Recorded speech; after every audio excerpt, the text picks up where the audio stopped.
For those Yale fans out there, we left your race early, but it looks like in the foreground, they're going to finish this one with a 1-2 and notch another win.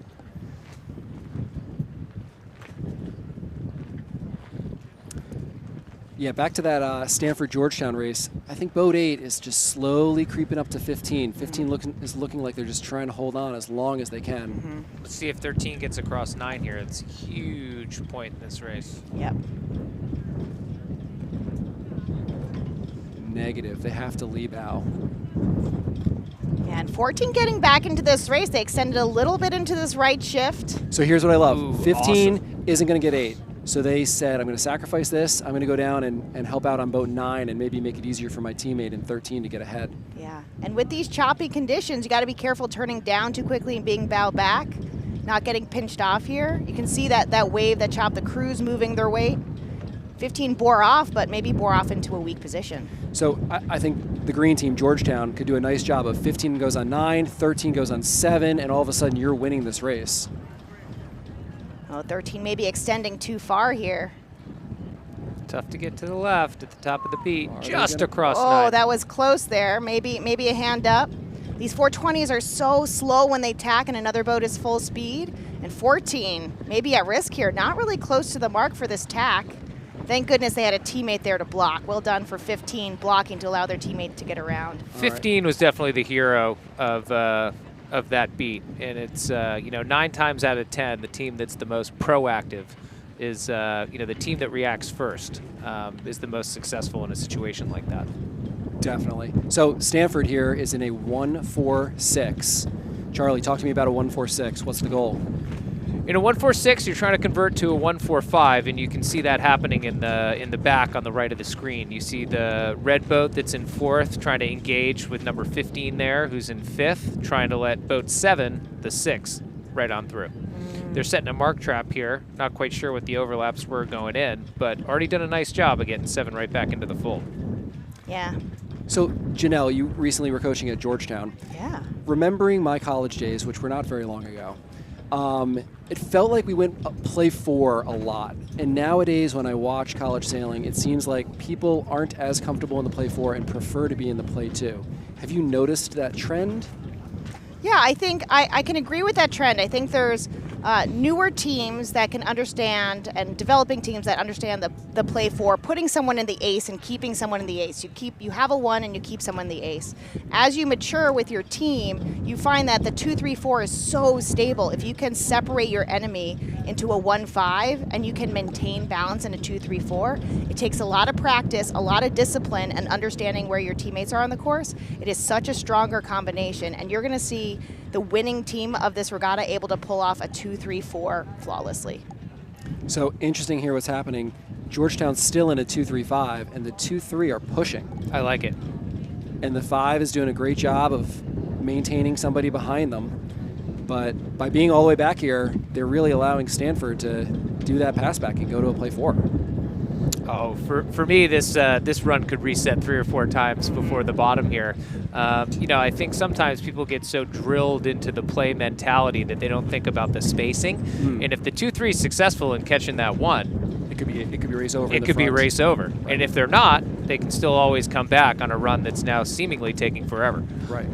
And what we're not seeing on this race course is also an isolated 1-3 in the front. We have two boats chasing down a singular Stanford boat, and this is the back race. This is back race, the 4-5-6. So it looks like Stanford did convert to a 1-4-5, assuming they still have the 1 up front. So the green team ahead, which we can't quite see on the screen, do they have the 1? It did Stanford keep the 1. If they now realize that their teammate's in last, the play is back. So I'd expect to see some green boats get a little bit closer to 9 because they have some work to do to get their teammate out.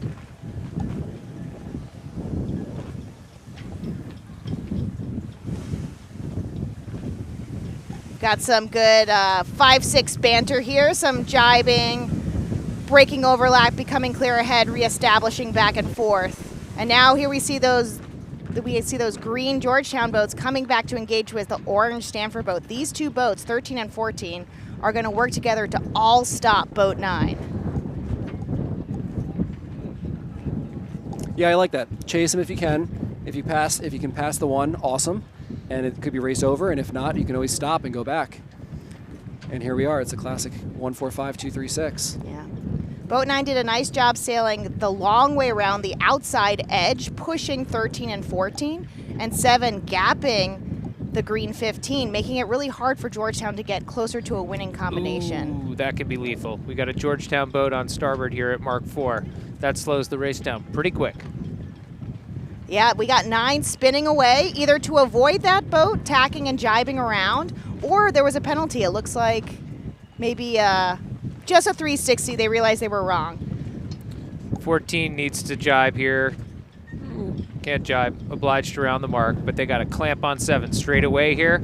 And actually, if they do it right, 14 can end up the 4 in a 2-3-4 and let the other 2 boats sail on through.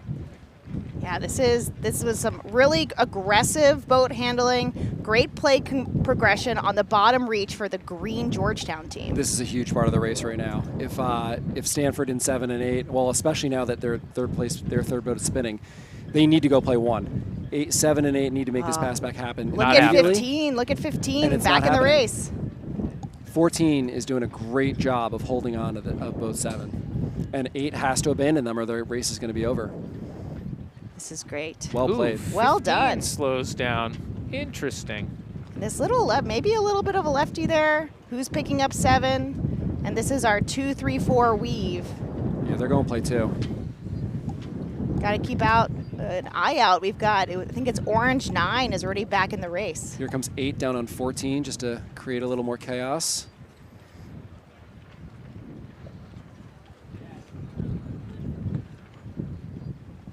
So that was an interesting point in the race where it looked like Georgetown might have been able to go play 1, and they kind of said, you know what, we feel better about it, play 2. Let's just be really solid and get into a good covering scheme. And I like that. Though that said, 14 and 7 is not a clear winning pair there. Yeah. Maybe a bad tack, maybe hitting some waves, maybe pinching and then trying to tack right away. But 7 is going to be in a pinning position on 14, but luckily with the 420s, 14 might be able to extend with some speed and get onto starboard and still have control of this right side. They're working so hard to pinch up to them right now, and it looks like they're struggling to get to 7. And a little unbalanced on the left side. If 15's going for the 1, and they need to come down and slow 8, and 9's in the seam on the left side, this is starting to fall apart a little bit. What a knife fight this is, huh? Good tack by 7 there relative to 14. They're bow out now. Starboard advantage on 15. Odds are probably still in green's favor, but just. I think I'm seeing with these tacks, maybe, and I can't quite see on each mooring, but maybe some effects of that tide coming in. Beautifully done by 15 there. Yeah, they 8's in a tough spot. 8. And then they switch. 13 takes 9. Smart switch there. Really smart. Smart switch. Yeah, much better spacing for this balance. This 2-3-4 is going to be a lot easier for green with this spacing. I like it. 13 plays forward and stretches to the right. We're not zoomed out quite enough to see the finish, but we're certainly on the top half of this final beat. And 14 pinning out the left boat, Stanford. It's morphing into a 1-2-3 depending on where we are in ley Tough tack line. there by 15. All right, 8's the boat to slow down. 8's the wrecking ball right now because 8's above 14. 14's all stopped here. 15 might just go below this whole entire operation and end up with 9. If you were 14, would you reach down on top of 9 at this point? I don't know. It looked I like would it was block them almost from tacking, almost for sure. 15's job when 14 was hooked but like to right windward. now. Yeah, it's tough to say. Oh, there's the dial. Releasing. When you get into a chaotic situation like this, we always say first and not last. First and not last. Do we have the 1? And I think 14 might be pinned. Could be a 1-3.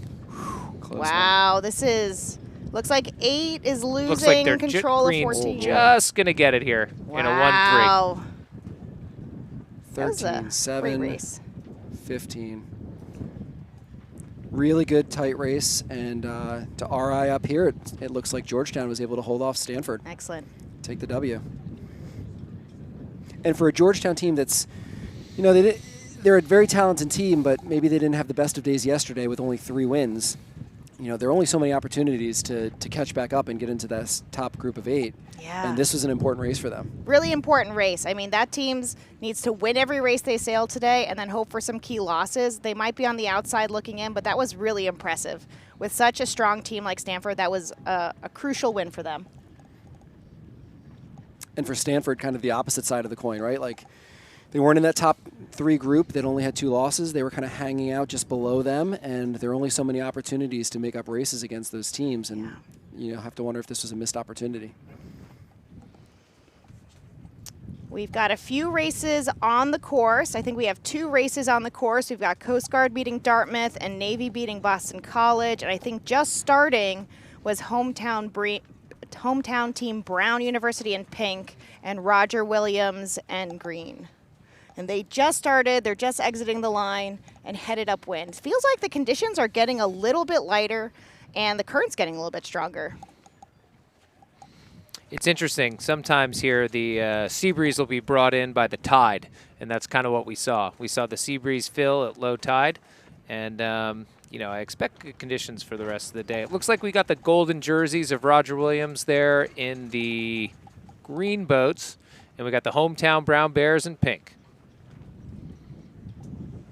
Roger Williams started the regatta out so hot. I think they were 8-0, and took a tough loss to Tulane towards the end of the day, and then they were in a very close race with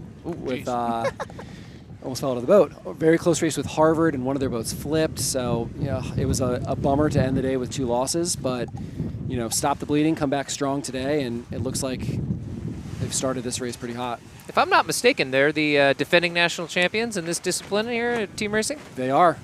You know, I was talking to Amanda Callahan, the Roger Williams coach, and some of the Roger Williams sailors. Those guys are always in it in team racing. I think Amanda does a fantastic job of getting these guys up to speed and working together. I know Colin Merritt comes and practices with them a bunch, but those guys are always in contention.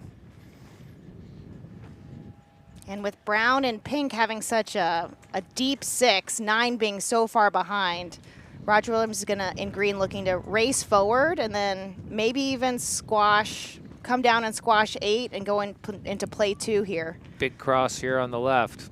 Yeah, 7 is their only chance. He's got to get the 1. It looks pretty. It looks like they've got it.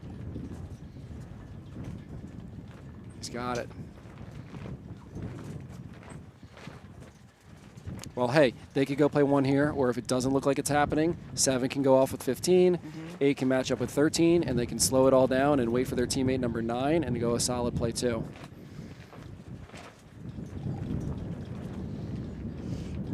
Eight could have a piece of 15 here. I think it's ahead of 15. Especially with that little header. Oh, yeah. Ooh, chopping wood out there on the left.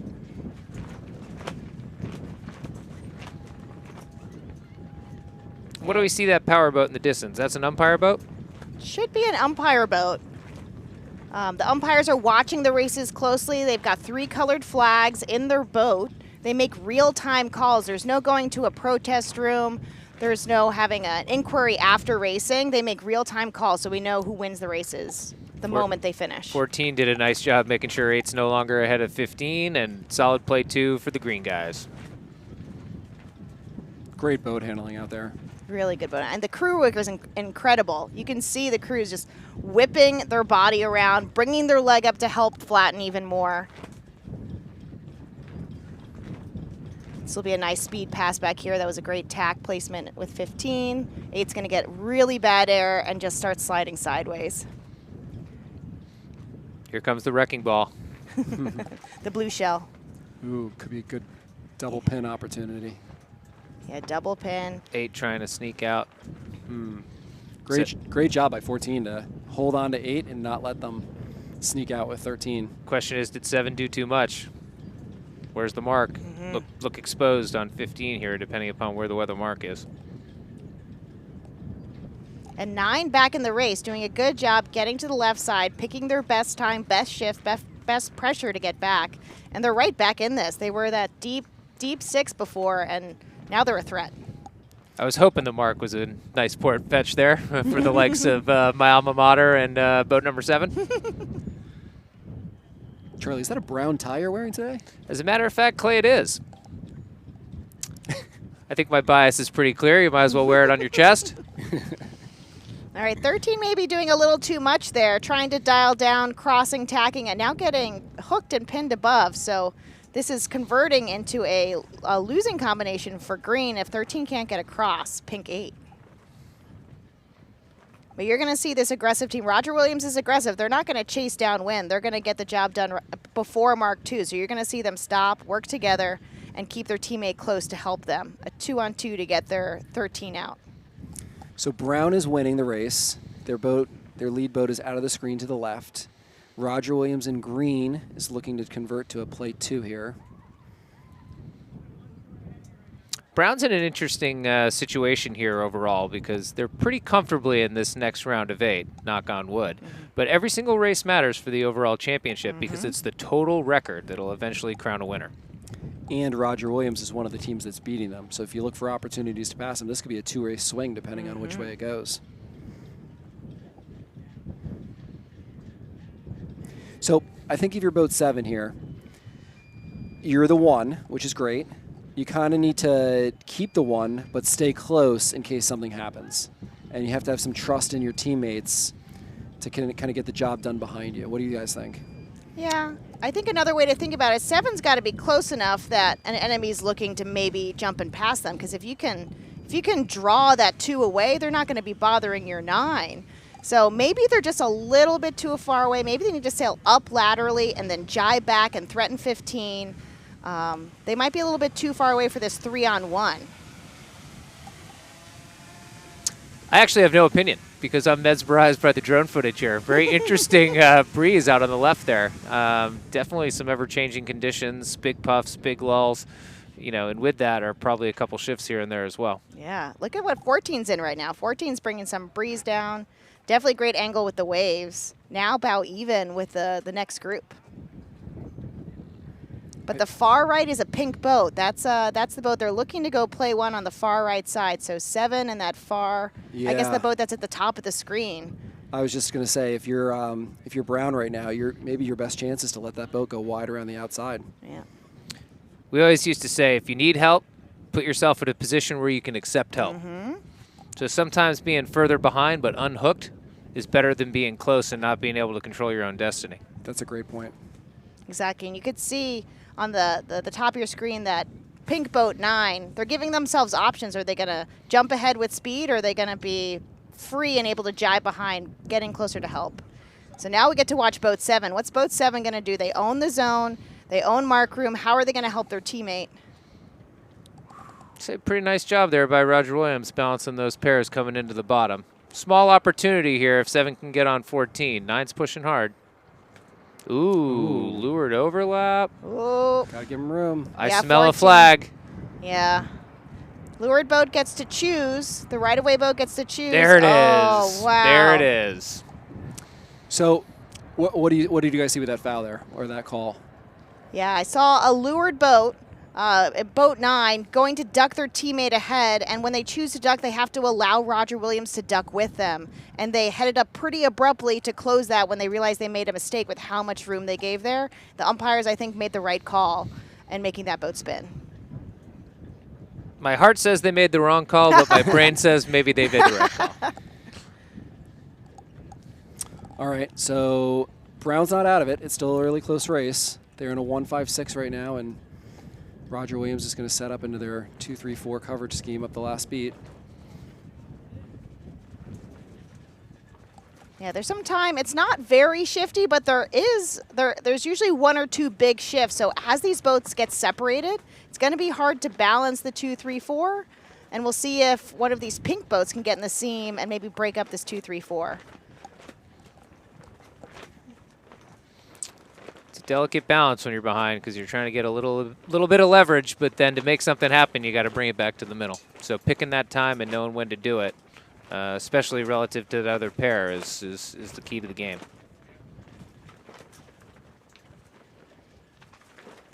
Now 14 looks like they're willing to be pinned here, knowing that their teammates are leading both pairs on the far left side of the course. It's interesting to see 7 come down and pin. I feel like they've lost the 1 already by pinning so far to the side. Yeah, it's tough. You're right. I think 14 is okay being pinned. If their pair, if and when they tack, they're ahead, everything stays the same. They're in the 2-3-4 still. If they come back, if and when they tack and they're behind, then their teammates have a 1-2 and it's race over. So it's a win-win. 7's doing a nice job here of controlling 14 and slowing the race down, but not getting too close and over-engaging because they're one foul away from this going the other way. But yeah, so the next thing I was going to say is exactly that. Like boat 7, you have to do something. You can't just sail through the finish line in a 1-5-6. So the closer we get to the line, the more aggressive they're going to need to be.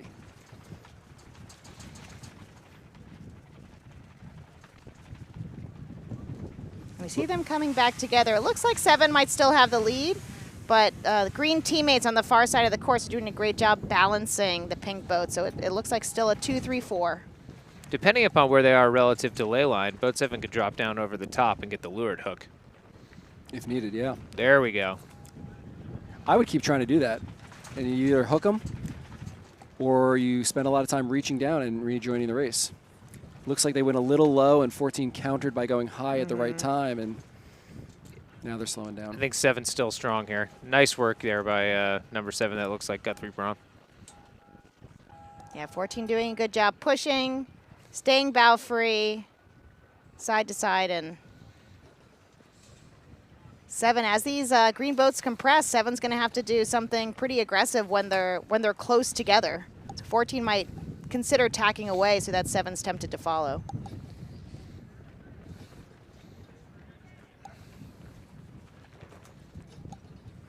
There you go. 14 is going to go down and pick up that other boat that tacked into their cover. Boat 9. I thought that was smart, especially with 13 a little exposed on the far side. Ooh, a little bite there. Let's see. They're probably putting their arm up. Maybe a little costly. You see how much space they lost doing that. Got to try something this close to the finish line and a losing combination. Yeah, I hear that. Didn't look like they were even trying to luff them there. It looked like they were trying to swing their bow and roll into attack and then thought better of it. But who knows? Could be a little Hollywood here. 14 spins. Yeah. Oh, boy. Yeah. So. That would have been and look at the green boats react. 15's going to be... Oh, no! Oh, unforced error. Looks like they went for an aggressive bear away into a jibe. Maybe not synced up together. And maybe a lured. Okay, so Brown has won the race. Their first place boat is finished. Where is the other brown boat? 9's going to slide right in there. Wow. Wow, what a stunning turn of events. That was a windward lure that caused one of the pink boats, one of the green boats to have to spin, and an aggressive maneuver by 13 to try to come down and make something happen just before the finish. Ended up losing control, almost capsizing, and simultaneously fouling. A bit of a disaster for Roger Williams at the end there. I was talking to a couple of the Brown sailors before they went out on the water, and they said that they always have tight races with Roger Williams. They always get a little bit chippy, and maybe that's because the two universities are only about 10 miles away as the crow flies. They see a lot of each other, and man, that was a race for the ages. That was great. Not very often you see a boat flip over at a college national championship. It was probably the worst kind, too. It was probably almost a capsize, but just a swamp, and now the crew's got the one bailer, hands it to the skipper. Skipper's going to bail out the boat for making that disastrous mistake. Great race, and an important one for Brown. The last 2 races have been unbelievable. Yeah. First race, a little bit of a runaway, but man, if they're all like that, it's going to be an exciting day. And in thinking about this regatta a little bit, it's incredible to see the parity there is in college sailing team racing. All of these teams are so good. They've either won their conference championship or qualified based on resume to get here.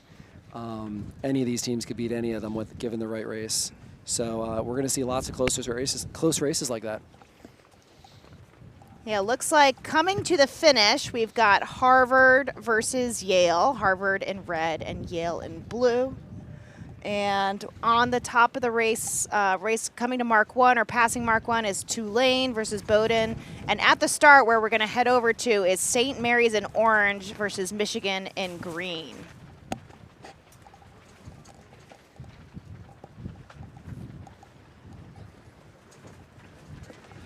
So this is races 94, 95, 96 of first round is 120 races. So we're nearing the end of our first round and taking a look at the results. Oh boy. All right, Janelle, who's in what color here as we approach the starting line? We got St. Mary's in... St. Mary's in orange and Michigan in green. Got it. 18 seconds to go.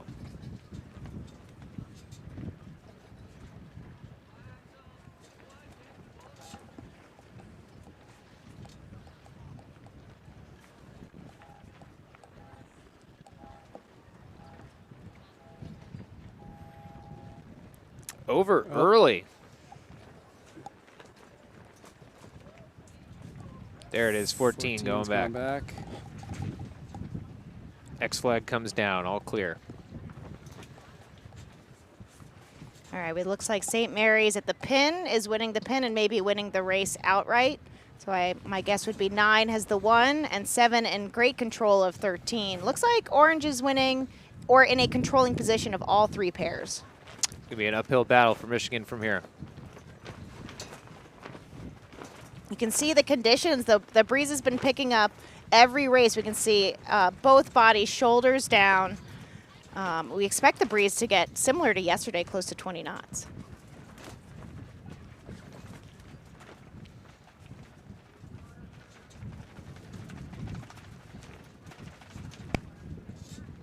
That's a lot of distance that green boat gave away, ducking 14 there. Yeah, that was a big duck. It's pretty fun in the 420. They got some serious speed and maybe a little further bow ahead than they would have. I was just thinking off that start where maybe your team's a little skewed one way to the other. Boat 8 did a nice job of kind of pinching, slowing everything down, let their teammate at boat 9 go fast forward, have an opportunity to attack and get centered on the course. I thought that was a nice move.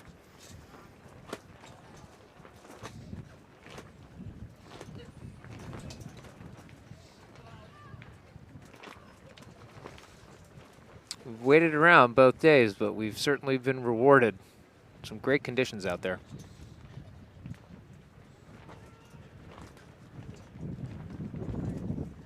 And we can see St. Mary's here still in control of all 3 pairs. Maybe the closest boat on the top of the screen, far left of the course might be the only hope.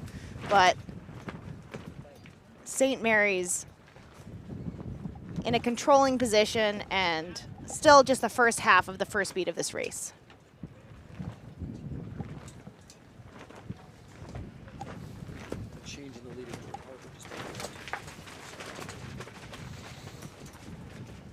This just in, it sounds like Harvard beat Yale in a race that we weren't able to watch, so we have a change atop the standings. Harvard now standing alone on top at 10-2. 10-2, and Yale 10-3. With Harvard, if Harvard won that race, they would hold the tiebreaker, but Harvard's still just a race behind here from Yale, so that's why you'll see the differences in the numbers. Still close behind, we've got Dartmouth with 3 losses, Roger Williams with 3 losses, Brown with 4, and then a big group of 5 and 6 losses. These are the teams on the bubble trying to get into the top 8.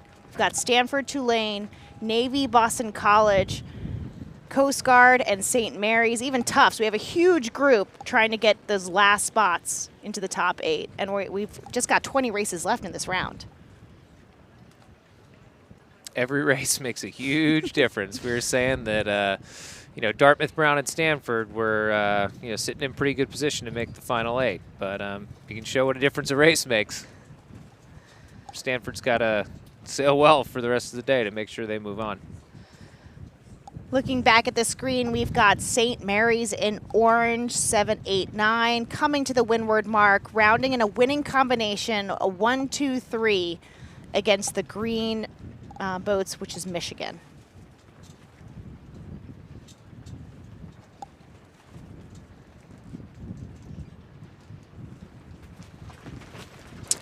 So to get to a regatta like this, Janelle, you have to either be selected via resume or win your regional championship. Is that correct? Correct. Yeah, there's 6 conferences and 6 conference championships. So the winner of all those conference championships will get an automatic berth. So 6 spots, but this is a 16-team event. So there's 10 teams that are selected by a committee that look for resume, they look for your strength of regatta, they look at how well you did at the regattas, and so that committee then can decide. So there's an uneven spread for conference representation. The majority of these teams are coming from the New England Conference, and then fewer teams coming from the others. St. Mary's from the Mid-Atlantic, and University of Michigan from the Midwest. Yeah, Michigan's the only one from the the Midwest. And is Stanford the only team from the Pacific Coast? Yes, yeah, looking at the spread, yeah, Stanford's the only from the Pacific Coast. We've got 3 from the Mid-Atlantic. We've got Navy, Georgetown, and St. Mary's. We've got 1 from the Southeast. We've got Tulane from the Southeast. And South Atlantic, we've got Charleston. And the rest are from New England. Plenty of wind now. You can see those wind turbines in the background. Yeah. Producing plenty of power today. I know, it's surprisingly, don't really hear anything from them, but we are to windward. Yeah, what fantastic conditions to sail in the Z420. It's such a fun boat, or the 420E. I think this might be the 420E. It's so fast. It picks up. It planes so easily. It's so forgiving. You know, the harder you work, the harder it works. So it gets really fun team racing as the wind gets stronger. And half the races are being conducted in these Z420s and half in flying juniors? Yes, half the races. So we've got kind of 3 race blocks. We've got 3 races in FJs and 3 races in a 420 type boat. And so teams will rotate every time into a different boat, into a different color, into a different type of boat. Makes the results very even. So let's go from some 420s to some FJs. Just looking at the start of the next race here. Who do we got, Janel? All right, we've got Dartmouth in the red boats versus College of Charleston in the blue boats. If I'm not mistaken, Dartmouth sits in 3rd place right now. Yeah, looking at the results, we've got Dartmouth with 3 losses, tied with Roger Williams, winning the tiebreaker. I think that was the first race of the regatta between Dartmouth and Roger Williams, with Dartmouth winning. So Dartmouth is winning the tiebreaker, sitting in 3rd. All right, we've already got 1 boat spinning. It looks like Dartmouth in a red boat spinning here. Giving blue maybe the lead here. So we've got, I would say this on the screen left, red 2 I think is winning the race, but I think red is also maybe in last place. So we've got probably a play 2 by blue. If they recognize it soon enough, we'll be able to go play 2 on this first beat.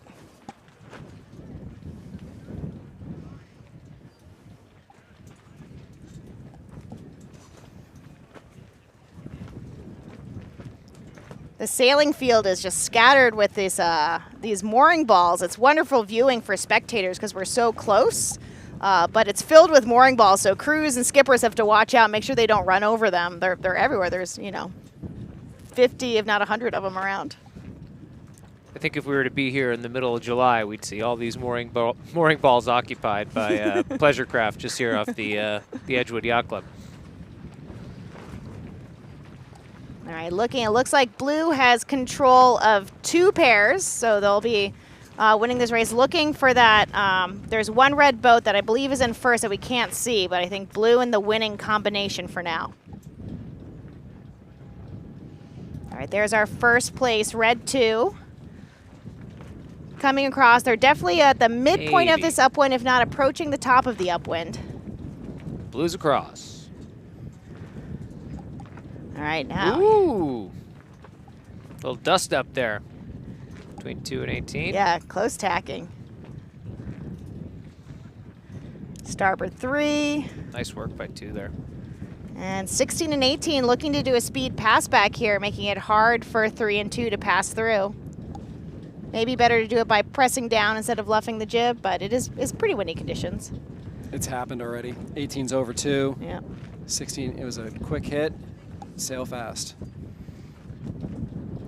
And 3, taking a hitch up, coming back, depending on where they are on ley line, 16 might be happy or 16 might be worried, and they might have to do 2 tacks to get up to 13. Their job will be to make sure that 3 doesn't get in the way of 16 and 18 tacking around this first mark.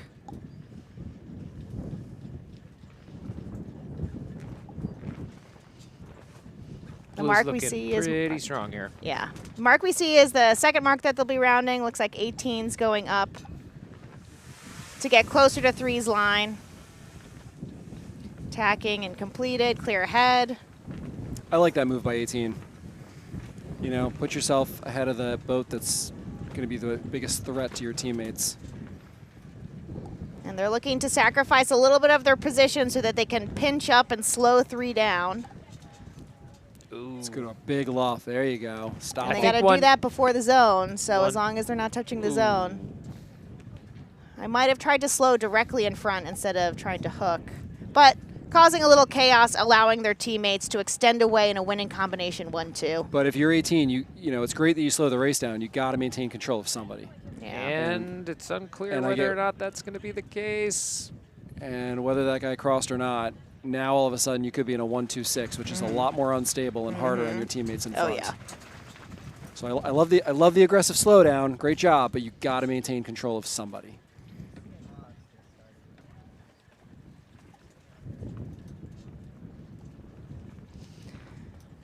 Yeah, looks like we've got in blue Charleston extending away with a 1-2, maybe a significant gap between 17 and 3. So there should be an easy 1-2 to keep balanced.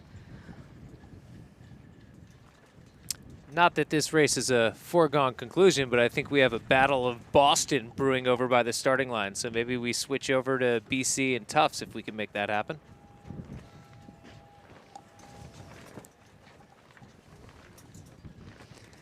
And those boats already started, headed upwind. We've got Boston College in gray and Tufts in the darker black.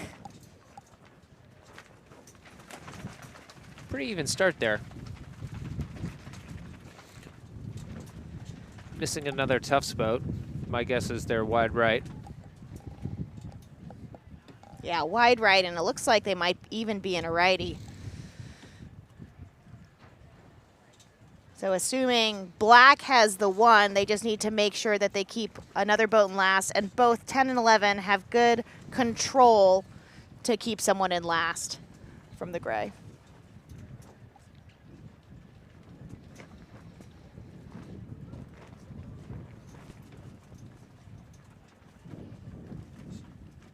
Big duck here. That's BC ducking through and giving more control to the Black Tufts team. Pretty good exchange for black there. Yeah, I was just thinking to myself, I wonder if 4 should have put a tight lee bow on 10 and maybe try to do something instead of making it. So now you're even further in the cover of 11. All right, coming back from the right, my assumption was that Black 12 was in the 1. They're most certainly not in the 1. They're actually in the 6. But put themselves in a position to receive help. Yes. 11's going to start to go to work. 12's extending to the right. And 11 recognizing the play 2. They got to slow down boat 4 so that 12 can get across. And that'll be a play 2 that they're looking to convert to for Tufts in the black sails. Here comes boat 5 reaching in to see if they can get involved a little bit. They're going to go down for a pin and allow boat 4 to tack out. Yeah, slowly coming down. Looks like 5's maybe a little too advanced for the pin, but getting closer.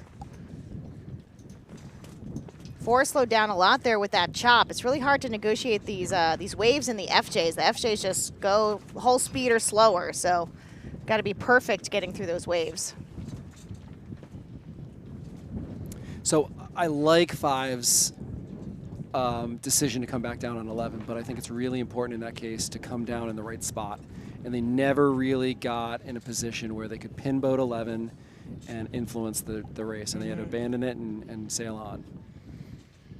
Yeah, I think they looked over their shoulder to the left side of the course. Their teammate was losing that pair, and they've got to keep the 1. They've got to trust that their teammates can work together on the top reach, on the run, to get just 1 boat Right. in But- 6th. But they still rounded in first, and I think if they had come down and landed on boat 11 really tightly so that they couldn't tack and let your teammate in 4 tack out, you still could have had the 1 and a free teammate.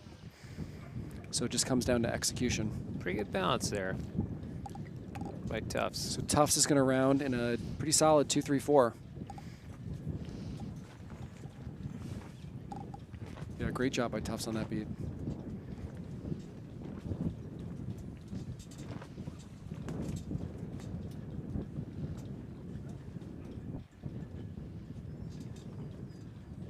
This is an important race for both of these schools. Going into it, Boston College was 5-6, Tufts 5-7. They're kind of amongst those 6 teams fighting for the last 2 spots. I know St. Mary's and Navy and Tulane have all picked up wins already this morning, so they're going to need to keep pace. Both of these teams are going to need to keep pace.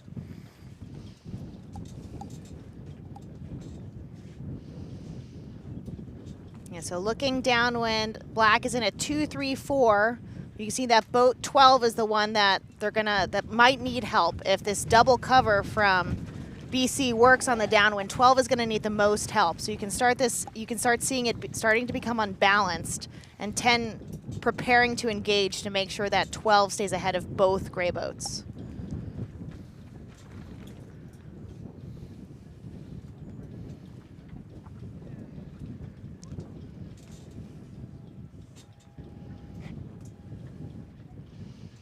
Eleven doing a good job on the lead boat 5. Their job is to push the one around, get them away, keep them away from their other teammates who are doing a 2-on-2 balance. You can see them coming back to the middle.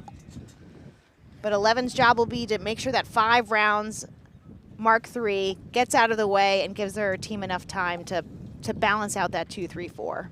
I like how 12 jibed away from boat 4, didn't sail into a spot where he could be controlled, and at the same time also put himself in a position to stay ahead of 6. I thought that was a pretty solid move. Wow, we got a late Something hook brewing here. Yeah, late hook by 4. Has to sail their proper course to the mark, but I think got mark room on 10. Yeah. 11.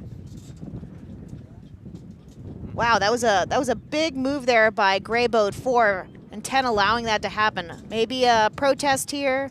Immediate jibe and heading up. 10 might get that penalty by heading up too quickly and forcing contact, but. What a reshuffle. Seemed like 11 coming in from that angle would have owed mark room to everybody, but it looked like 4 and 5 happy to go with the play 2. And 4 just did a spin. Yeah, 4. And 12 is spinning now, so it looks like Tufts is left in a 1. Ooh. Oh, that's a tough one. Wow. Nice job by 5 there, getting onto starboard and pushing 10 wide. Yeah, yeah. Yeah, 4 doing a spin and getting right back into the race. And Very well done. I think 6 was able to round that mark. Clear ahead of 10. So we had a play 2 for Tufts at the top, and now we have a play 2 for BC at the bottom. Close racing. Wow, that choke point at Mark III is always so exciting. And that was 4 doing a great job. Perfect boat speed, getting the late hook, changing the combination, winning combination now for them on the final beat.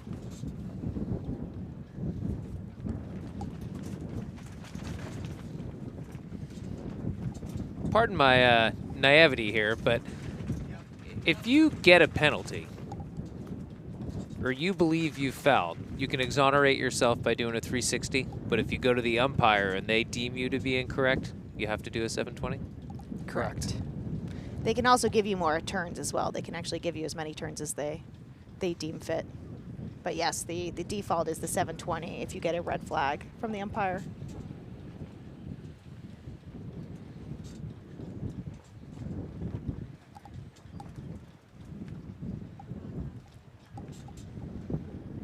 Good 2, 3, 4 balance. However, it looks like that boat 10 on the far left side. Maybe someone not close enough to cover yet, but I think that gray is far enough ahead that we're not too worried about 10 yet. 10 being the closest boat that could break apart this 2, 3, 4.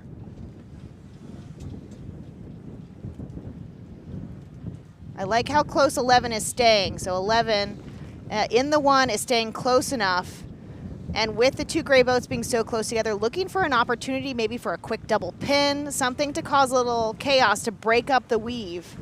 I like how close they're staying. They haven't lost the 1, but they're close in the point in the middle to make something happen.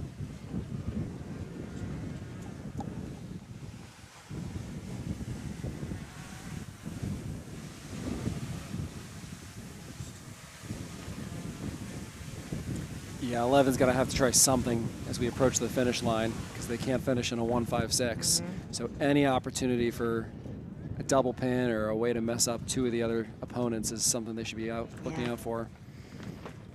Yeah, this could be it. Yeah, a great place to catch him is when they leave-bow each other or they duck each other. So 11 might be a little too far ahead here. Unfortunately, they're laying And the they're right line. at the pin. I think this one's in the books, as they say. Gray, BC doing a great job. Choke point at Mark 3. Conversion to a winning combination and holding the 2-3-4 all the way to the finish. Well done with that balance.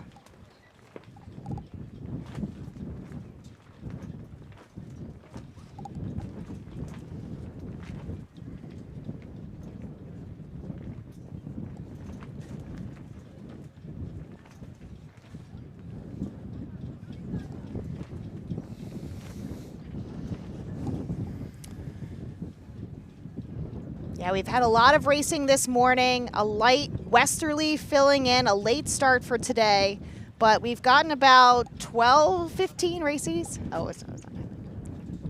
We've gotten about 12 to 15 races in. We're approaching the end of round 1, so we're at race 95 of 120 to end our first round, and the results are really close still. Yeah, I think the takeaways for me for the racing today so far, Yale and Roger Williams, both 2 loss teams yesterday, suffered a loss today. Harvard's remained undefeated, so Harvard's the sole team up top. And, that middling group that now includes Yale, Roger Williams, Dartmouth, and Brown, who had a really good race earlier. So still a lot of teams there. And, looking a little further down, Tulane, BC just picked up a really important win. That's going to keep them in the hunt, too. I know Navy had a win. So, these teams are just all jockeying for these final spots for the top 8. Once you get to the top 8, there's another 7 more races to play and more opportunity to move up, but you have to get there. It's not surprising to see the scores as close as they are, given how close each race that we've watched this morning has been. A couple runaways, but by and large, this is some tight racing. Yeah, we've seen some races that had 2, 3 lead changes. And some interesting boat handling malfunctions that have led to interesting wins. But the breeze is supposed to continue building all day. I bet we're going to see some new players. We're past the lunchtime. We've got people that have been sailing for a few hours, and you're allowed to change your players as many times as you want in team racing. So as the breeze picks up, for you to be the ideal weight, we're going to see some taller, heavier, stronger crews go in. Maybe from the lighter and medium wind conditions. Yep, so as these next few races get teed up to go, we'd like to take a moment just to thank everybody out there for watching and your passion and interest in college sailing. And we're going to take a quick break. Racing's about to get going again, and we will be back for more.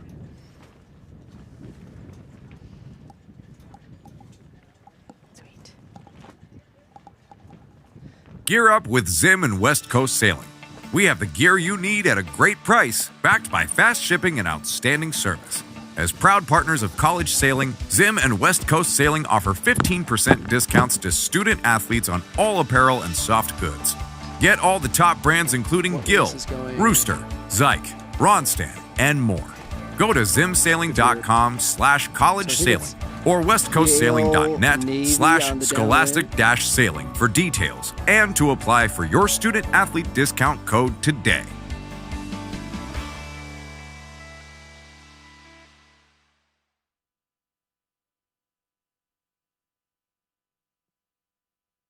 If you speak the language of bosons and quarks, of nanoengineering, Wordsworth, or hip-hop, then look no further than Brown University. If you want to work side by side with extraordinary faculty, to choose from 78 academic majors across the spectrum, or to follow a major of your own design, then expect some of the brightest young minds from around the world to surround and engage you at Brown University. Take it from me. I'm John Krasinski, class of 2001.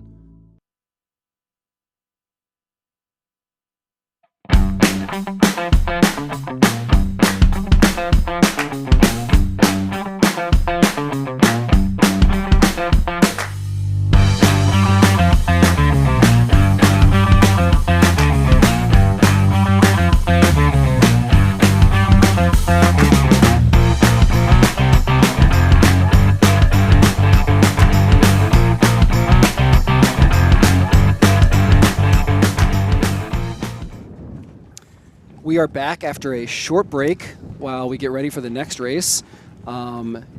We are looking forward to Roger Williams and Stanford coming up. That's an important race for two teams that are most likely going to be moving on into this next round. So it's an important one to jockey for position there. Breeze remains strong. I'm looking over my shoulder here. And looking at the screen, you can see some pressure coming down, probably in the 10-12, building to 14 knot range. So racing is very much happening, and we're excited to keep going with it. Definitely getting a little more brisk up here on the 3rd floor at the Edgewood Yacht Club. So that's a sign of good breeze for the competitors out on the water. Yes. So in boats 4, 5, 6, yellow is Roger Williams. Stanford, 10, 11, and 12. Roger Williams started out so hot, and they've had 3 really tough losses lately. I think they got to shake it off and get right back into their normal winning ways if they want to have any chance here. I think we're in the final minute, the final approach to this sequence.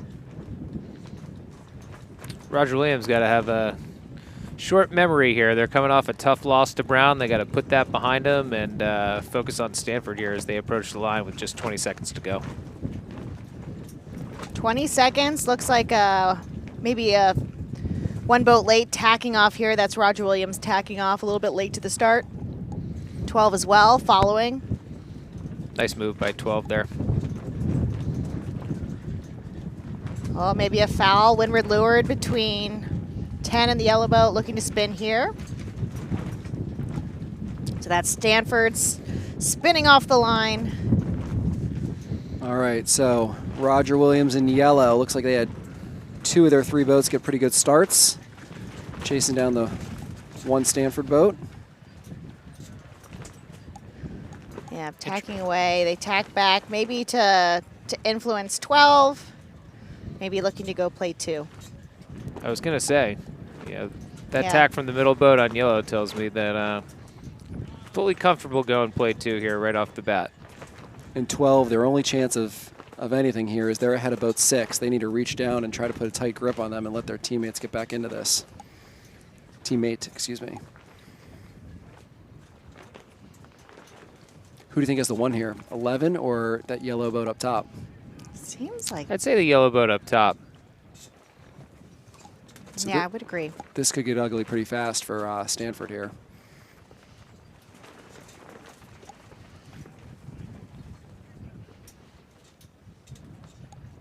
Yeah, solid play 2, maybe a little unbalanced, but it looks like maybe chasing the 1. I doubt Roger Williams takes the 1. I think they'll be happy to stay play 2 and allow 11 to cross. 11's definitely gotten stronger on 4. I don't know if that's a shift or going a little bit better through the water. I think it was a shift, but you're right. They did a good job of being patient and waiting for an opportunity to come back. They didn't force it.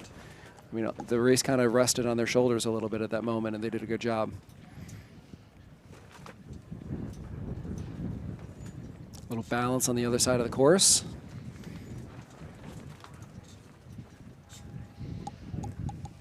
Looks like 4 is really pinching pretty hard, trying to get up to 11. Yeah, and if 4 does their job right, they're going to pinch them off, maybe make 11 tack, pin them, and Roger Williams could potentially go 1, 2, 3 before they get to the windward mark. Working hard to get up to 11, but content to stay play 2. If 4 gets to 11, I'd be pretty impressed, but you never know. There's a nice line of lefty out there. There have been some, 10, 15-degree shifts. You get a little bit of a header. Oh, well, they've just abandoned their plan, but you get a little bit of a header, and something like that could happen.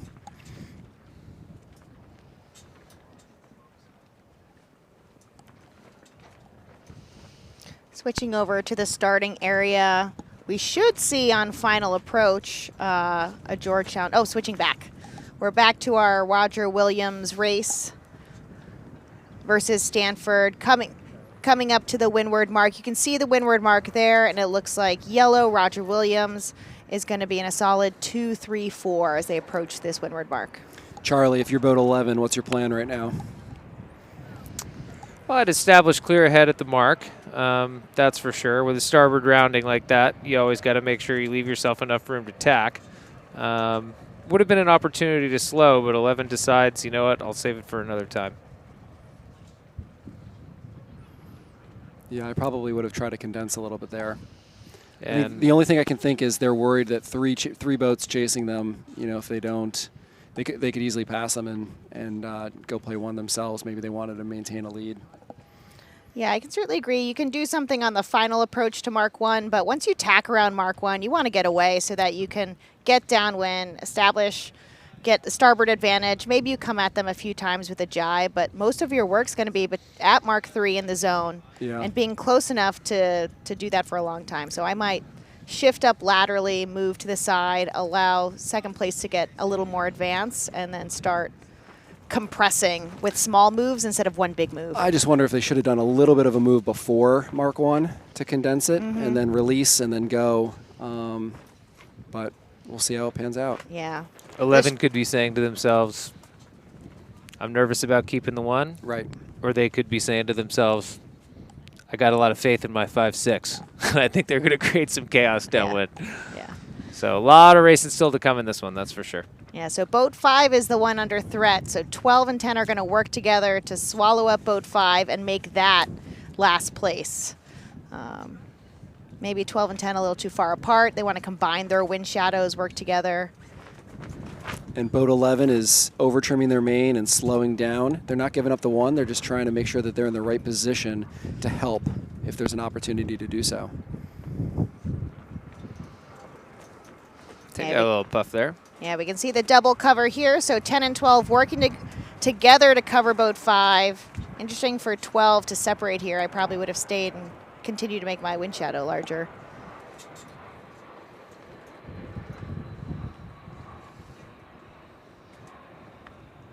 All right, boat 1 is now going to start engaging. They're on the far side of the zone, so are they going to do a double jibe? No, they're going to go around the mark. Maybe pull off one more move between 3 and 4, maybe a jibe back, but Roger Williams and yellow rounding in a really strong 2-3-4. Smart for 6 and 4 to separate. You have one boat go high and threaten inside on 11, one boat go low, threaten the low road. Really actually powerful in a 420 when it's this windy because sometimes 4, the low boat can pass through. So 11 just holding onto the 1, looking for choke points, and on this final beat, they're going to look for times when the yellow team is really, really close together.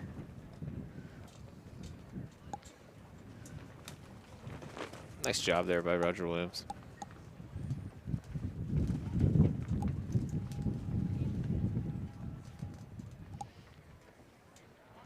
I also like that play where boat 6 tacked out with boat 12. They weren't the most vulnerable boat. Their teammate was maybe a little downspeed. That was a good switch right there. And Roger Williams and yellow setting up their 2-3-4 weave for the final beat. And separating the 1. God, this reminds me of the last Roger the Williams Brown race race, with yeah. Brown. This is a repeat. Yep, so 4 is happy to be pinned, happy to separate the 1 away. Disengaging the 1 is how you'd write that in the call book.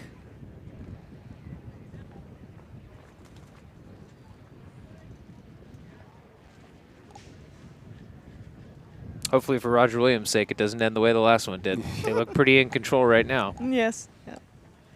And it looks like boat 4 is actually moving out on 11 a little bit. Yeah, big shift here maybe.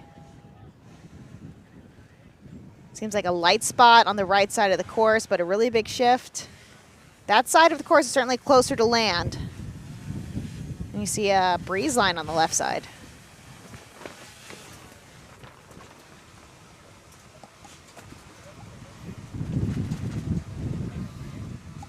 Four is probably going to push 11 all the way to the finish here. Yep.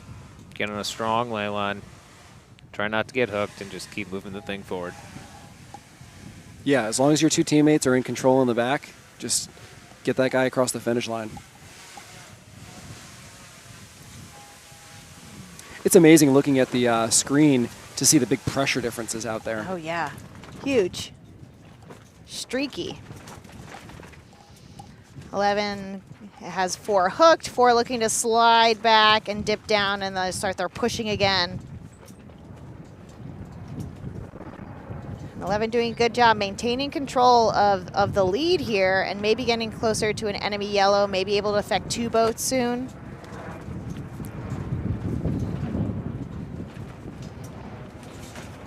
4 getting to leeward. Doesn't get to luff 11 up past their proper course, but 4 can sail close hauled, effectively still pushing 11 towards the finish.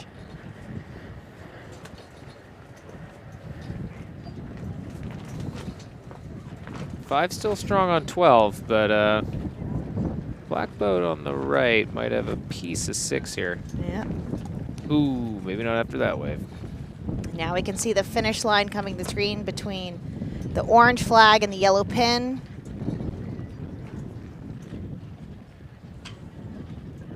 Roger Williams looking pretty strong here coming into the finish. It looks like they'll be able to... Not laying. Oh, not laying. Tacking into room. Really nice job there by Roger Williams, winning over Stanford in 2-3-4. Stops the bleeding for Roger Williams, too. Good to get back on the winning track and get back in these results.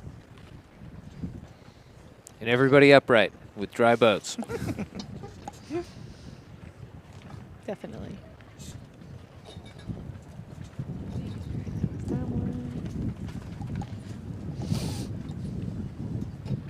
We've got one race going upwind. Looks like Harvard in red and St. Mary's in blue just started and heading up to the first mark.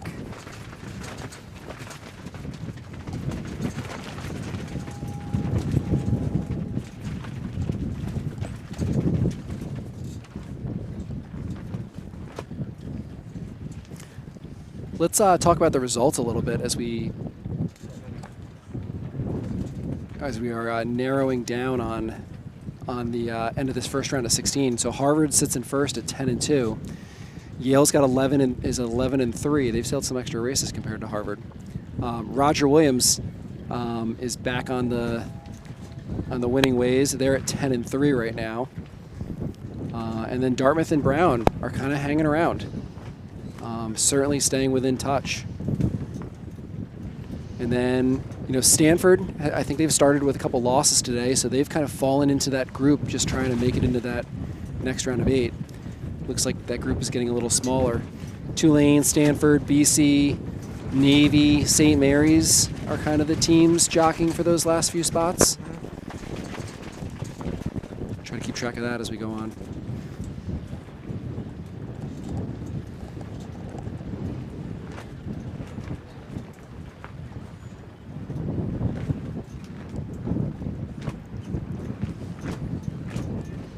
It looks like in the pre-start, we've got some gray and black boats. Got Tulane and 4, 5, 6, and Boston College in 10, 11, 12. About 25 seconds to the start here. Janelle, where did you like to start in a team race? Well, there wasn't much women's team racing when I was in college, but since doing some 2v2s and some keelboat racing 3v3s, I traditionally start at the boat. I tend to be the gatekeeper, and I'm happy to switch a lot with the middle. So I like to start at the boat and then help out the middle and switch out. So that's where I've been starting the last few years in my team racing career. Charlie, how about you? You a boat guy? I kind of feel like you're a boat guy. I'm an end guy. I just need something tangible to win. The middle's too wishy-washy for me. You can put me at either end, and I'm a happy guy. Spent a lot of time down at the pin in college. If I recall, so did you, Clay. This is kind of where they put the big guys. Yeah, and for anyone who knows me, I'm a pin guy. Yeah.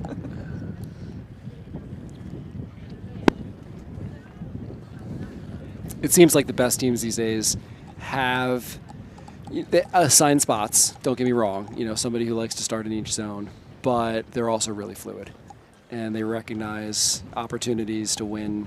Pairs off the line, and are pretty quick to change up to give their team the best chance of winning.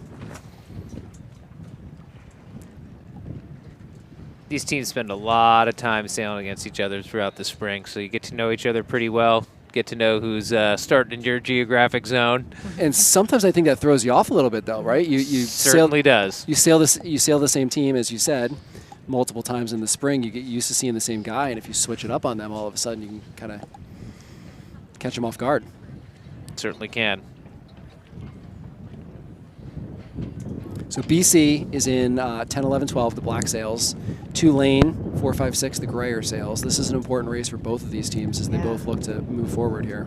It looks like 10 is in control of 2 pairs, certainly leading back to the middle. I'm not sure where gray 6 stands on this tacking boat 10, so we'll see. We see who's winning the race between the left and the middle here. I know we were talking to some of the BC boats before the day started about, you know, their philosophy in some of these races. And they kind of pointed out they feel pretty comfortable with their speed. And Coach Greg Wilkinson is, you know, stressing, let's get a good start. Let's get off the line. Let's focus on our speed for a little bit.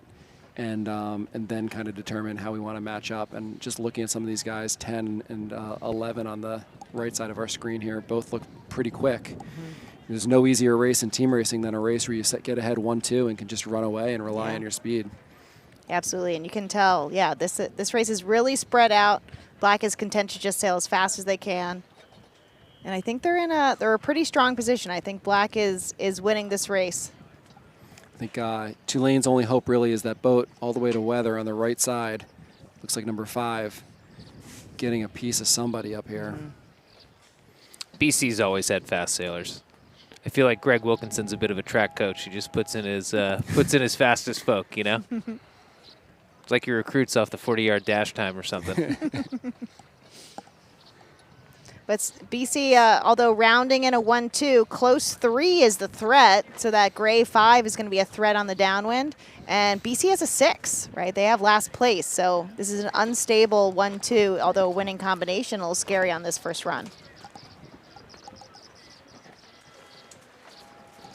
It's interesting in this situation as the black boats BC. Looks like 10 just kind of squirted through there. Mm-hmm. I thought 10 just did a really good job of making maybe a 1 boat length lead into a 2.5 boat length lead and giving some breathing room. For sure. I was going to say, even if the combination is marginally unstable in 1-3, it behooves 11 to just push the race as fast as possible and make sure you get it done at the right time. There's a strong element of fleet racing to a 1-2-6. And I think in this case, boat 10 needs to sail as fast as possible. They need to stay ahead of 5 in this case, but they have their teammate 11 to help if needed. You just don't want to get suckered into any sort of anything that's going to slow you down, whether it's sailing high or getting in a jiving duel or whatever, right? Like that's what Tulane wants to do. They want to slow this thing down. If you're BC, you just want to keep it going. Yeah, they're starting to use, it looks like a little bit lighter on this run. They're starting to use their boat handling. They're dropping down to a wing. They're moving their wind shadow around. They're transitioning back up to a reach. So this is going to be an easy 1-2 to balance because you're not just sailing dead downwind on a wing to get down to Mark 3. Must have been a little shift in the wind. I'm starting to smell some of the barbecues down on the beach.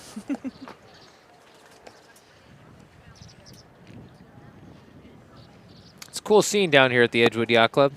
Yeah, you got all 16 teams. You know, there's obviously six sailors in the boats at any given time, but you know, there's a lot of teams that are sitting out rotations and a lot of extra sailors here and there. So it's quite the scene looking down upon the melee, all the barbecues on the beach. Pretty good day for it.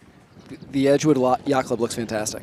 Tell us about how it was at your time here and what's happened since, Charlie.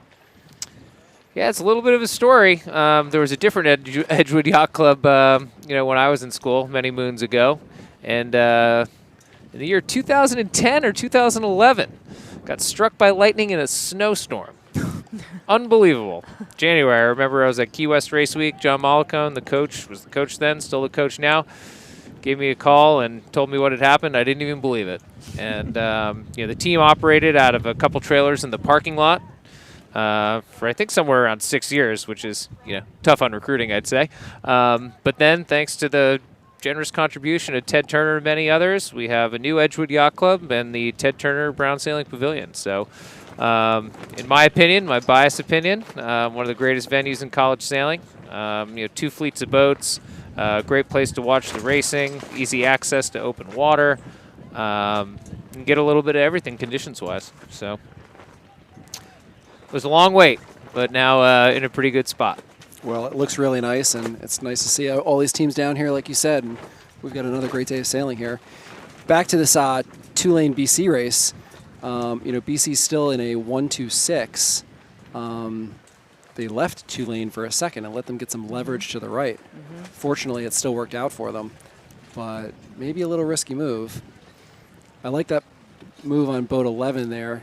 Give 5 a hard time. Send yourself back out to the left. 10 can go take 5 out to the right. You have to do a little bit of a divide and conquer on these 1-2-6 races.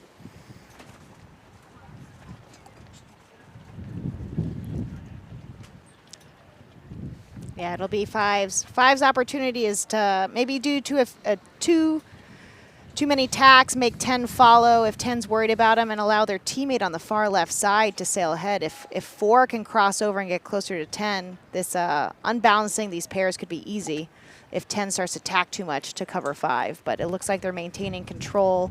BC extending on starboard, and pretty even spacing between 10 and 5 and 11 and 4. So as we see 4 come across, they could be the threat for 10. I feel like you could just watch the bad air coming off of boat 10 affecting boat number 5 in that spot. But I like this play by Tulane, right? Like, things are close. Let's bring it together. Maybe create any sort of an opportunity for your team to get a piece of somebody and switch the outcome of this race. Good switch there for BC. Yeah, that was good. Yeah, send the weakest teammate through. I put a really nice tight face plant tack on them. Here's another situation where you can you can face plant them, tack right in front of their line on the way in, and then when they go out, you can afford to loose cover them. Encourage them to go out to the side and not engage with each other. Correct. The boat ahead has a lot more power when they're on the edge. So always tight cover to the middle and loose cover to the edge. Yeah, I think they're doing a good job. I mean, I think the only thing BC has to worry about is coming across on port, but it looks like they're going to be fine to be able to tack into the finish and win with a 1-2.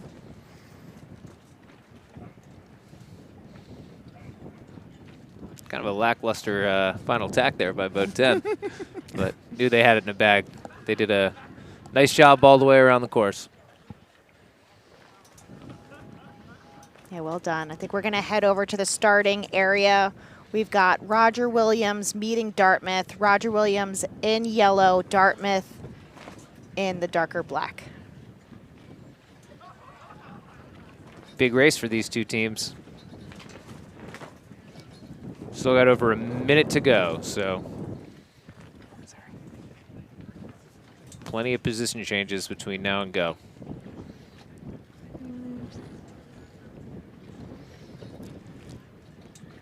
So Roger Williams is 10-3 so far in this round, and Dartmouth is 9-4. So one race separates these two teams. I think they're both pretty comfortably going to make the next round of 8, but all races carry forward, so these are all really important. Interesting. It looked like there was a foul there in the pre-start. Yeah, I heard a sequence of horns. It may be that the race committee is going to restart the sequence. Maybe some marks are moving. Maybe they need to wait for some umpires. There's a few things that could cause the race to restart. So it looks like we'll be pausing for a moment while the race committee gets organized and starting again. Next race is Roger Williams versus Dartmouth.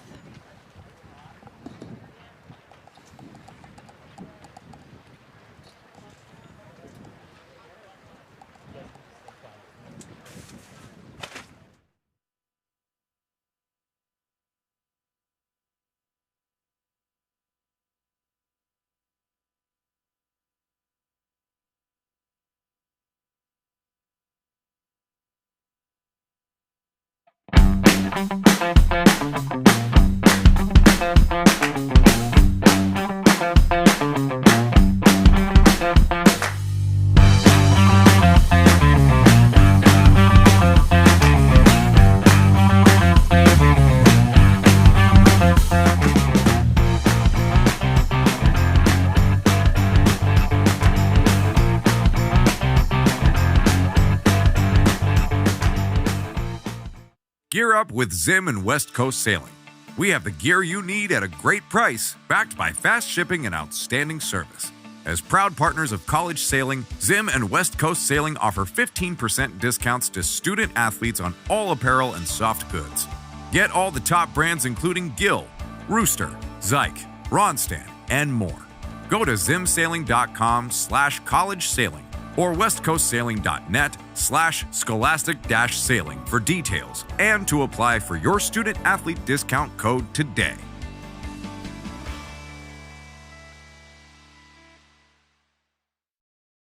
If you speak the language of bosons and quarks, of nanoengineering, Wordsworth, or hip-hop, then look no further than Brown University.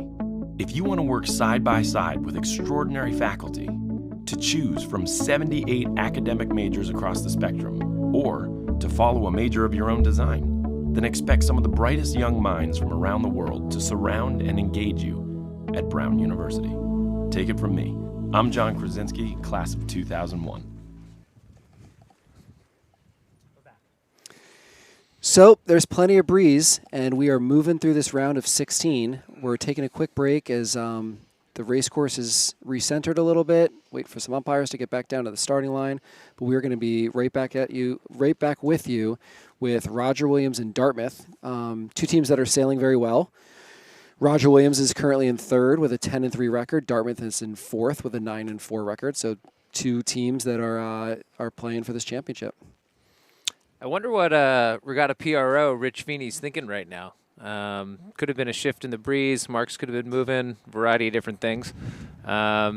Feeney's a great guy. He's a gentleman, a scholar, Bristol resident, Brown alumni, and he's been great at ripping these races off. I mean, 84 races yesterday. Mm-hmm. You know, hopefully we get through the remaining races in this round of 16, and at least into the 8 today, I would think. Absolutely. Yeah, moving on, we only have about 15 races left in the first round before the field drops from 16 to 8 teams, the top 8 teams, and we still have a few teams that are sparring for those last spots, and they're going to be meeting each other. So the teams that we're watching for in the bubble, those that want to get in, we've got BC, Stanford, Tulane, Navy, St. Mary's, and Tufts all vying for these spots. So these last races, we're going to be watching closely as these tie breaks start to happen. Maybe what happened is the breeze has gone right. We thought that was going to happen. Yeah. What was going on? We saw a bit of it in the BC race when they were going downwind in that 1-2 and they were transitioning up to a reach, and that final beat was a lot of starboard, made the 1-2 balance really easy. I think that was the last race where they paused and said, you know what, this is an unfair course. It's a little too skewed to starboard. We're going to need to move all the marks. So they're allowing this last race to finish, and I think they're going to move the course just a little bit for this righty. Yeah. if it goes right gradually, you can normally just kind of move the marks. But if you're going to run into land doing so, you got to move the whole bottom of the course to the left. Mm-hmm. So maybe that's what's happening now. And I'm excited for this righty. I wonder how close they're going to move the finish line to the shore.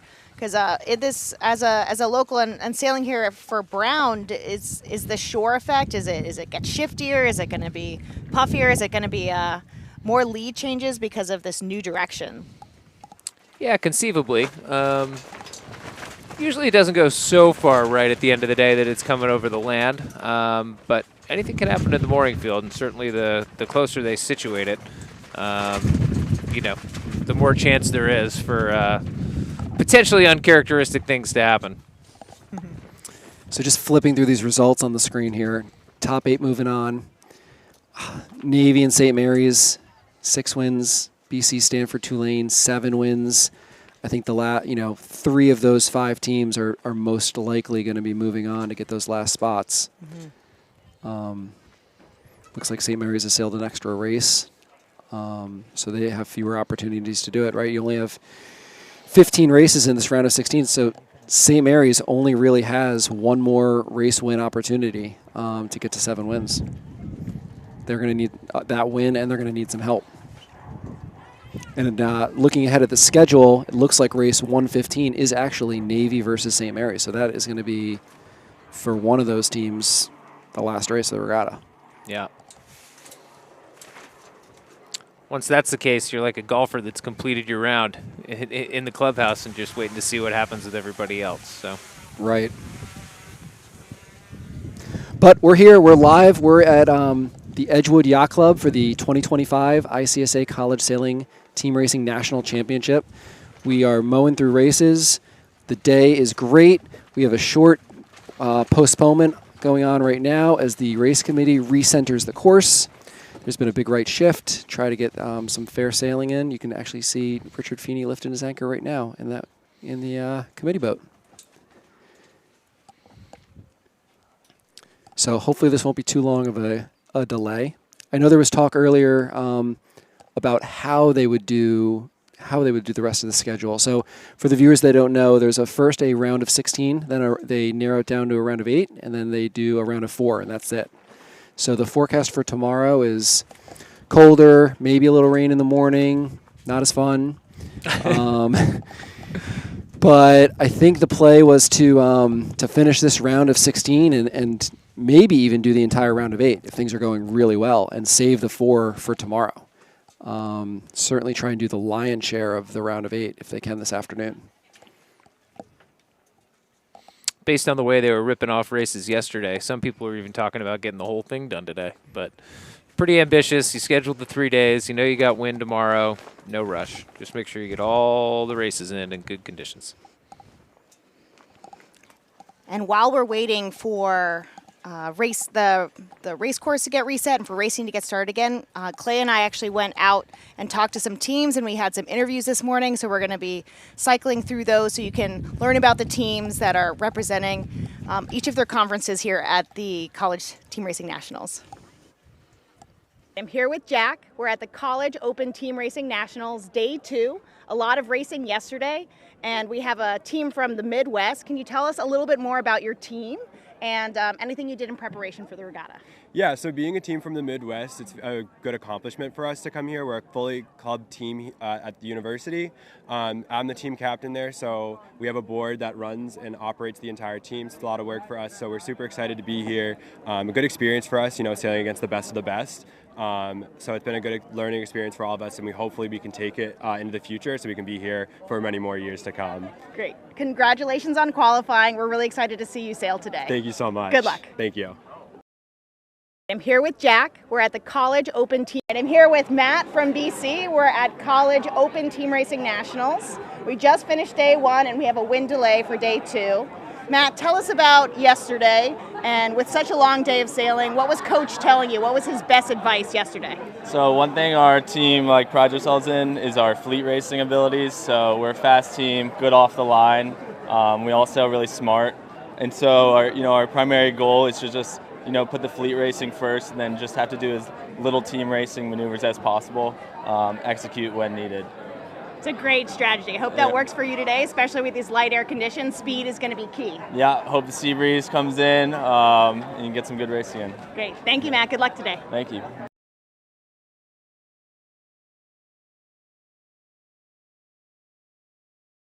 I'm here with Spencer from the Georgetown sailing team. We're day 2 at the College Open Team Racing Nationals. Spencer, can you talk to me about what conditions we expect today and how the Hoyas are prepared for the conditions today? Yes, today we expect very similar conditions to yesterday. We already have a little bit of our south-southerly flow here, which is our sea breeze direction. That's what we had pretty much all day yesterday, built in quite well. And what I think really prepares us well for those conditions is the group that we have of sailors here. We bring a big squad, and that's so that we can set up for any different combination that we need to have the right weight in the boat and the right skill set in the boat. It really speaks to our philosophy of an as-one mentality, which is a tremendous group of people working toward one goal together. And so as the conditions come up, we can rotate through people, mix and match as needed, and really be prepared for the racing that's going to happen out here in what's really a beautiful spot and beautiful conditions. Thank you so much, Spencer, and good luck today. Thank you very much, Janel. Here with Carlos from Roger Williams University. Carlos, tell me about your day yesterday. We had a pretty good start. We were undefeated. We made it 8-0. And then the last 2 races of the day weren't so good. We had 2 losses. Pretty tight, though. some dumb mistakes, but something that we can fix, and we know so. So we're looking forward to today and keep winning. Yeah. Did I see somebody on the Roger Williams team flip over in one of the last races? Yeah. We were winning against Harvard around Mark 1, super tight race.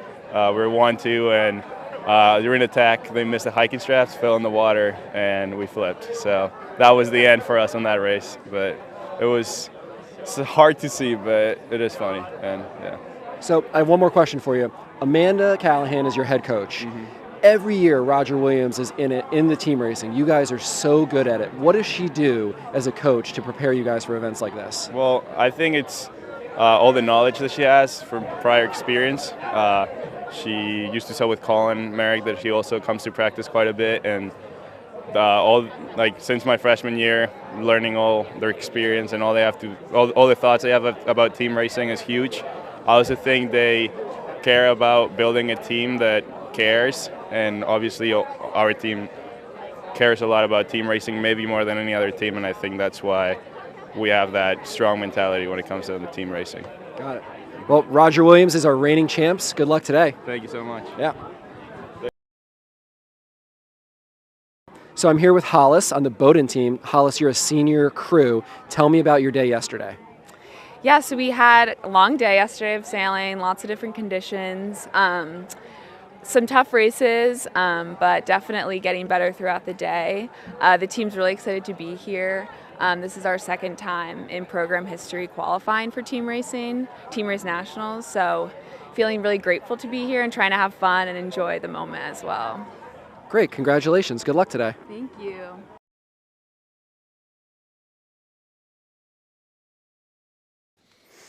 You guys are on. I'm on TJ right now. Let's have some audio. Tell us what's going on there.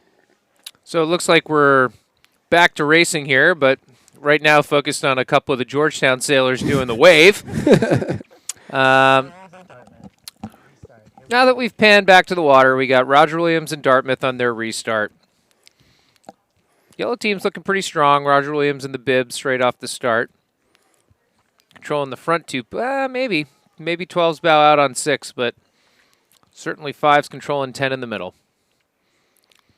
Yeah, I would say definitively 5 is winning that pair in the middle, and definitively 11's probably winning that pair on the left. Might be a tie on the far right of our view. The yellow boat tacking off tells me that they're conceding the 1. They were getting weak on 12 and happy to try something else.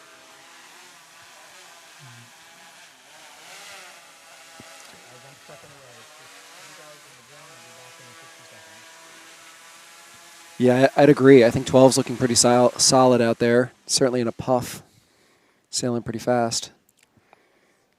So that means that Roger Williams is in a 2-3-6.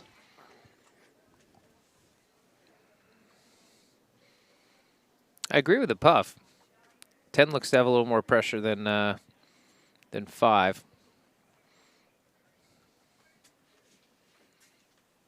black 12 looking to keep the 1, and 11 to make sure that they lock down on 4, who's going to stay in last place.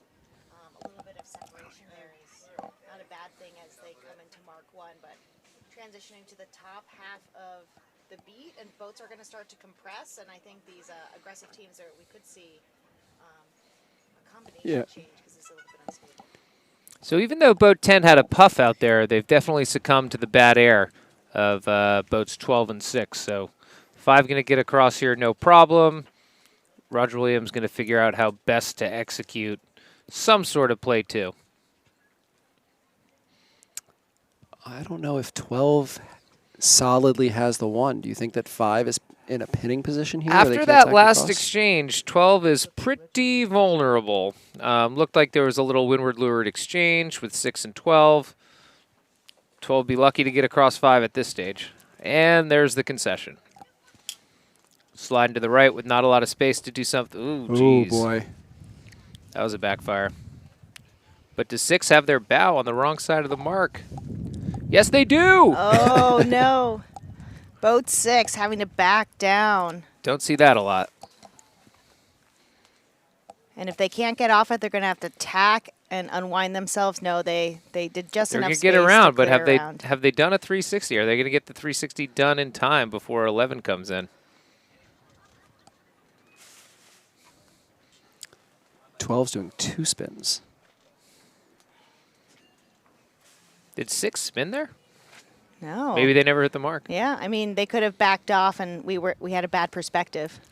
Seems a bit unfathomable, but you never know. Wow, and the Roger Williams boat just went right over that Dartmouth boat. Certainly did.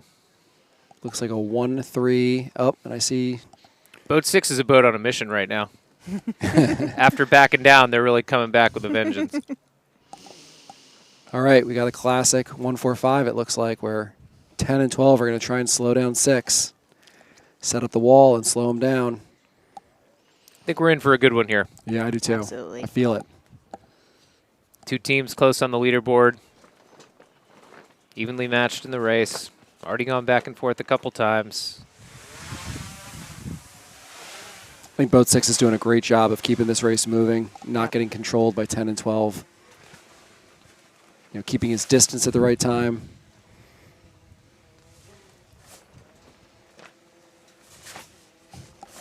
And it looks like his teammate had actually been passed, so he gave up on pushing it and is trying to get in front of 11, which is the right call if he can execute. Oh, I think 10 can get to him But first. 10 did a great job of being in a position, and Dartmouth has now moved into a 2-3-4. Yep. That was a great job coming to your help, and 10 making the pass back happen. Now Dartmouth in a 2-3-4 as they transition to the bottom part of this run.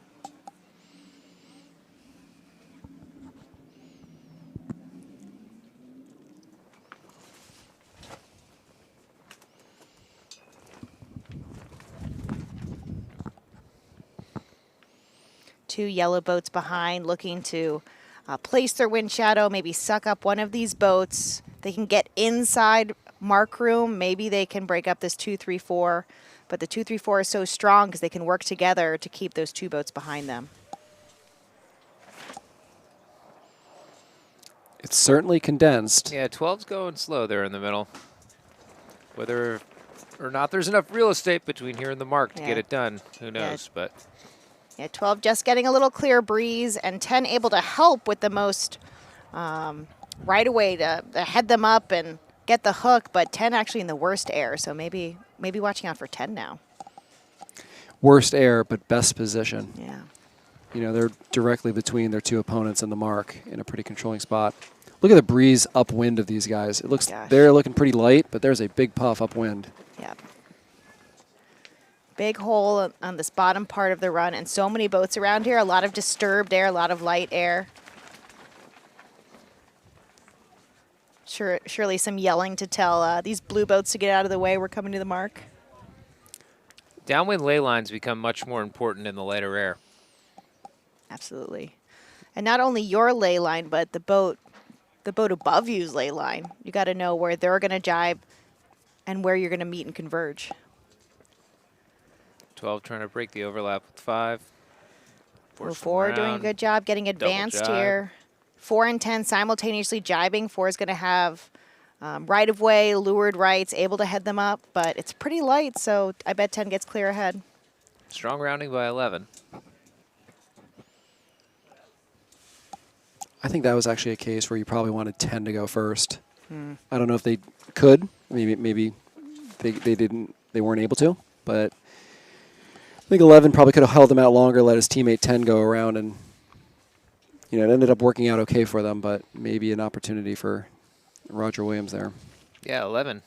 Not totally over the top of 5, but threatening that inside position at Mark 4. Yeah, all they got to do is get to the 2-boat length zone with an overlap. Oh.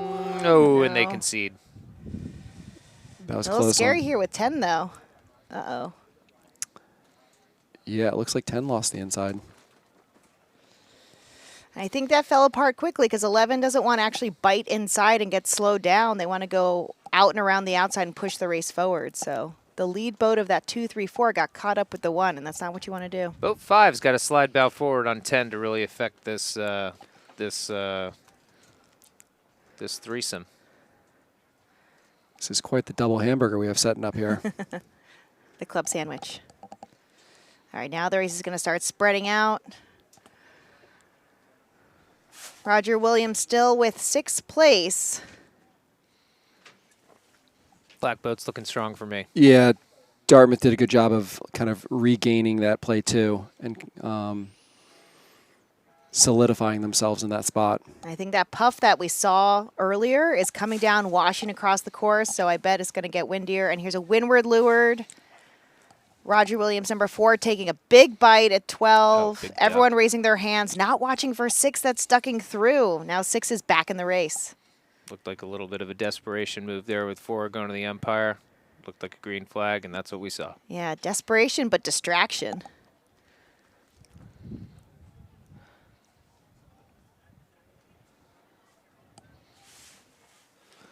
I wonder how far bow out this boat 4 is. I see 5 coming down. I feel like they're tempted to do a play 1 over here, competing pass backs. This is getting scary for Dartmouth. I like how 11 and 12 are making that pass back happen while playing forward at the same time. You know, they didn't slow down a lot. It was going to happen. They just positioned themselves well and really did a good speed pass back.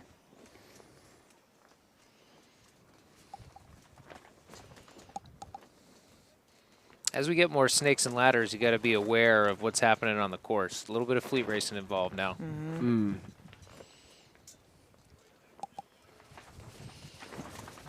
Well, Roger Williams was able to do a pass back on the near side of our screen. Yeah. Looks like 11's going to be okay with 4. Is 5 going to be able to? Yeah, maybe not. Maybe not. Maybe not. Nice righty there. Wow. Huge turn of events for Roger Williams. Wow, what a different angle from the drone. Not a chance. 4's way ahead. Yeah, way ahead. Yeah, those competing pass backs, right side 1. 11's a little bow ahead, but I bet you see them convert to play 2 here. They'll give up, yellow will give up the 1, allow 11 to be the 1, and then 4 is going to attack 12 to help their teammate out.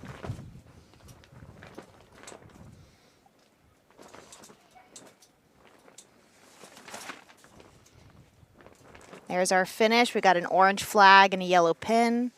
Last quarter of this beat. Yellow winning both sides. Looks like Roger Williams is going to convert to 1-2.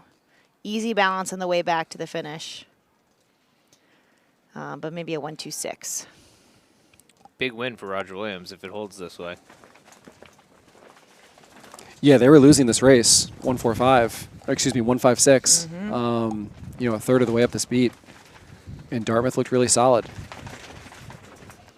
But to your point, like, you know, team racing obviously is very important in this, but there's an element of fleet racing with a puffy, shifty breeze offshore, chutes and ladders. We're seeing on the screen the big differences in pressure. And you have to have your head out of the boat because, you know, you can be the best team racer in the world, but if you're in the wrong side of the course or there's pressure on the other side, not much you can do about it. Big win for Roger Williams. Got a little bit of a fan base here, Roger Williams, based on what we hear in the background. Makes sense. Campus only 10 miles away. But it's Rhode Island, so although it's only 10 miles away, it's probably 45 minutes in a car. Can't get there from here. All the way around Narragansett Bay.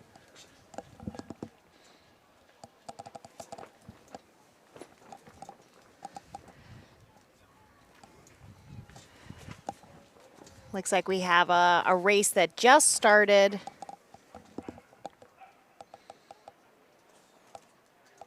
And a race, so yeah, 3 races on the course already. We've got a race coming into the finish. That's Georgetown versus Navy. We've got a race on the downwind. That's Harvard and Coast Guard. And a race that just started, Boston College versus Michigan.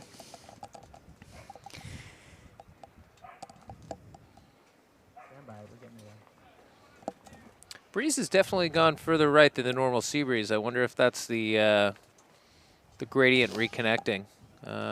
Yesterday we had a bit of a westerly gradient in the morning. You know, this morning it was a little more southerly, which kind of delayed the thermal from kicking in. little bit of a thermal with the change of the tide and the heating of the land. And maybe this is gradient, because I think we're supposed to have kind of blusterly southerly tomorrow.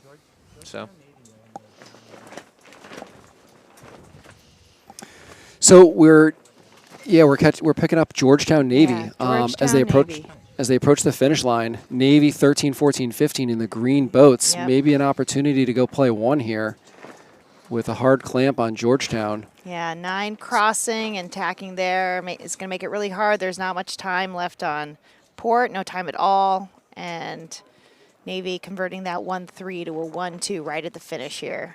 So what does that mean for the overall results? Good for Navy. Good for Navy.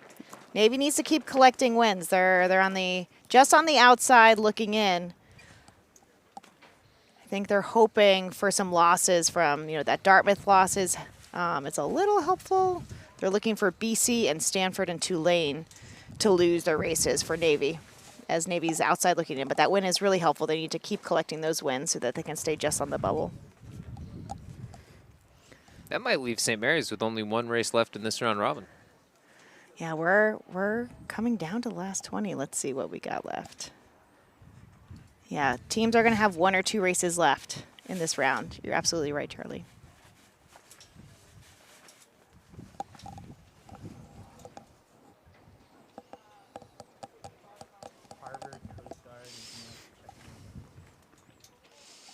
Heading over to Harvard versus Coast Guard. We're looking for red boats and blue boats, Harvard in red and Coast Guard in blue. So this is actually Boston College versus Michigan. So we've got Boston College in gray and Michigan in black. So Boston College in a strong position here. They're approaching the windward mark. Looks like they're going to round in a 1-2-3 against Michigan that's in the black boats.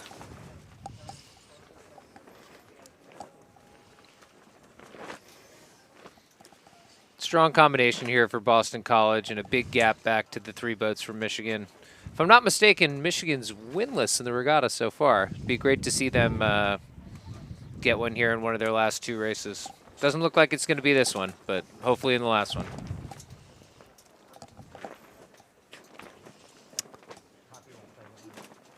So, yeah, BC's looking pretty solid here against Michigan. I know that Harvard and Coast Guard are in a pretty big battle right at just around Mark 4, heading upwind on the last beat. Yeah, Harvard in red and Coast Guard in blue. Here we are with the bird's eye view. Harvard in control of 2 pairs. Yeah, Harvard looks 2-3-4 at the moment.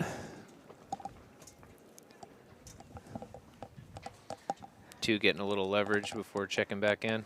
Yeah, probably about halfway up the last beat. With the breeze shifting a little bit to the right and bringing this beat a little bit closer to shore, we've been seeing these bending righties that have been affecting your ability to balance and control on this final beat. So it was interesting to see 2 duck through to the right, but they gain so much control with these righty shifts. Harvard pretty familiar with the conditions here at Brown, having competed here last weekend in the New England Championship. I believe they won, if I'm not mistaken. The fleet racing. The fleet racing. Yes. Just last weekend. So 16 is really engaging with 3, which frees up their teammate in 17, but at the same time allows the 2 Harvard opponents to get some space. Big duck here, shooting up, preventing the tack. Good move by 3 to regain, leading to the right starboard advantage. So, yeah, 1 is beating 18, great. 2 is beating 17, great, but you have to make sure that you distribute yourselves evenly. 17 and 1 are really close to each other. And 3 is pinching and going slow. There's a little bit of a dial down. Huge duck. Maybe a bit of a distraction. Yeah. To allow this 1-2, and 2 picks up 16. Smart switch there. Well, I'd be a little nervous if I was 1 about a starboard tacker preventing me from tacking. Yeah, 2 did the conservative thing and tacked with the, port tack 16, but you could have maybe anticipated that they'd be going straight back to starboard and maybe kept your powder dry. Yeah, I mean, I don't know. They if can probably shoot the mark from there, boat 1, but Yeah, and 3's doing the right thing. They're locking down on the ace. They know that we're a little nervous on the land. They can see that their teammate's going to be shooting this mark. welcome the jib. Don't tack to port. Close. Tempting fate there, right? Oh. Boy. Not a great exit there. 3 releasing the 6 and passing through. It's all good for Harvard, but yeah, left it pretty thin on that starboard pin lay line. Yeah.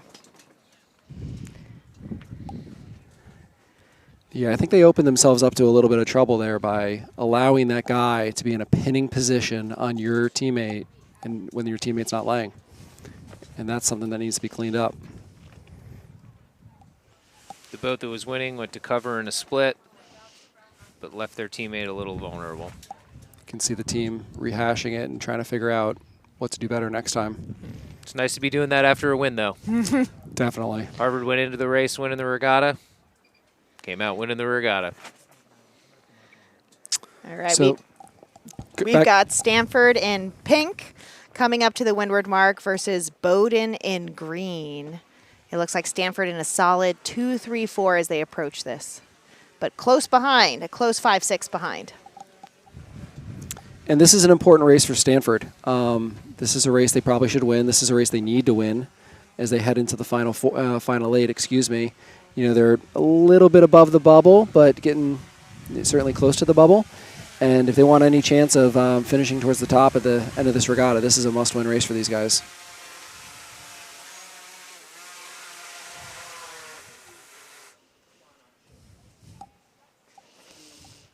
Pretty solid play 2 here for 7, 8, 9 as they approach mark 2.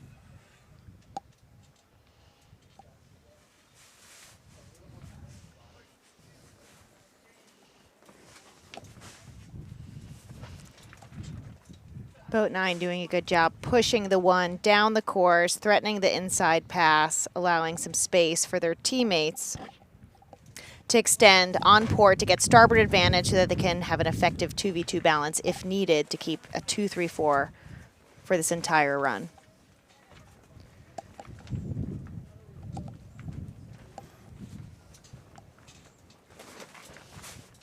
Stanford has quite the coaching staff. Chris Clevin, head coach, Sean Harvey, Augie Dale, and I just learned today, I'm sure everyone else knew this, but I guess Lachlan McGranahan, College Sailor of the Year last year for Harvard, is getting his master's out at Stanford and has been coaching as well. They got 4 sailors that can jump in and team race with them all the time and super competitive. Always go to the Hinman and are always in contention there. And I think that is one of the reasons why Stanford is always so good. Lachlan was College Sailor of the Year last year? Yeah.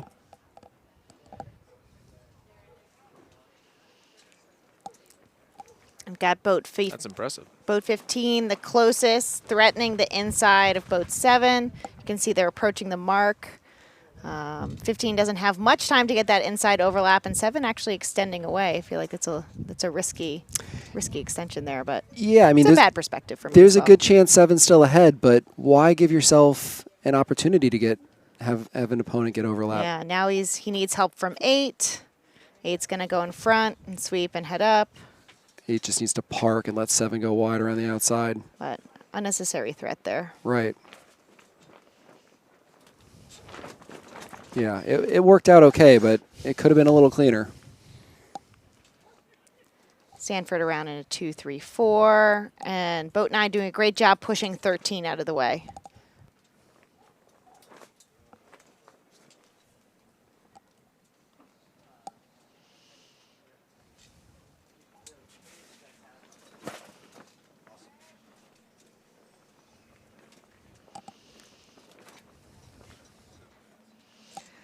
Boat 8's got to watch luffing too much while 15 accelerates down on rum line. With an FJ, you don't want to give them any bow head, but looks like 8's going to be clear ahead. Easy 2-3-4, setting up a weave. And 9 happy to be pinned to leeward of 13 as they spread this 2-3-4 out.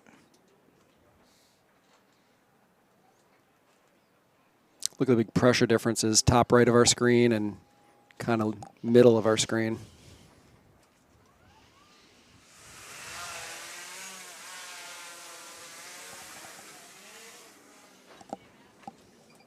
Stanford looking in control here.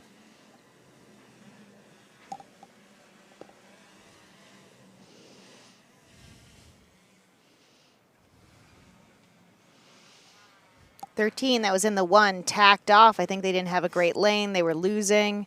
And now 9 is actually taking the 1 away. And they went from Stanford from a 2-3-4 now to a 1-3-4. But that engages 13. Now 13 is going to slow this race down. Yeah, 9 pins 13. Stanford could very quickly have a 1-2-3. Yeah. And 9 is doing a great job of clamping down on 13.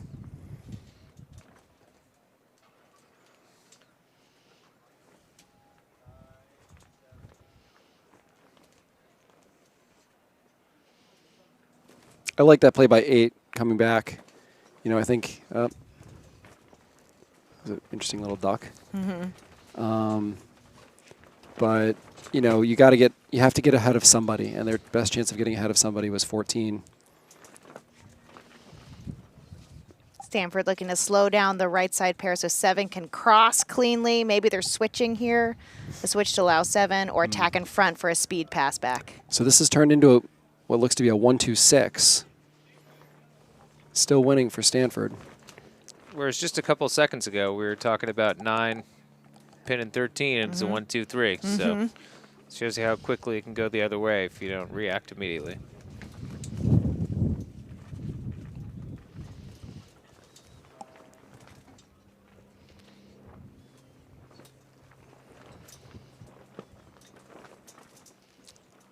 Might end up with a 1-2-3 anyway here. 8 getting a little leverage to the right.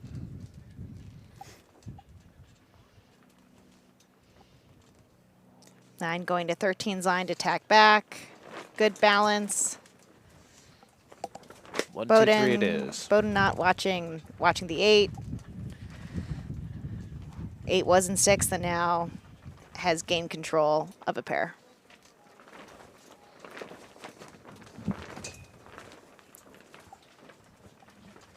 We can see the beginning of the finish line there. We've got a yellow pin. We'll soon see the orange flag. Stanford coming to the finish in a 1-2, 1-2-5.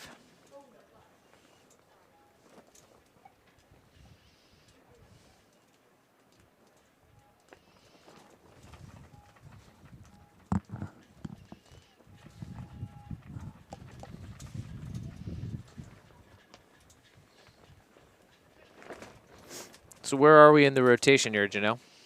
Great. We're approaching the end of the first round.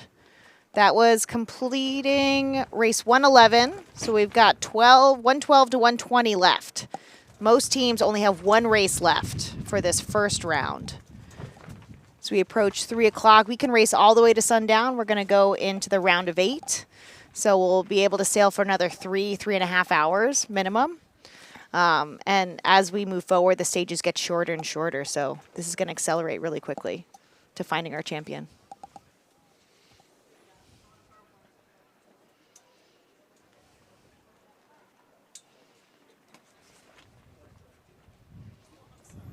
Yeah, looking at the results, actually, let's look at the races coming up. We just saw Stanford and Bowdoin. Let's see, what stands out here to me? Georgetown, Tulane. I know Tulane needs a win to kind of keep themselves on the right side of the bubble. Navy needs a win. They cannot afford another loss. The last race in our view here, Harvard-Boston College, is going to be important for both of those teams. Harvard looking to kind of cement themselves atop the leaderboard at the moment, and BC also needing another win to secure themselves in the top 8. So some important races coming up for some teams here. You guys get closer to each other, shoulder to shoulder. So we're going to go to the next race after the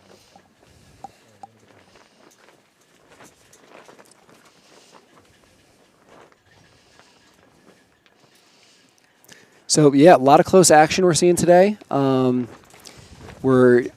be nice to see the results after the 120 races to complete the first round of 16, because that'll be kind of our real first inclination of the pecking order. Teams will have all sailed the same number of races. We can see where it lies, see the top 8, which are going to move on, and get ready for the start of the round of 8 shortly thereafter. Even though it might feel a little more intense in the round of 8 and in the Final Four, every win counts the same. They're all important, every race. Yeah, every new stage, all the results count. So those losses that you had in round 1 are going to haunt you into the Final Four.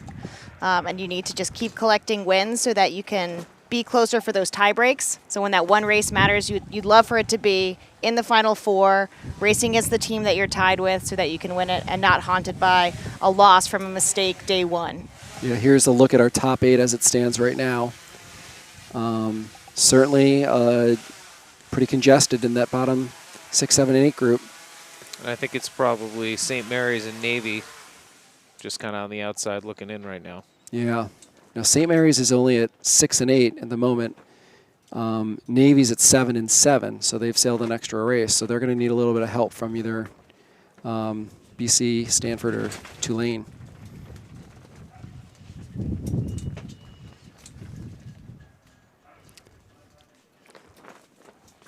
Looks like we're in the pre-start. We've got orange and green boats.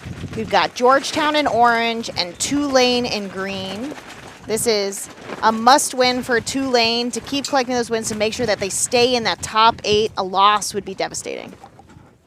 Yeah, Tulane, they have this race, and they have the very last race of the round against Coast Guard.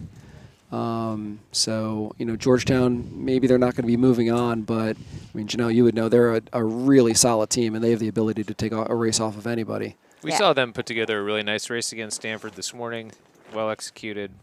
They can beat anybody. Absolutely. And then looking at this start, we've got 2 Georgetown boats leading at the pin, and we've got 2 Tulane boats quite late. So just off the starting line, Georgetown in control of 2 pairs. Looking to go play 2 pretty early, allowing Tulane to extend away with the 1. I was going to say, one of these green boats is going to get frustrated and tack out here pretty soon.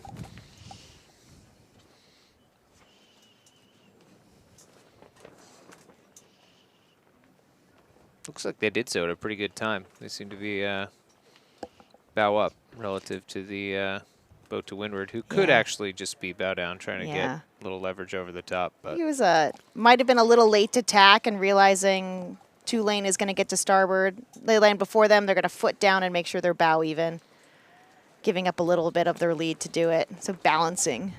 But still, Georgetown in orange still in control of 2 pairs. And last we saw, Tulane had the 1, headed out to the right.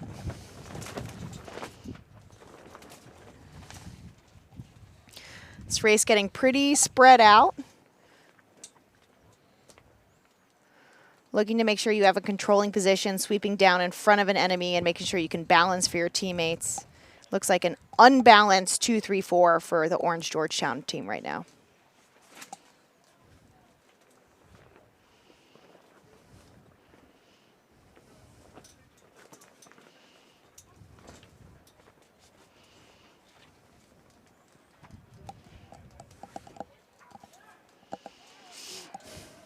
it's amazing how the pair perspective changes as the drone pans through the sky. Does, and with that right pair being more depressed, we'll see if they have a righty or a pressure, or as is the pairs are so spread apart, if they're going to be crossing, is Georgetown in a 2-3-4, or they're still controlling 2 pairs, they can go 1-2. So with the right pair crossing, 13 leading, Georgetown Orange is still in a 2-3-4 as they transition from the bottom part of the beat to the windward mark.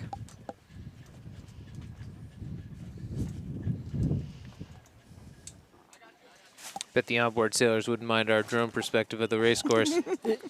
What a great resource or viewing tool the drone footage has provided for college sailors, especially in team racing over the last few years. I mean, we didn't have this when we were in college. And it just gives you a great perspective, makes it a lot clearer, easier to understand.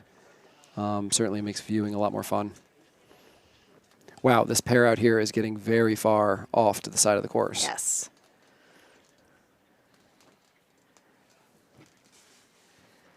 Might have an umpire boat on anchor there at the finish or something.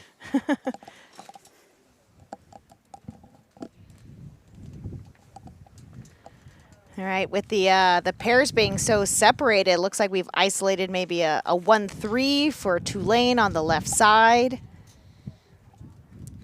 Boat 8 coming in. That unbalanced and overlay line tells Yeah. me that they're not going for a play 2. Yeah. So they must think they have some sort of play 1 capacity, but it hasn't really worked out that way. Didn't work out. Yeah, maybe losing track for the marks. But this is a do or die for boat 9 to hold off boat 14 to give time for 7 and 8 to get back into the race. Do love a good 1-3. Oh, there's a green flag there. Oh, a jibe. Unorthodox. I like it. Haven't heard a ton from the umpires today. No, I think the sailing's been pretty clean. Think the competitors have done a nice job policing themselves. Always better just to do a 360 and get back in the race than leave it for discussion for the umpires. It's so easy to just do a quick spin and be right back in the race. And obviously there are times where, it's more costly than others and you may choose to let it go to the umpires. But, if you can do a quick spin and just be right back in it, you're just better off doing that. A quick jibe from Georgetown there as they rounded Mark II, catching Tulane off guard. Did a 360, and we have a 2-3-4 for Georgetown as they head downwind.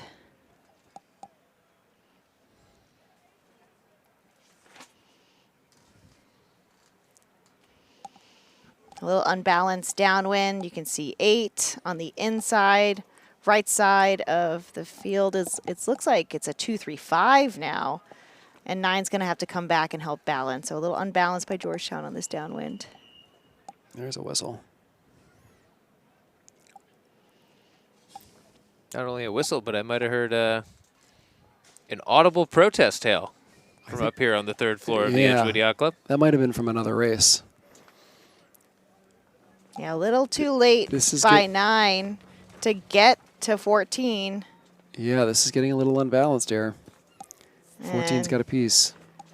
This pass back, this is not sure how far right, looking downwind, if they're going to extend to on starboard to Mark III. Looks like 8 held. Maybe 14 took one more bite inside and they didn't need to.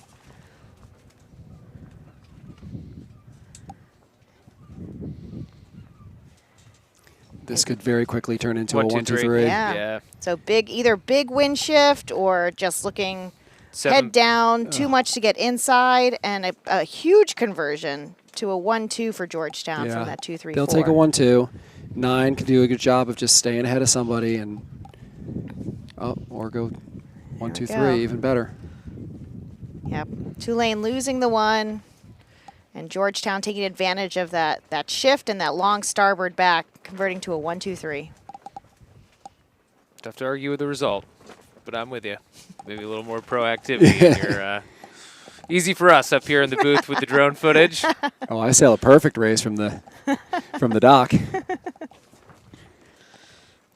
If I'm not mistaken, Clay, you and I sailed the U.S. Sailing Team Race Championship together. Oh, the we Hinman. did. How did we do there? I don't remember. Where was it? It was a forgettable appearance. Yeah. We had fun. We had a great time. Yep. Stayed with the Stork family down there. I think we were, 5th or something like that. But you know what? Our viewers are never going to know. I think we were first. Yeah, could have been. Could have been. Don't look it up. Please don't look it up. With the internet now. Plenty of fact checking going on.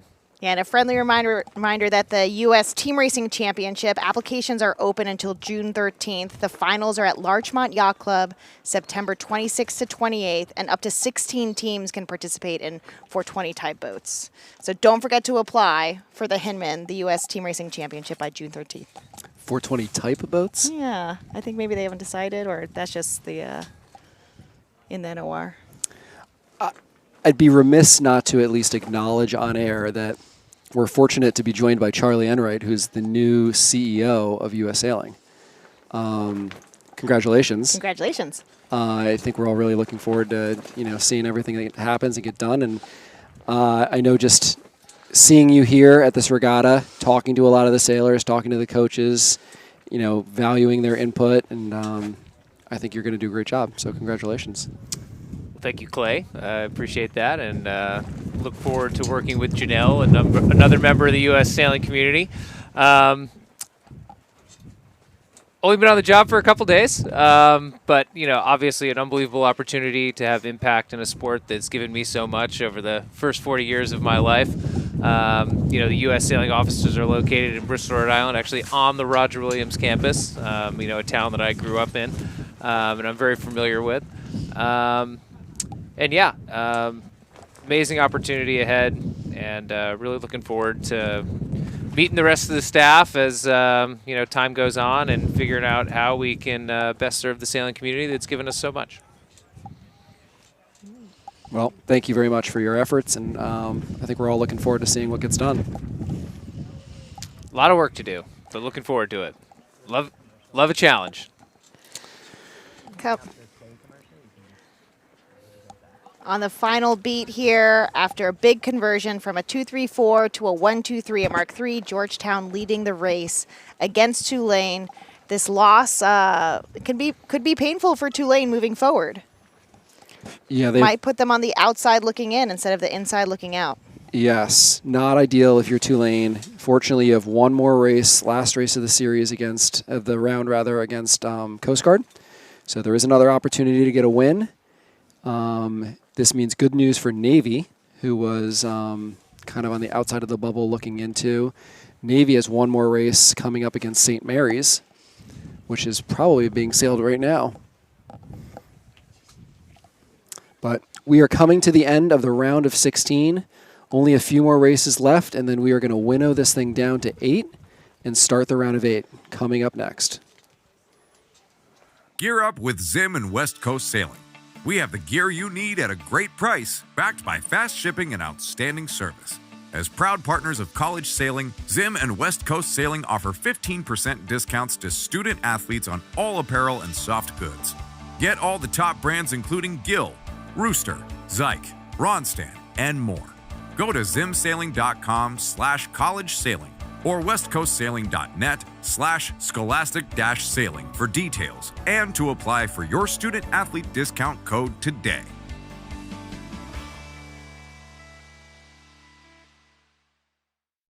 If you speak the language of bosons and quarks, of nanoengineering, Wordsworth, or hip-hop, then look no further than Brown University.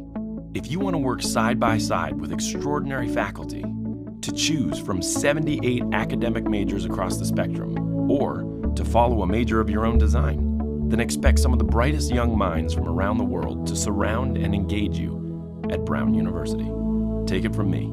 I'm John Krasinski, class of 2001.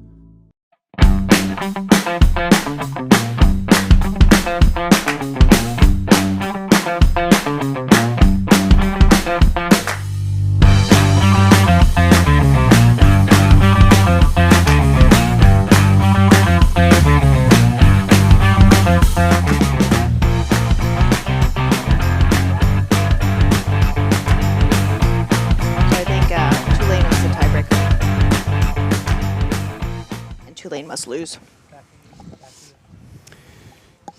We're back, and it looks like Harvard and Boston College have just started this race. Harvard is in the pink boats, 7-8-9, and BC is in the green boats, 13-14. Ooh, a little bit of a foul there. Yep. 14 going to roll into a spin. Always impressive to see completing the tack and protesting simultaneously. I don't think I can do that anymore. So I don't know how the tiebreakers line up, but if Boston College loses this race and falls to 8-7, and if Tulane and Navy win their last races and are also 8-7, there could be some ties that need to be broken. We'll have to look at the group of 3 and see if any of them beat both and had 2 points in the mini group of 3. So we can take a look at that at the break. But so this is an important race for both of these teams. It looks like BC's winning the pair all the way to the right in our view. 15's ahead of 8. I would also think that BC's winning the pair to the left in our view, 13 ahead of 7. Harvard's probably winning that pair in the middle. But BC looks pretty good right now, halfway up this first beat.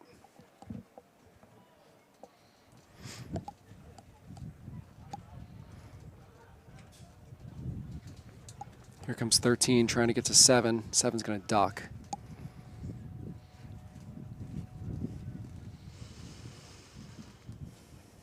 Potentially good to get to the right, but looks like plenty of race course still to the left. Mm-hmm. Gonna be a couple shifts between here and the top. And as we were talking about before, you got to be careful with a team like BC that's just going to focus on doing the correct thing for the race course and sailing as fast as they can. Maybe not overdoing it and thinking to play back in a 2. They're looking to extend forward, and it looks like 13's got a great high mode coming up to 7. I think they're going to be leading these edges. Do we think that 7 has any shot at 15? 13's doing a good. 13 doesn't want that to happen, so they're going to come over and. Interesting with the cross. I would have 13 might tried end to do up a doing double the same tack. thing that 7 just did with them. Yeah. Yeah, except for now 7's got to play on 15, and your 1-2 is no longer a 1-2. Interesting time for 13 to have checked in with 7. Yeah. Yeah. I like that placement of the tack on by 15. Agree. Because you're either going to tack free, which just happened, or if 7 goes with you, they tack into the cover of 13. I thought that was really well done. Yeah, 15 setting themselves up for help. Right. Yep. 13 just needs to maybe slow down, to go a little high, slow, let 15 get advance. Mm-hmm. Check in with 7, and they also have to make sure of this other boat, this other pink boat headed out right, but that boat's far enough behind. You can see they're sitting in. It's a lot lighter. Definitely some action in another race. Can hear a couple protest tales. That was a tiller bang and a protest. But BC looking good here at 13. A little work to do on 7 to slow them down. Oh, well, is that the... That's that is gotta be Mark 1. That's got to be Mark 2, 2, right? Yeah. So no problem for BC here to round in a I 1-2. don't know. That might be Mark 1. Is it Mark 1? Ladies and gentlemen. You're right. It is Mark 1, which is... Ooh, a 1-3. We love this. There's 8. And does 8 have a shot at 15 here? Certainly does. Starboard tack. Oh, boy. That is a foul. What? Yeah, there you go. Oh, that was a my bad hand up. Yeah, spinning. Not I think that was a going to the umpire hand up. I think that was a spinning. A jibe and attack, right back in it. Oh. And a red flag, it would seem. Now, what do you think? That was a Rule 14? Why would they Contact? Yeah, you could have avoided contact. You didn't need to do that. Could have been that. Maybe. Oh, 15 stuck to leeward here. Oh, 15, disastrous. You got to stay bow free. Well, 15 had room on 7, but 7 owed 13 room, and 13 was set up there with nowhere for 7 to go. Maybe going into that Mark 1, Yep. the boat on port didn't need to anticipate the change of course of the starboard boat, going from a beam reach to past close hauled, and it happened in a manner such that the port boat couldn't keep clear. I'm not sure. Either that or it could have been contact. But I think you and I in real time saw it the same way. Yeah, and the port boat could have also tacked. Like there was a lot of opportunity for them to tack in the lead up, and as the starboard tack boat headed up. Oh, that'd be a 14 for boat 14. 14-14. 8 in a bad spot there. Ooh, Way might too have been close. a boom on shroud there. Way This too thing's close. Getting chippy here.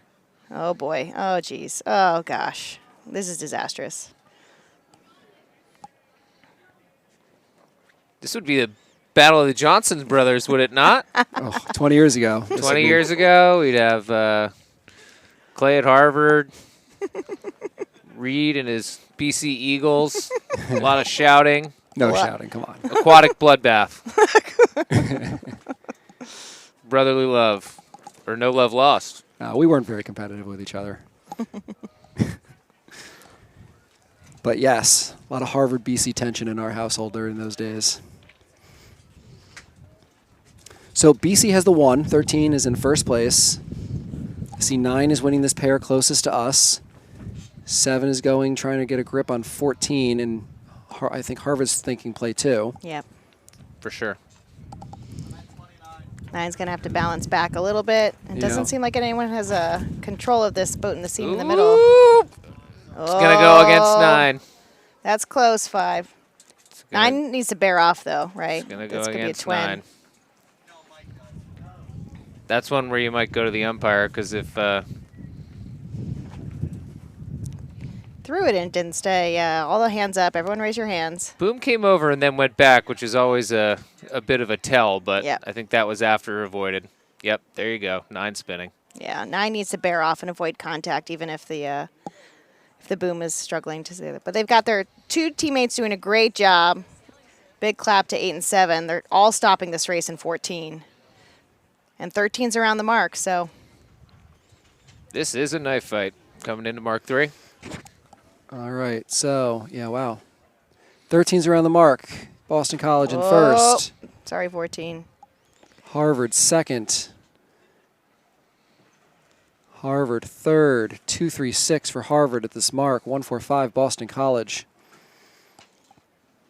A lot of red flags for Harvard in this race. I need to clean that up. A lot of crimson flags. Yeah, be a little bit easier.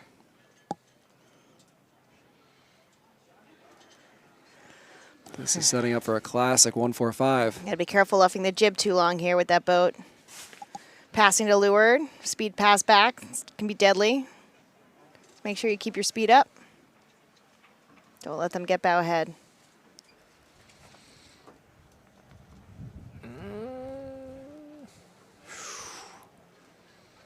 Really good stuff. 8 just needs to stay a little bit farther ahead than they probably want to, just to get around this mark before they head upwind. Ooh. 14. It's tough in an FJ to pass through there. 420s can pass through a little bit more. Deal done. Oops. Wow. 14 still in there. That's the dagger there. 15 committing their bow to lure to 9. Crazy. I don't know if I would have tacked out if I was 8 there. I don't know. Wanted to get ahead of the 5 tacking. Maybe. Oh. Wow, that was tacking too close. Come on, 14. 9's probably okay with it once the right side. They're flagging 14. Yeah, that was close. And we're setting up for a 2-3-4. 14 starting their second turn. Gosh, what a battle. Interesting lee stern there. Yeah. 2 tacks in 10 seconds. Yeah, I mean, I think. They're just waiting for the pairs to spread out and choose a direction to go. I'd love to rewatch between 1 and 2 and exiting 2. There's a lot of contact there, not a lot of spinning.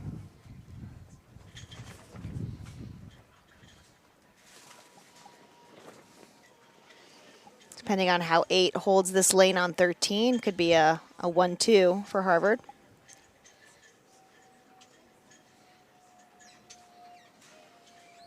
Interesting on that tacking too close call.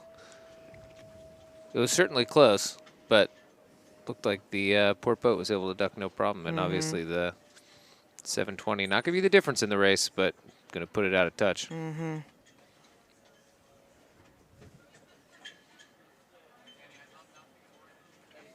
Maybe we willed the umpires to get involved by talking about how clean things have been prior to this race. We did. We jinxed it. Bad juju.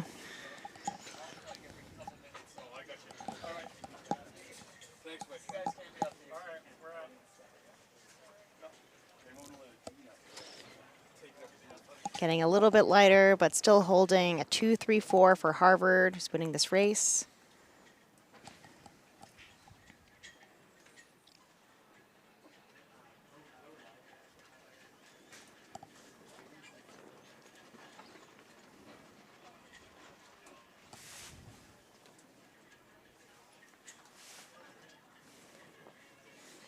And 8 holding their lane really well above. Green boat, looks like Harvard's going to be able to go 1-2. At least 125. I got a question for you folks. Go. It's Friday.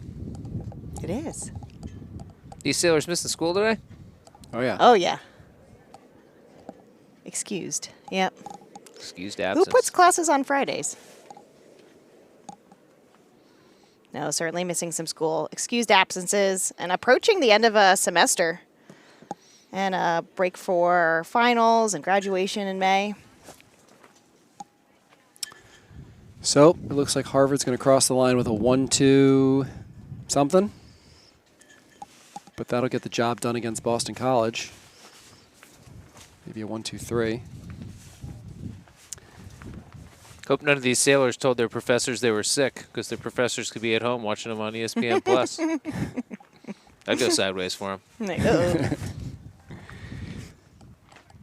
So I'm waiting for these results to update with this Boston College loss, because that's going to drop them to 8-7 and into a tie with a few of these teams. Stanford, who came into the day pretty solid position, kind of fighting for their life right now in that 7th spot. Oh, yeah. Yeah, it's a tough position to be. Well, I can win all my races, but I really hope they lose theirs. Headed over to the starting area, Stanford and Charleston, the penultimate race of our first round, race 119. We've got Stanford in yellow and Charleston in black. What's the math? Does Stanford have to win to get in? Let's take a look. Stanford's in. Yeah, so, all right, the results are refreshed. Brown looks solidly in at 9-5 in 5th place. Stanford is 8-6. Navy has finished their first round, all 15 races. They're 8-7. Boston College is 8-7. It looks like Navy holds the tiebreaker over Boston College for that. And then Tulane is 7-7. So who's Tulane's last race against? Tulane is in the very last race against the Coast Guard. So if they win, they can also be 8-7. So we could, and if Stanford loses this, we could have 4 teams at 8-7. All right, just getting off the line. We've got yellow Stanford, black Charleston. Yellow Stanford winning 2 pairs off the line. Looking like they could be a 1-2 by Mark 1 if this stays the same. Let's take a look at that.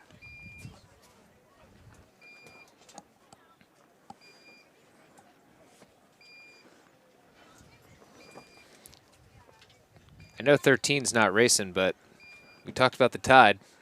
Yeah. It's running now. Yeah. So probably a little bit more on the first beat than on the second beat. Maybe a little relief on the right.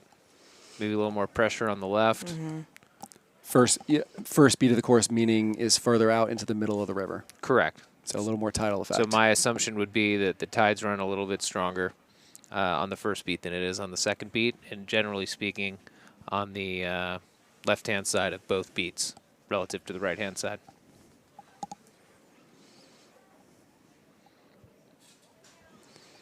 So we're just getting past a note here that after the last race, after race 120, they are going to resail race number 105 due to a breakdown, and that's going to be between Bowdoin and Brown.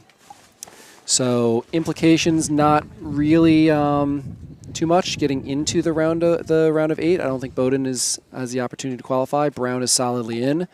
Obviously, Brown is going to look for a win in that race to move up a little further in the leaderboard, but just so everybody knows what's happening, there will be one resale due to a breakdown.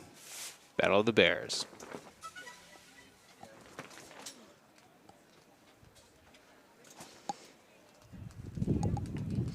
Taking a look at the race on screen, really spread out. We've got 4 boats really far left, 2 boats on the right.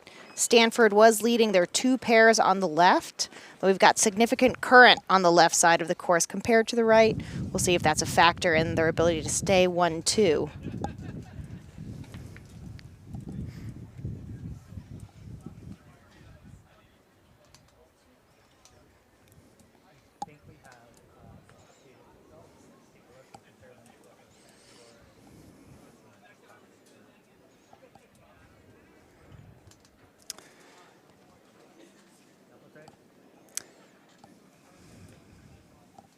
So many of these teams have finished the round of 16. Harvard, I know it hasn't been updated yet, but Harvard is actually at 13-2. They're going to be in sole possession of first place. Looks like Roger Williams and Yale are both going to finish this first round with a 12-3 record, so just one race off. Dartmouth is at 10-5, so they're pretty solidly in fourth. Brown has one more race to go. They're at 9-5. Those teams are all going to be into the top 8. And then we have Stanford currently on the water right now racing against Charleston. That's an important race for them. A win, and they're definitely in. A loss, and they fall into a tie with Navy and BC, who are going to finish with 8-7 records. Tulane's at 7-7. They race next. So there's still something to be played for to get into this top 8 group. And we're going to have to keep tabs on this. Coming back to the race, we've got yellow leading, but unstable 1-2. They have a 1-2-3 here. Oh, I see 1-2-3. Sorry, I saw the black-brown. 1-2-3. Yes. So Stanford is doing what they need to do. 1-2-3. Oh, this is my favorite part. Do a little bump and run, maybe. Could be. Looks pretty tight to mark 2. Maybe the breeze is going a little further right. Yeah, a little further right, just extending on port on the downwind. With Stanford winning this race, that'll secure their position into this next round of 8, and it would leave the possibility still of a 3-way tie. 2 teams would get in and 1 would be out. Yeah, so let's assume for the moment that Stanford wins this race. They're going to be 9-6. They're into the next round. 7th is, as it stands now, 7th is Navy at 8-7. Boston College is 8th at 8-7. Tulane is the race coming up. We should check in on that Tulane race. They're 7-7, so they could win that race and also be 8-7, and we'd have 3 8-7 teams for 2 spots.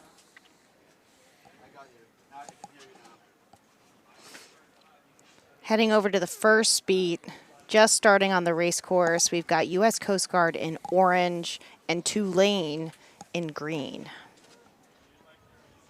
This is a must-win for Tulane.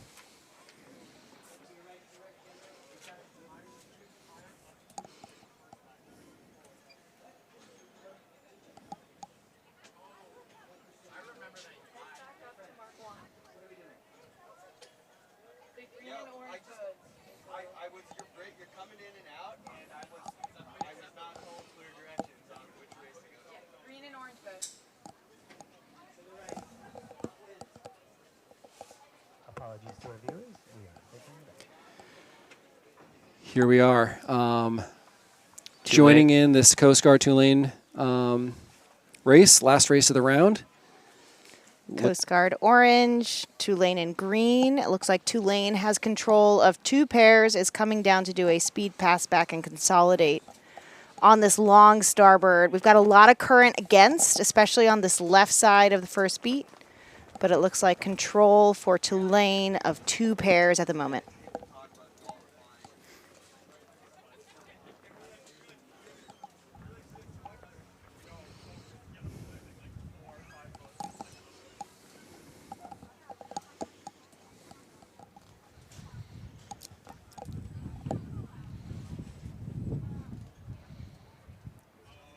Tulane leading the pairs on both the right and the left, just about how they balance back at the top. See Mark 1 coming into the frame. 15 just having to make sure 9 doesn't have a piece of 14.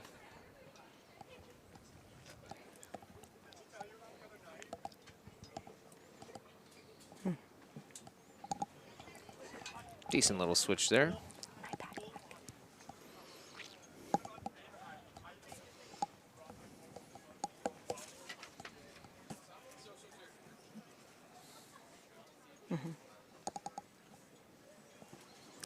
So we are doing some math over here, trying to figure out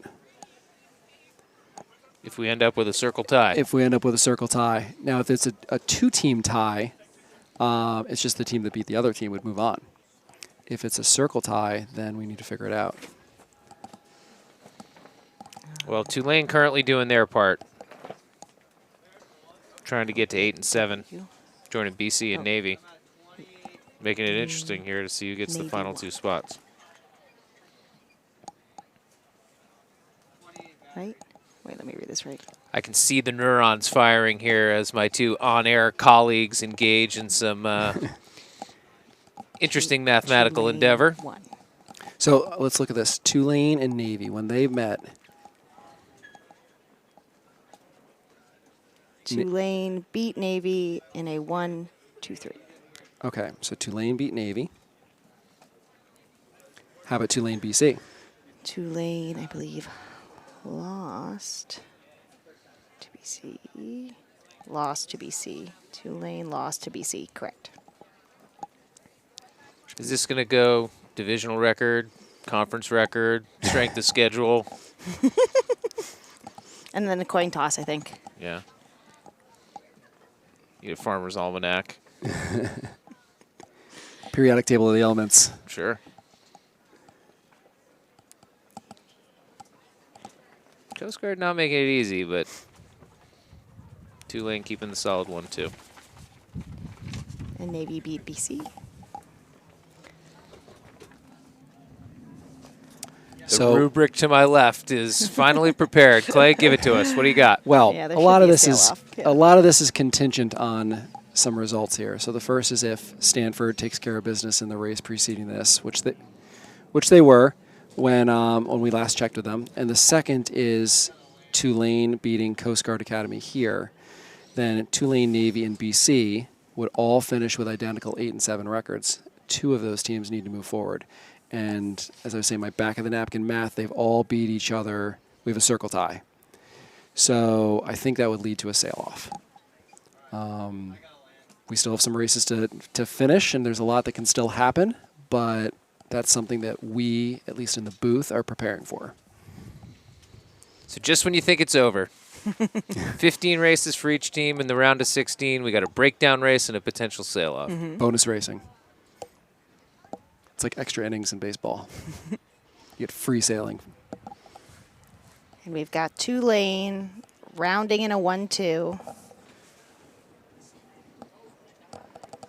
And looking over my shoulder, the viewers can't see this, but Stanford did pull off the win against Charleston.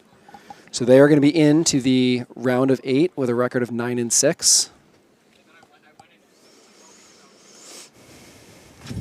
So if Tulane, by my math, and there can still be some things that change, but if Tulane loses this race, Navy and Boston College move forward. If Tulane wins this race, then there's a 3-way tiebreaker. So Tulane right now in the green, 13, 14, 15. Looks like they're in a pretty comfortable 1-2. Yep. 7 being the one boat that could cause 14 some trouble. If 15 needs to slow 7, they're not in a great position to do it, but it looks like 14 should be able to get to their line, and 15 is actually in a good pinning position. So either 14 comes to their line and tacks, or has the option to duck through if needed.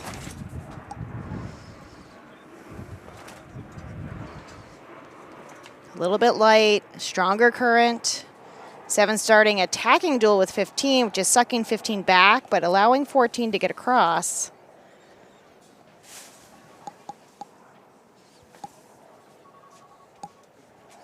And 14 getting some pressure here. Speed pass back happening on starboard is a little bit scary depending on how far up the beat you are. You have a lot of boats headed out to your right. Probably no need to luff there. I would just go fast. And extend away from 7 as long as you're clear. Quadruple tack's probably not the ideal thing to do in a winning combination. Get to the finish line.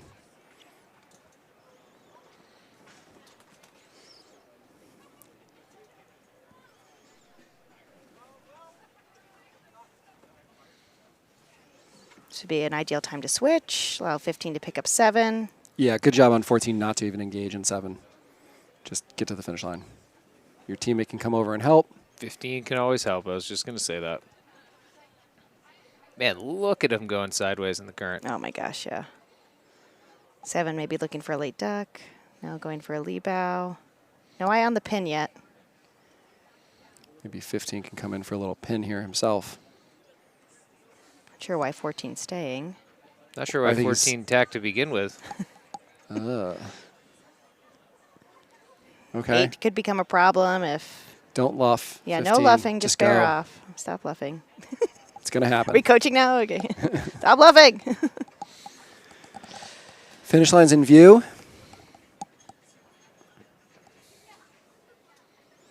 And 15 can press down.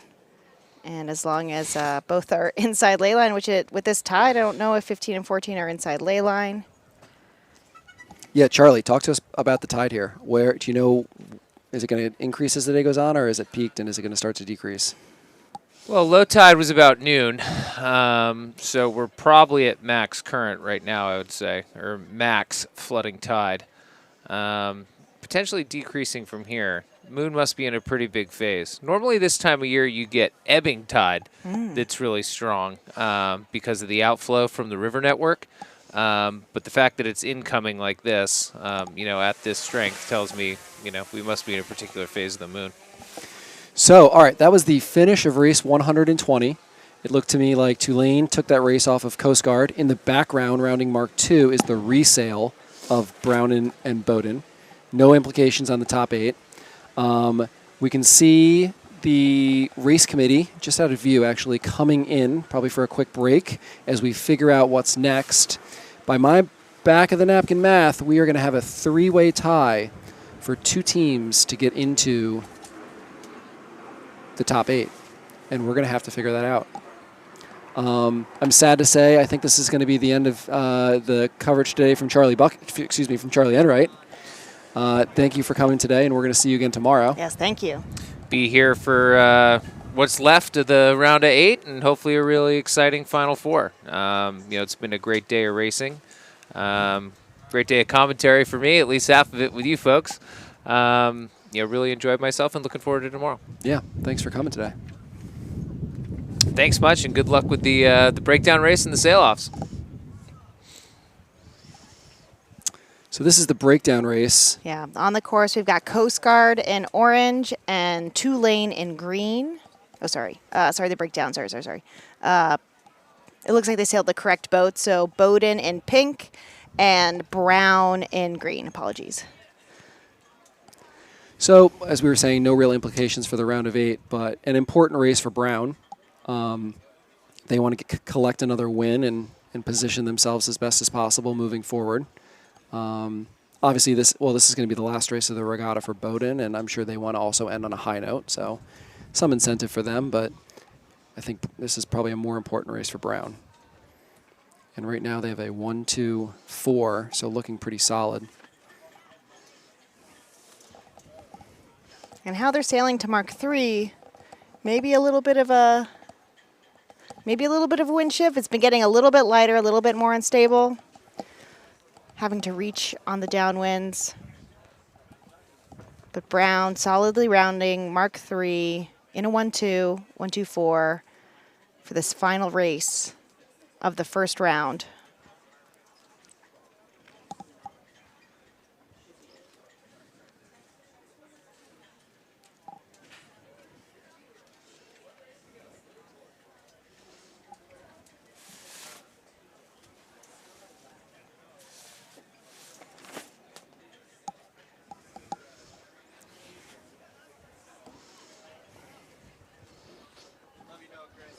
Yeah, it looks like they're broad reaching between 3 and 4, so we've got a bigger lefty on the course than we've seen in a while. We've been moving the marks right all day. That's dropping to a wing to get Mark 4, so this is going to be a short final upwind with a long port headed to the finish. So a good time to take a break, certainly before the round of 8, as it gets a little bit lighter and we got to reset the course to be square to the wind.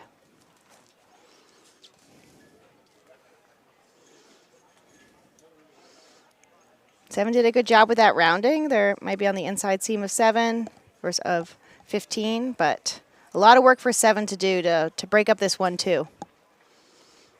13's doing a nice job of just slowing down the chase. Oh, you can do a little too much with this tide and people can sneak through. Maybe a little greedy by 13, but yeah, I agree. You need to slow down, create more space for your team. But 3 and 4, if you do a little too much, someone can sneak in now. Just as I said that, he did too much. I know. Can't help it sometimes. You No, just get too excited. The intention was there.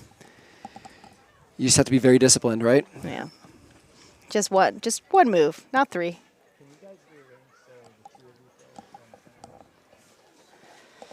We've got 15 coming to 7's line. 7's the threat, so 14 and 15 have great coverage, keeping their 1-2 balance. Long port for this final beat, the final race of the first round.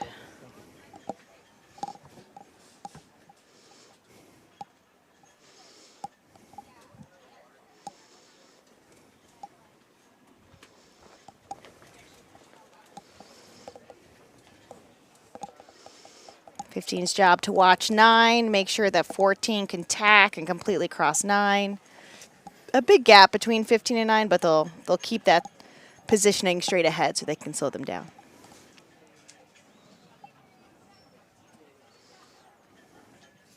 Zooming out, you can see how much lighter it is now than it was before. We saw some really big streaks. You can still see streaks, but much lighter. The boat's moving much more slowly, mainly because of the tide.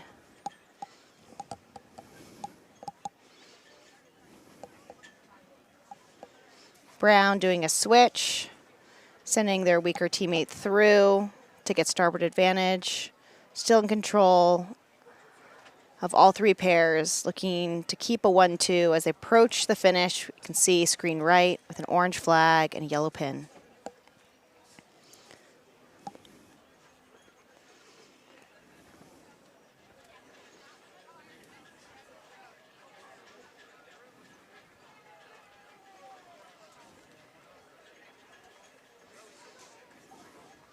Last hope would be for 9 to become an lee bow 14, but it looks like 14's clear ahead. Inside the finishing box. And their teammate coming from the left side. Much closer between 9 and 15 than it should be, but still finishing with a 1-2. So this is actually the last race of the 120 race round of 16. Brown is going to win and move their record up to 10 and 5. So we're going to recap here a little bit. So after 15 races, round of 16, 15 races for each team, Harvard sits in first place with a 13 and 2 record. Following Harvard is Roger Williams and Yale, both with 12 and 3 records, 1 race off. Dartmouth and Brown have identical 10 and 5 records, solidly moving on to the next round. Stanford is going to be in 6th place with a 9 and 6 record. Then we have 3 teams, Tulane, Navy, and Boston College, each with identical 8 and 7 records, and we are going to try to have a sail-off for those teams. 2 of those 3 teams will be moving on. So I know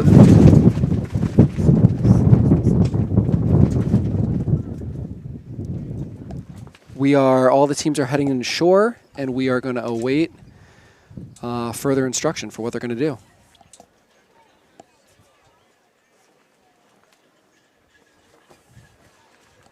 So, Janel, how you do it with a 3-team sail-off for 2 spots is, I believe they're going to take 2 teams. I don't know which 2 teams yet, and they're going to go out and they're going to race one race. And the loser of that race will stay out and race the 3rd team. And if that 3rd team beats the loser of the first race, it's over. The 2 winners are moving on, and it's done. And if the 3rd team loses against the loser of the first race, then there's going to have to be a 3rd race. Yeah. So there's a chance that it might only take 2 races to determine which 2 teams. I expect they would put all 3 teams in boats and have them on the water ready to go to try to expedite this as much as possible. Yeah, and one thing we don't see in the rotation is that being built in, but we do see in the scores that ties were broken based on points. And so TechScore has gone ahead and broken the tie between 7, 8, and 9, collecting all their finishes, the lowest points getting the 7th and 8th position, meaning BC and 9th had more total points. Right. So those are the two. But because these three teams have all beat each other, and even everyone's 1-1 against each other, a sail-off is necessary. And we're standing by to learn what colors those teams are going into, the order of those races, and be watching closely.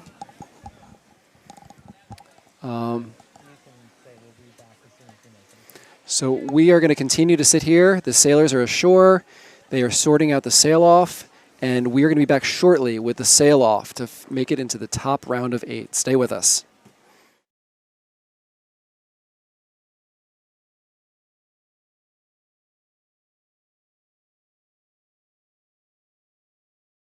Backed by fast shipping and outstanding service. As proud partners of college sailing, Zim and West Coast Sailing offer 15% discounts to student athletes on all apparel and soft goods. Get all the top brands including Gill, Rooster, Zyke, Ronstadt, and more. Go to zimsailing.com/college sailing or westcoastsailing.net/scholastic-sailing for details and to apply for your student athlete discount code today.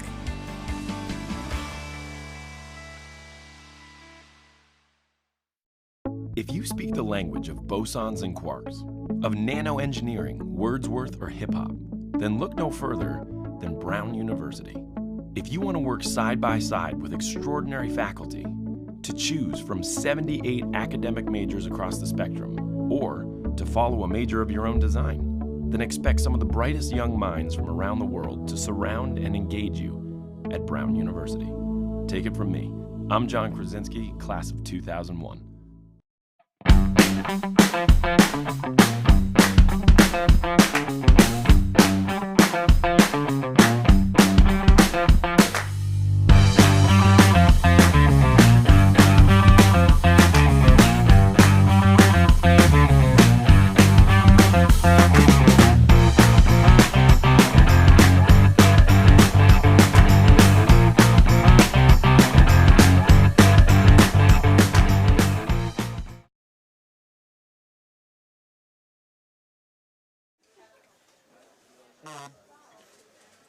Hello and welcome back. We're in a delay. We just completed the first round. Welcome back. We are in a delay at College Open Team Racing Nationals. We just completed the first round, 120 races. We have results in for our top 8 teams. We go from 16 teams to 18 teams. Starting in first place, Harvard with a 13-2 record. Roger Williams sitting in second with a 12-3 record. Third place, Yale with 12-3 record. Fourth place, Dartmouth, 10-5, tied with Brown, 10-5 in fifth. Rounding out our top 8, we've got Stanford in sixth with a 9-6 record, and 3 teams tied for the last 2 spots: Tulane, the U.S. Naval Academy, and Boston College, all sitting with 8 and 7. All the boats are on shore. Competitors are taking a break. Race committee is looking to reset the course. We've had some unstable breeze in the last 2 minutes of the last race, and we'll be resetting the course and heading out as soon as possible to move on to our top round of 8.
All right, we are back, and we have bonus sailing for everybody. We have a tiebreaker. 3 teams, Boston College, Tulane, and Navy, all tied, identical 8-7 records, and we need 2 of them to move on to the round of 8. So, Janelle, here's how this tiebreaker is going to go off. On the water now is Tulane in green and Boston College in pink. They are going to race 1 race. The winner will come in, Navy will sail out, and Navy will sail the loser of this race. If Navy then beats the loser, we're done. The first winner and Navy will move on to the top 8. If the opposite happens, we have to do another race and keep it going. I do think at a certain point after so many races, they just say, this is taking too long. We're going to go to points and we're going to figure it out. But at least that's where we are right now. Yeah, it's going to be 1 round of that, right? If we have to do the second race or the third race, then we're going to have to go to points. But we're in sequence here. We're under 2 minutes.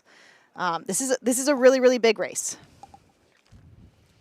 Looks like the breeze is filled in with this panoramic view. You can see some pretty big puffs coming from the right side of the course. Someone's got to be heads up to look for that. I feel like a broken record, but it just is amazing to me. The pressure differences out there, the puffs that are rolling through, and you're right. Like, it's beyond team racing. You have to have your head out of the boat and, to an extent, fleet race at times.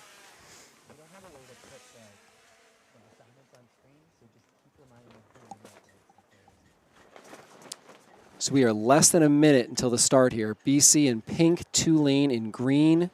First race of this sail-off. A win doesn't guarantee you a spot in the final 8, but it all but guarantees you a spot in the final 8. Last 30 seconds.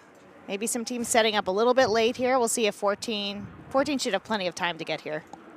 No one really vying for the pin. Everyone's stacking up the boat. Last 20 seconds, all the boats side by side. Who can have the best acceleration? Looks like 9 has to cycle out. Plenty of space for them to duck 14 and start, but a little late to the sequence. Ooh. Looks like an all-clear start. All Maybe clear our start. timer wasn't quite synced up out there. But you can see the line's pretty short for how much tide. Everyone was setting up really close to the boat because the current's ripping them down. As you accelerate, you get close to the pin. 15 almost hit the pin, had a really slow start, now has to duck all the way through. all right, so these boats are all looking around, trying to figure out how to divide up into different pairs. Looking okay on the left. I feel like we have a speed pass back set up for green over on the left side. But better pressure on the right. I'm interested to see if this is a play 2 for green, or if boat 8 isn't even close and the left side's going to be so far ahead.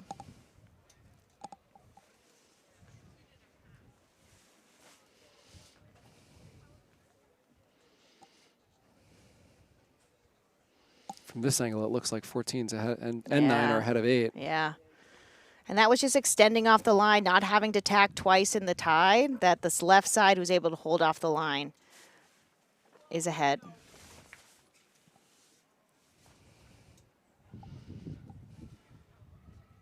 Interesting. You see on the left side, we've got 2 boats tacking across. We've got 14 coming back to the right. Interesting not to tack directly in front of that middle boat. Now to lure to behind into the tide. You know, Charlie mentioned before he left about the tide, and it's obvious in some of these boat handling maneuvers, how swept the boats are getting. Oh, yeah. You know, you want to go up and roll as hard as you can and then flatten into it, and while you're doing that, just getting slipped to the side. Got to watch out for Mark 1. All the mark roundings become more important. Not hitting 1 and 2 and not letting too much space between 3 and 4. This left side still, like 7 is a problem for 14. 7 might have a close duck. 14's lee bowing into the tide, then pinching them off. It's a hard move.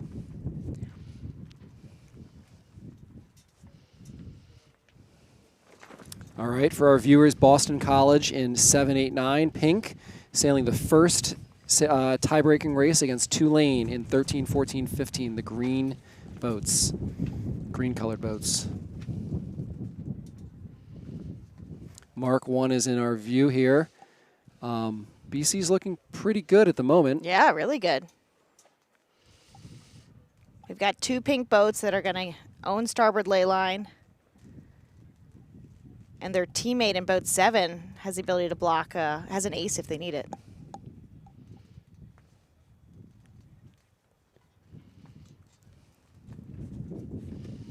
BC rounding in a winning combination, 1-2 against Tulane.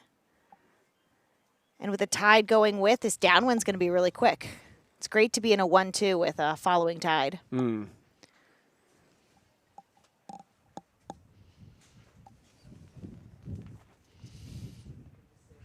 BC 1-2-6 and 1-2-5. They have 13 and 6. Really strong combination.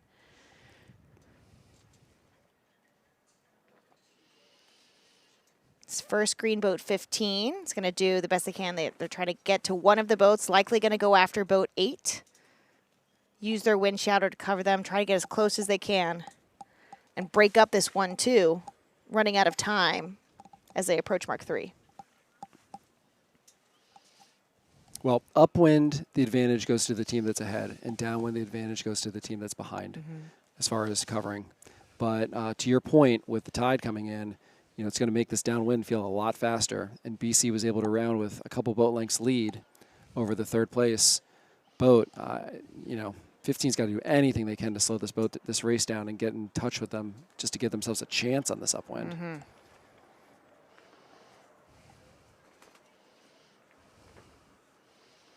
This is an opportunity where if BC sails fast, rounds in a 1-2, and then can set themselves up to be in a good covering scheme on the last beat, it's going to be really tough for Tulane to catch up.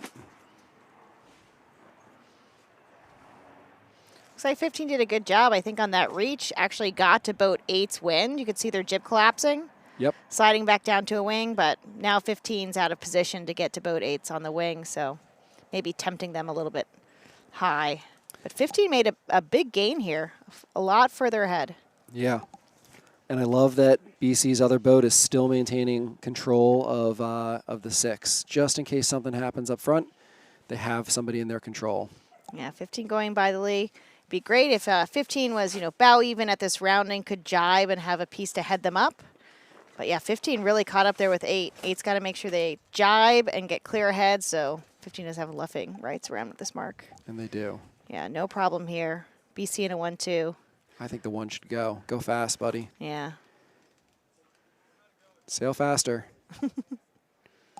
Sail fast so you can do 2 tacks and help your teammate later. Yeah, see, I think in this case, it's going to be a close rounding between 8 and 15. If 9 can sail fast and really position themselves to be in a good covering spot up this last beat, it's just going to make it easier.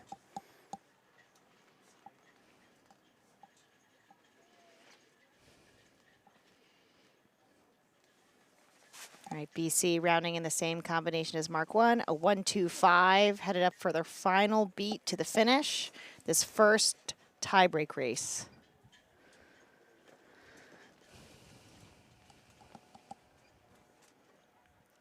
Told you they were going to do 2 tacks. I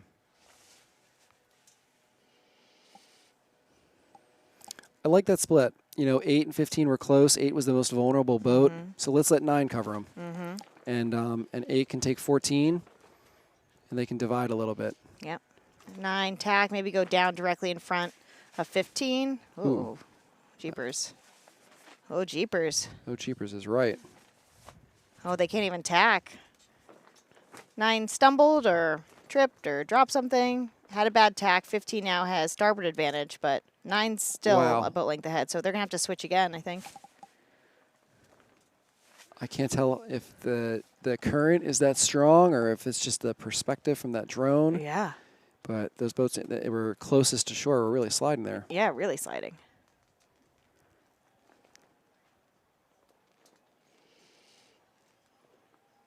Looks like with that switch, BC has control again. Yep, BC's still winning with a 1-2. It does not look like 7's got a great grip on 13, though.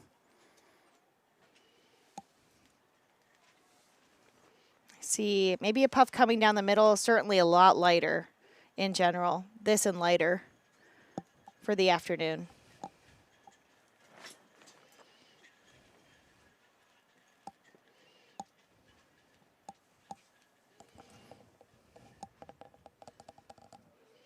Yeah, great big. You can see the top of the screen, a really big puff coming down on the left side. The good balance, it looks like the left side might be ahead of the right side, so left side's gonna, BC on the left side's gonna have to balance 14 for their teammate if they're not getting to the breeze at the same time. It's so unstable right now. It's very puffy. There's a lot of current in play. I think BC's still pretty solid here, but you just need to be very pair disciplined at the moment. Oh my gosh, they're sliding so much. Not really making way forward at a certain point. I think the breeze is starting to fill in here and they'll start moving, but you're going to see 9's going to have to pin 14 on starboard or max slow on port because their teammate on the right side is really far behind. The breeze isn't to them yet. Really choppy. Wow.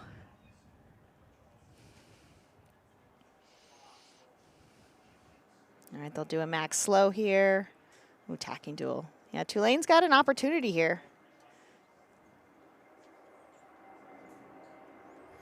There's our pin. There's the finish line. Yeah. You know, I was wondering where 9 was going, but with the finish line coming into view on our right side of the screen, I think that makes sense. Yeah, last 8 can come over, tack right in front of 14. They both go straight to the finish line. Yeah, final approaches here. Good job to switch. 9 passing through for starboard advantage, who's a little bit weaker. And BC getting a 1-2-6, winning the first race of our tiebreak sail-off for the final 2 spots in the top 8. All right, so BC is going to win this race. Navy is the 3rd team in this tiebreaker. They're sailing out right now in black sails, 10, 11, and 12. And it's my understanding that Navy is going to race Tulane right now. And if Navy beats Tulane, Tulane will be eliminated. And BC and Navy will be the 2 teams that advance.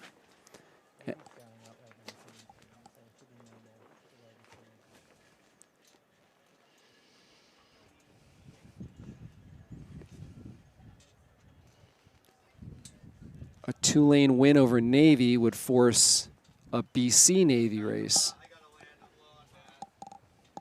to figure out our top 2 teams moving on. Mm-hmm. There's a few of the sailors going back to the dock. Yeah, one team headed to the dock, other team probably going to get some coaching before this next one. We've got a few minutes in between the races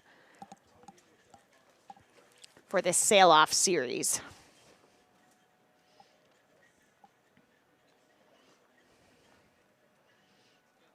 Absolutely beautiful view of the Edgewood Yacht Club. We've had a great day here. It's been gorgeous out. Sunny, good breeze, not too cold. And I like there's, you know, not many people love tide, right? You wish it was flat water, no tide for team racing, but I like that it changes throughout the day. Challenges the sailors. Makes it hard to keep things balanced. I'm just looking ahead to tomorrow. Rain likely. Rain likely. Colder temps, high of 61. Much different day.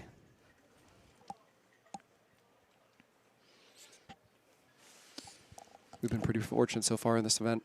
You can see how close the finish line is to the dock for rotation. It's really great setup. Easy to rotate. Keeps this format moving forward. There's hundreds of races that we're doing, and so keeping it close allows for good spectating views and keeping the format going.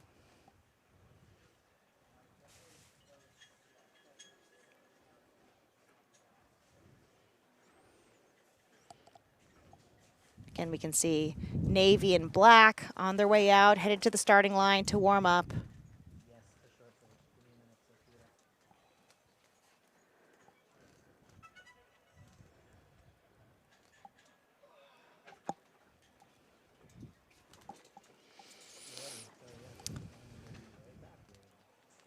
So, as we await this next race, Navy's on their way to the course. Tulane is going to be heading out shortly. We're going to take a quick break and be back to you in just a few minutes with the start of this next sail-off race. Gear up with Zim and West Coast Sailing. We have the gear you need at a great price, backed by fast shipping and outstanding service. As proud partners of College Sailing, Zim and West Coast Sailing offer 15% discounts to student athletes on all apparel and soft goods.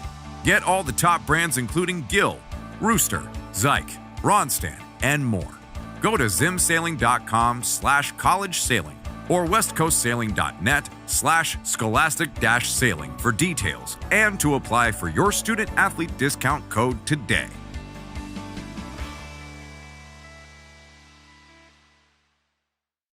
If you speak the language of bosons and quarks, of nanoengineering, Wordsworth, or hip-hop, then look no further than Brown University.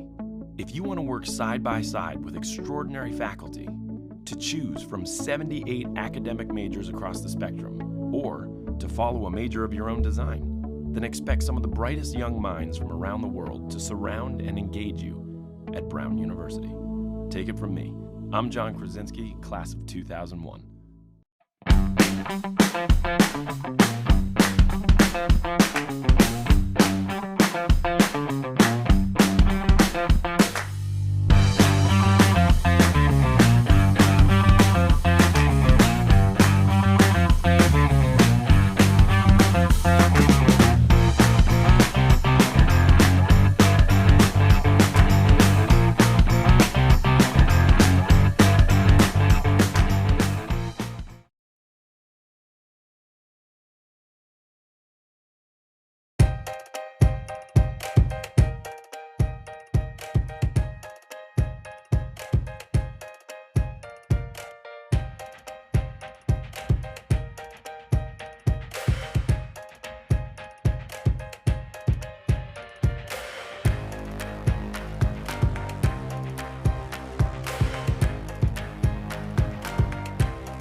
All right, we are back for the second race of our sail-off. We have Navy in the black boats, 10, 11, 12, versus Tulane in the green boats, 13, 14, 15. We've had a short delay. It seems to me like the breeze has clocked a little back to the left, maybe a more true sea breeze direction. Seems like it's freshened up a little bit. Up here on the third floor of the Edgewood Yacht Club, I'm getting the smell of ocean breeze. So hopefully we get some faster paced action. But here we go, second race. Second race, yeah. Under 2 minutes. This is the pre-start. You'll see boats starting to engage. Winner takes all. Well, so in this case, if Navy wins, Tulane is eliminated, and Navy and BC move on to the top 8. If Tulane wins, we need to see a BC-Navy race after this. The other teams, the other top 6 teams that are in the top group of 8 are on shore watching, getting some sustenance, talking to their coaches, getting mentally prepared to start. We are going to start the round of 8 after we're done with the sail-off and probably try and do as much as we can of that before tomorrow's final day. Coming up on the final minute, tide still remains pushing against. Hard to go upwind. Pretty strong tide, but maybe not as much of a factor now that the breeze is up. And you can see a new puff coming across the course for this last minute in the pre-start. The breeze is definitely freshened. It's maybe not quite as easy to tell in the view, but it is stronger, a little puffier, maybe 12, 14, 15 knots. So we might not see those big holes like we saw in some of those last races. In the final 30 seconds, final approach, you'll see most of the boats hedging to the right side of the line with that tide pushing down and this pin being particularly high. It'll be hard to make the starting line, so maybe we're seeing 15 extend to attack back. See a lot of boats late. Almost every boat is late to the start here. Yeah, hard to lay that pin. Ooh. Wow. 10 can only shoot head to wind. Oh, boy. Oh, boy. All clear here. 11 got off nicely. Oh, I think 12 hit the pin there. I think 12 hit the pin there. Yeah, that tide, the line's relatively long, but the pin was a little bit high for the start. Oh, and 10 is spinning. Yeah, 10. I think that was tacking too close when they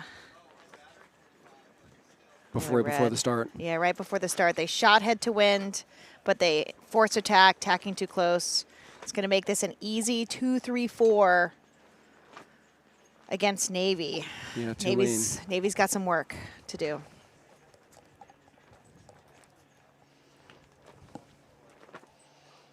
Yeah, some great breeze coming down.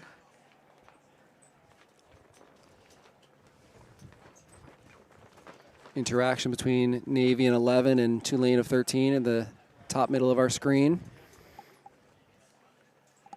There's a big puff coming down. Really big puff coming down.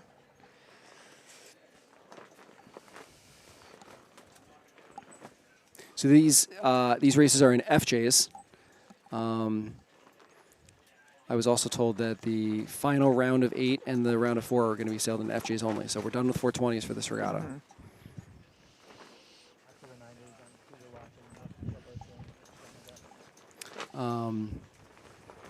Navy, 10, 11, 12, black numbers, racing against Tulane, 13, 14, 15, green numbers. Second race of our sail-off. This race getting really spread out, particularly on the left side. Really spread out. I see a windward mark. Right by that bird, those birds. Yeah.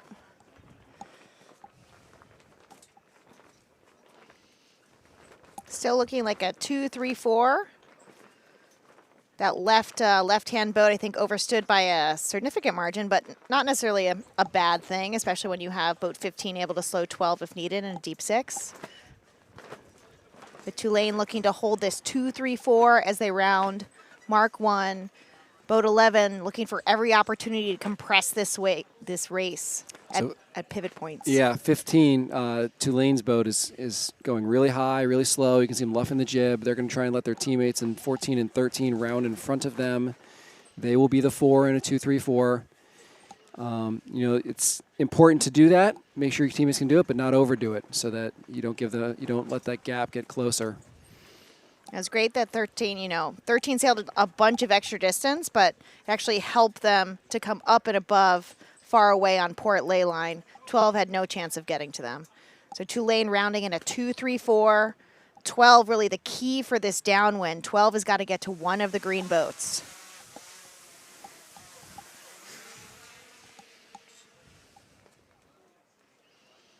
Breeze is up. Current still going in. Yeah, it's going to make it a shorter downwind with the tide coming in.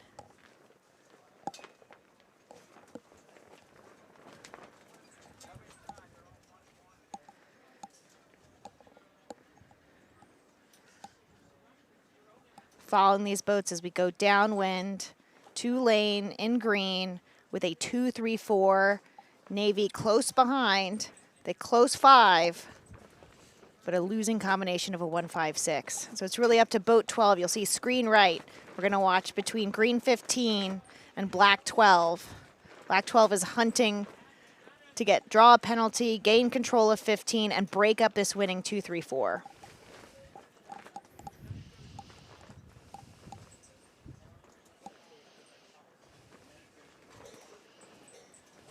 You can see Navy black boat 11, who's in the 1, starting to slow down, luffing the jib, trimming poorly, slowing the boat down. Tide's going with, which makes this a little bit harder at Mark 3, but looking to use Mark 3 as a really strong congestion point. Slow this race down, compress the green boats, help their black teammates that are behind into a winning combination. Yeah, black boat 15. Green boat 15 and black 12. 12 looking to pass 15, break up this 2-3-4, using their wind shadow.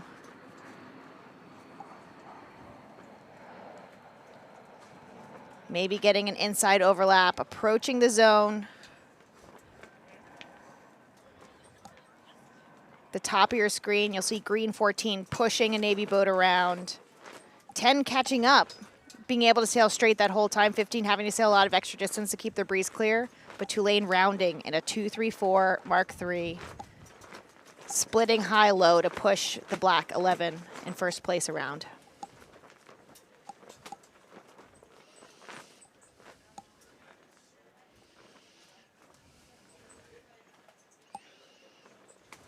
Great shot right there.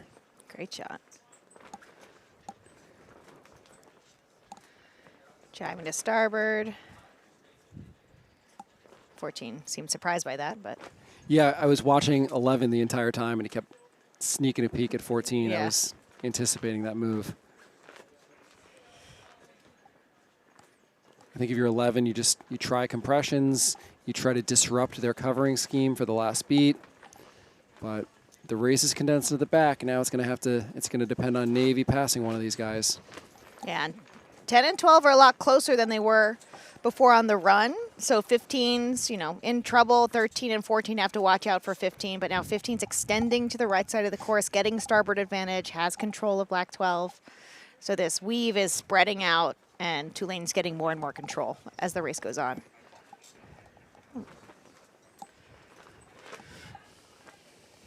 Boats coming back together. So 15's got to keep an eye on 12. Can 12 get to their teammates? Maybe 14's across. Maybe 13's in trouble. I think 13's got him. Seems totally fine. Looks like they're planning for a switch. Yep. Good first interaction if you're Tulane. You did a nice job of covering and balancing.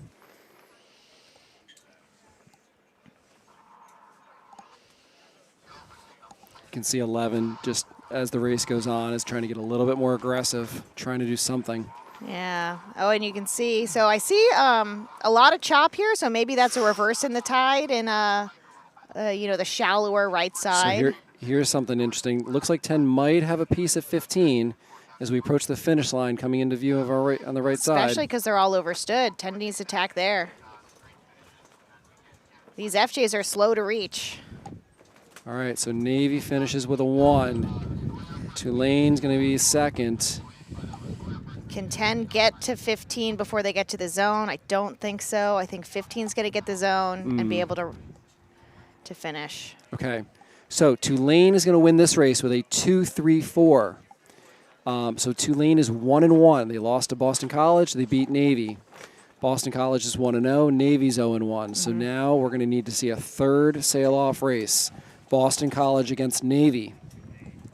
If Boston College wins that race, we have our two teams that advance. It'll be Boston College and Tulane. If Navy wins the race against Boston College, then each team, again, will be 1-1 against each other, and it's going to come down to total points. There will not be any more sail-offs after this next race between Boston College and Navy. And I can see BC behind us just pulling up their sails. Final talk with their coach, pushing off the dock in about a minute. So we've got a few minutes between races. Next up will be Navy versus BC.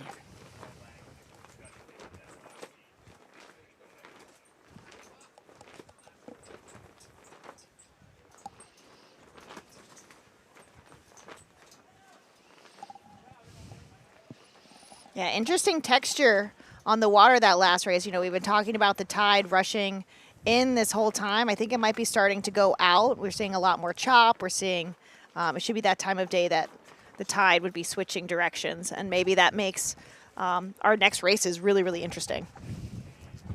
See who can adapt to it first.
All right, we are back for the third and final race of this sail-off. This race is going to be between BC and Navy. BC is in the pink sails, 7, 8, 9. Navy remains in the black sails, 10, 11, and 12. And if BC wins this race, it's over. BC and Tulane move forward into the round of 8. If Navy wins this race, we have another 3-way tie. They do not do any more sail-offs. Instead, it comes down to points, and they will determine who moves on to the top round of 8. So this is the last sail-off race, and then they will begin the round of 8. Yeah, we're in the last under 2 minutes. Pink BC versus black Navy. Deeper water on the left side of the course where the starting line is. What we saw in the last start was a lot of boats being late and hitting the pin because of the tide. Navy experienced that, and so I bet they'll recalibrate, and this is going to be a flawless start on time.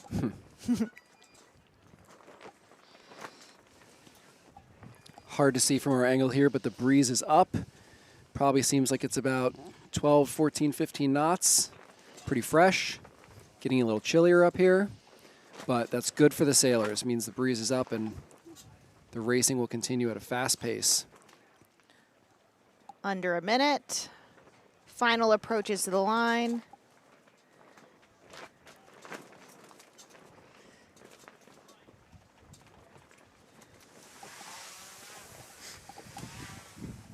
A little bit late in the start for final cycle outs. A lot of boats shifting to the right to get away from the pin with the tide pushing them down. And a bunch of late starts.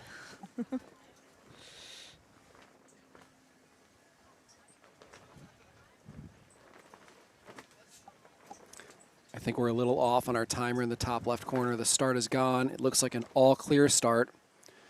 Good start for boat 11 from Navy.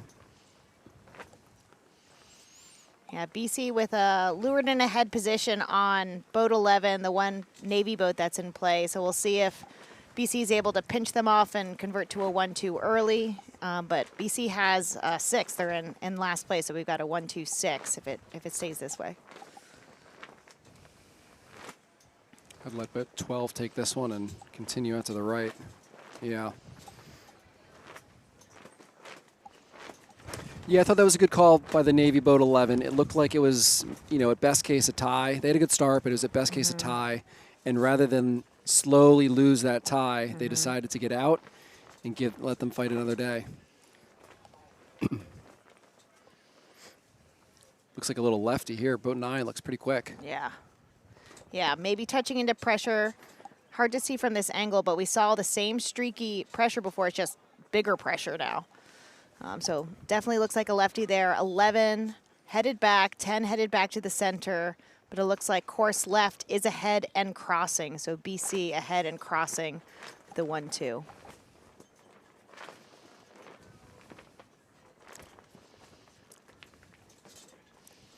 We've got the mark in the screen right. We can see the windward mark.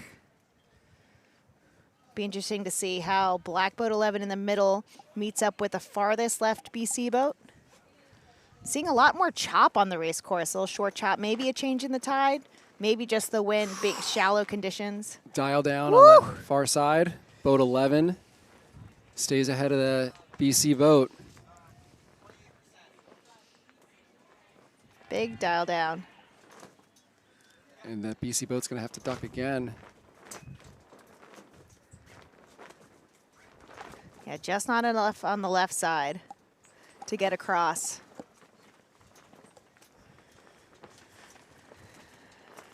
BC has the 1.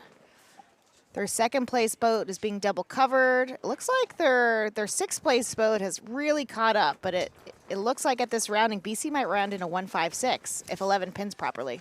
Yeah, that might be a missed opportunity by BC. I think boat 9 had a couple opportunities to get involved and help their teammates and maybe focused a little bit too much on speed and didn't work out. 12 lee bowing there might have been the wrong choice with the tide going down. Yeah, that was a missed opportunity. And now BC is going to go to a play 4 here.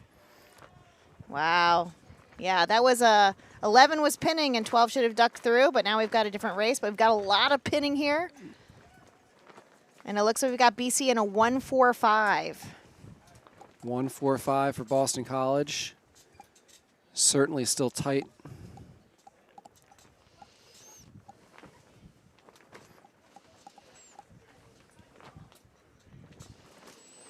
A reminder to everyone, BC is in the pink sails, 7, 8, 9. Navy is in the black sails, 10, 11, 12. If BC wins this race, BC and Tufts advance to the top 8. If Navy wins this race, those 3 teams remain tied again, and it's going to come down to points. And I cannot do the math to help you figure out the points. We're going to have to let Tech Score sort that one out after this race. Yeah, BC doing a good job working on boat 12 to keep them behind.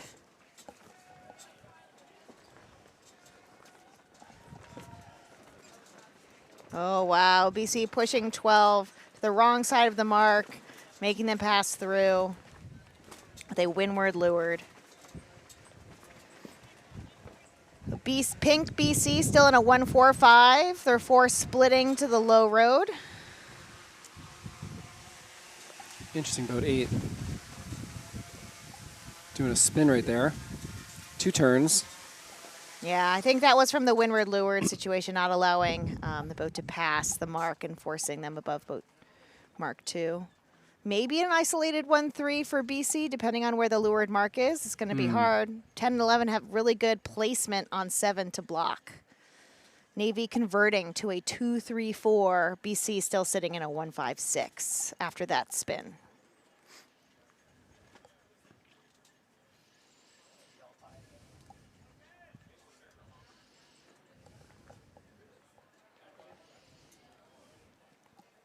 Halfway down the run, approaching mark 3. BC in pink, boat 9. A lot of work to do, but the Navy boats are pretty close together, so I bet if they all get to the zone at the same time, they'll be able to slow down the race just enough for 7 to catch up. But 8, pink 8 is pretty far behind. We're going to need a little bit more time to get 8 back in the race to break up this 2-3-4.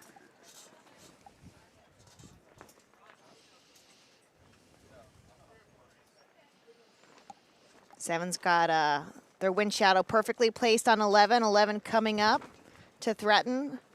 2-3-4 is a little bit unbalanced, but it looks like 11's going to be able to hold out pink 7 away from the mark. That could be a penalty on 7. They were there for a long time, windward leeward. Pretty aggressive take up by 11. You know, you let your BC opponent 8 all of a sudden get back in the mix. Yeah. And now we have a Navy boat spinning. Scrappy race. Really scrappy. All right. BC in a 1-4-6. Play 4. Navy in a 2-3-5. 8 needs to slow down 10, take him out, and let their teammate in 7 get ahead of them. You can see them trying to slow down. Boat number 11 for Navy is trying to match that and get involved themselves.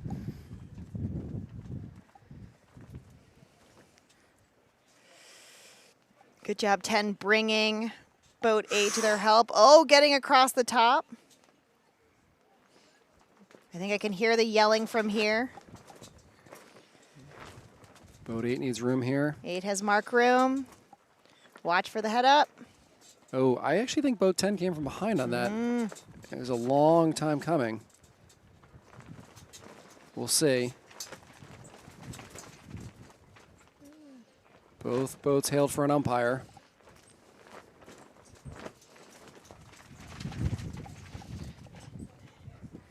Oh, 8's already losing in this matchup here. The speed pass back for 12 and 10. Navy should be able to convert to a 2-3-4. 11 should probably keep tabs on 7 for the balance. Umpires green flagged that interaction.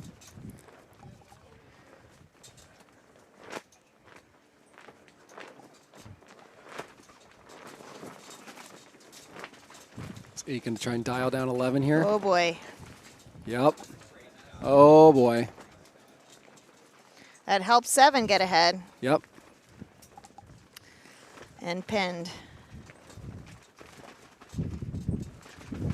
9 looking to go play 2 by slowing down 12 and disengaging with 10, but does 7 have a hard enough pin on 11 to avoid competing passbacks? 7 really wants to pin 11 out on port to the starboard side of the course for as long as possible, because this is 8's starting to get out. If this is a lefty, maybe it's a 1-2 on the left side, 10 going down. Here's the finish line coming So into our close view. to starboard ley line. Surprising that far left boat is still on starboard. Great job by 10, pinning Great 7. pin, slow tack.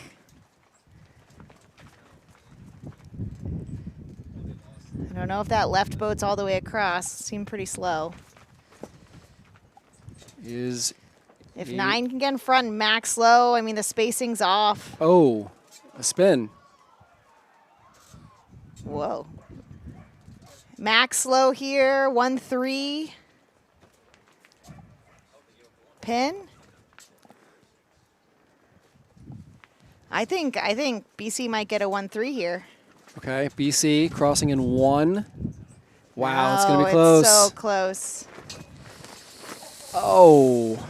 It's how they called it on the line. We'll have to refresh to see that. BC in last, spinning, so close So BC's at that finish. only chance is if they got the third. So they can either finish with a 1-3-6 and win or finish with a 1-4-6 and lose. And if BC wins that, Boston College and Tulane will be moving on.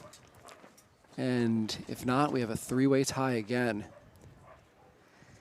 We are frantically pressing refresh on our scores on TechScore to see if there's any update.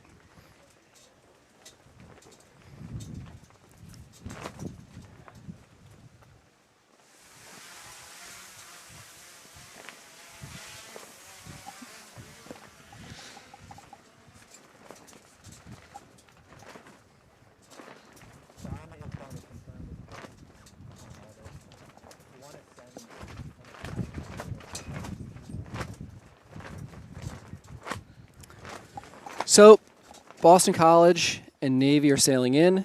We're going to figure out the results of that last race. It was really too close to call, certainly from our view. After that, we're going to have to figure out the 2 teams moving on in the tiebreaker. And we're just waiting for that information.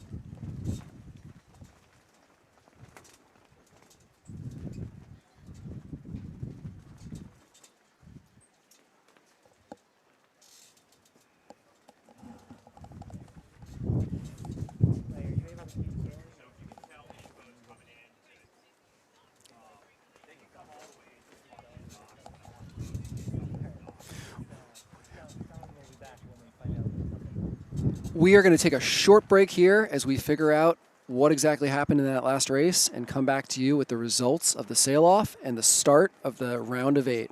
We'll be back. Gear up with Zim and West Coast Sailing.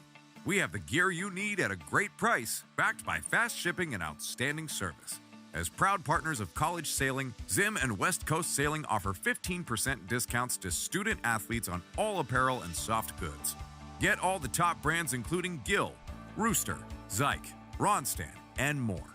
Go to zimsailing.com/college sailing or westcoastsailing.net/scholastic-sailing for details and to apply for your student athlete discount code today.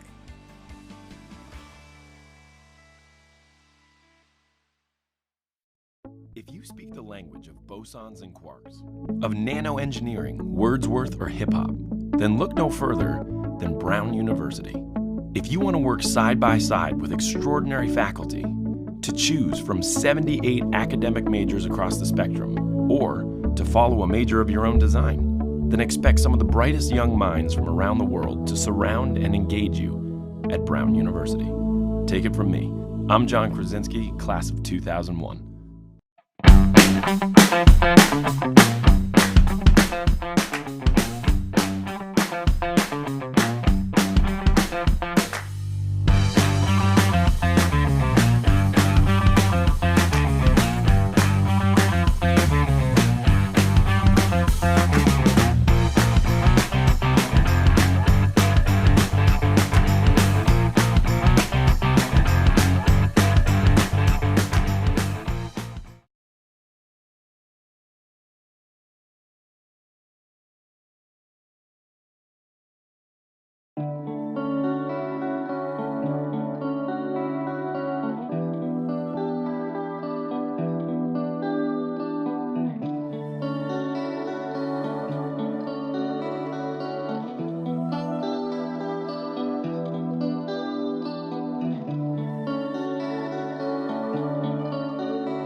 We are back at the 2025 ICSA College Sailing Open Team Racing National Championships here at Brown.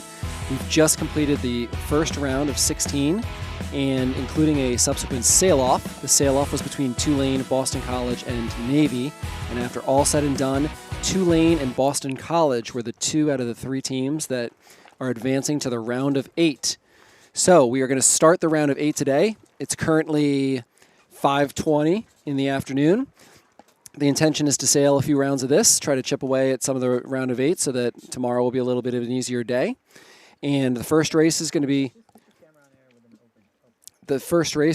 between Dartmouth and Brown to start off this round. Those teams are out on the course now. And on the dock is Janel, who has moved down to talk to some of the teams on shore and get a sense of what they're thinking as they head into the round of 8. Let's talk to Janel.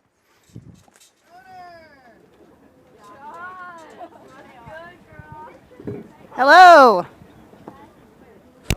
I'm down on the dock here at Open Team Racing Nationals. We just finished the round of 1, and we're down to the 8.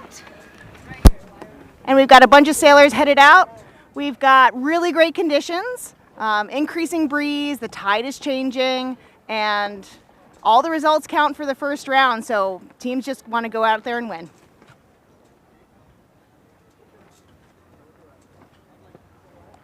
All right, we're back. So, as I said, we are in the round of 8. The first race is Dartmouth against Brown.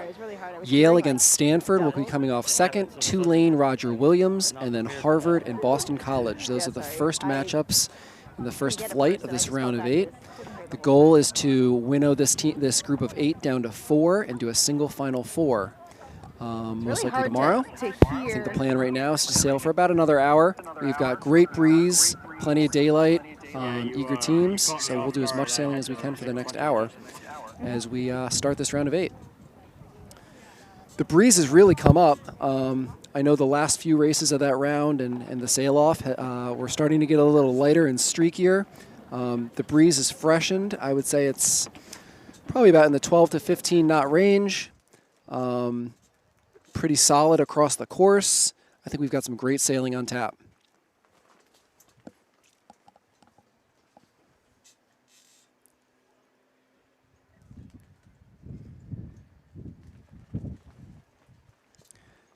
So in this first race, Dartmouth is going to be in the red boats, 1, 2, and 3, against Brown in the blue boats, 16, 17, and 18. You can see all the teams kind of warming up. Some of these teams were on shore for quite a while during the sail-off, talking to their coaches, getting some food and drink, but important to get out there and make sure the boat handling is back up to speed. The round of 8 and the round of 4 are going to be sailed in FJs. So the 420s are done with the regatta. Now I was just talking to Brown coach and PRO, Brown coach and regatta organizer John Mollicone, who said that if tomorrow does get gnarly, which it's scheduled to get pretty windy, there's a chance that they go back to 420s.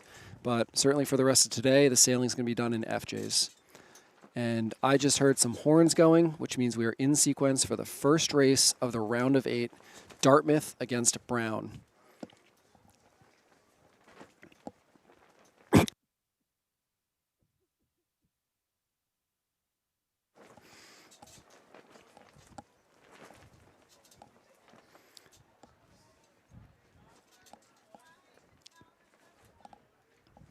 Recapping the overall results as we head into the round of 8, Harvard is in first place with a 13-2 record.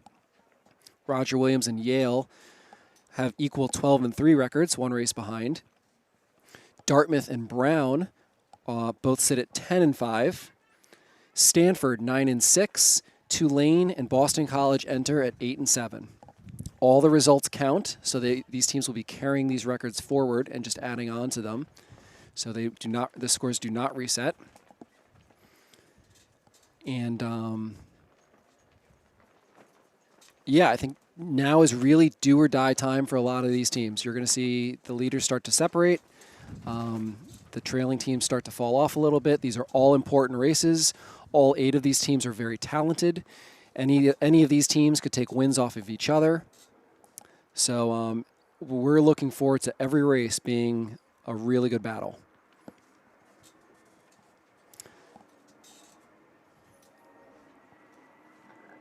Coming up on a minute to the start here. Just to remind you, Dartmouth and Brown. Dartmouth is in the low boats, 1, 2, 3.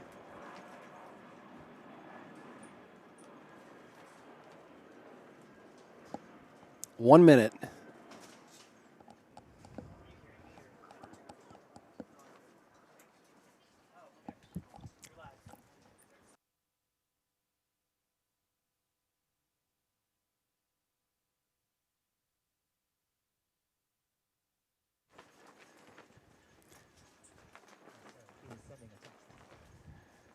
Coming up on 30 seconds to the start, you can see these boats are setting up a little further away from the line as the breeze has freshened. Still probably a little bit of incoming tide, making it harder at lay lines and to make the start.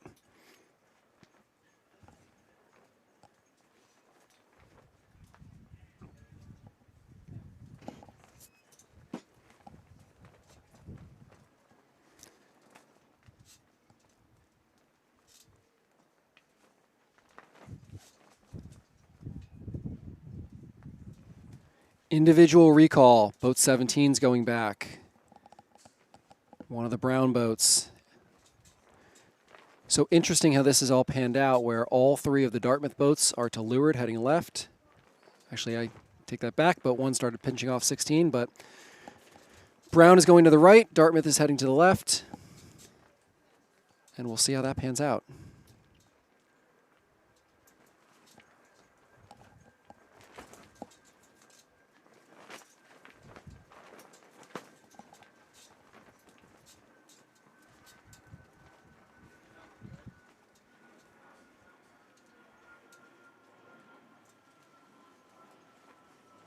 So to my eye, it looks like Dartmouth has probably had a better start.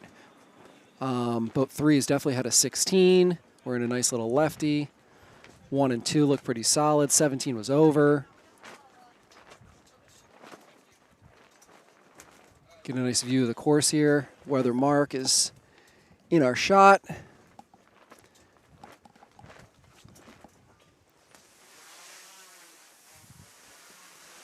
To me, we're almost undoubtedly in a lefty. Otherwise, if there was some right action to be had, the blue boats would start coming back. Here they come actually now.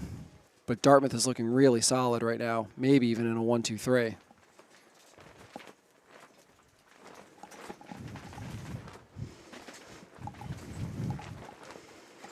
I'm joined back upstairs by Janel, who was just downstairs talking to some of the teams before they were heading out.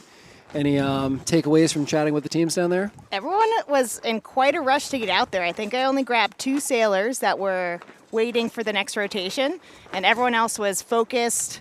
Hard to get a word in because everyone's just ready to go. They've been waiting. They've been watching through that whole sail-off, and they want to get out there. Classic hurry up and wait.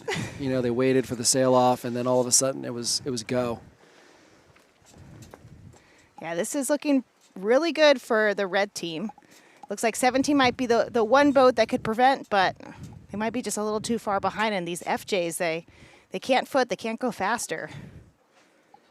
Yeah, you know, a minute ago, I would say Dartmouth looked really solid. I still think they look quite solid, but it's definitely condensed. To your point, 17, starboard tack advantage here. They might be able to hold off boat 1. Yeah, they did. That double tack with a little tide and when it's windy, wow, they just got completely rolled. 17 picking up another pair. Wow, that was a really, really great move. 16 with a close duck. And the race is totally compressed again.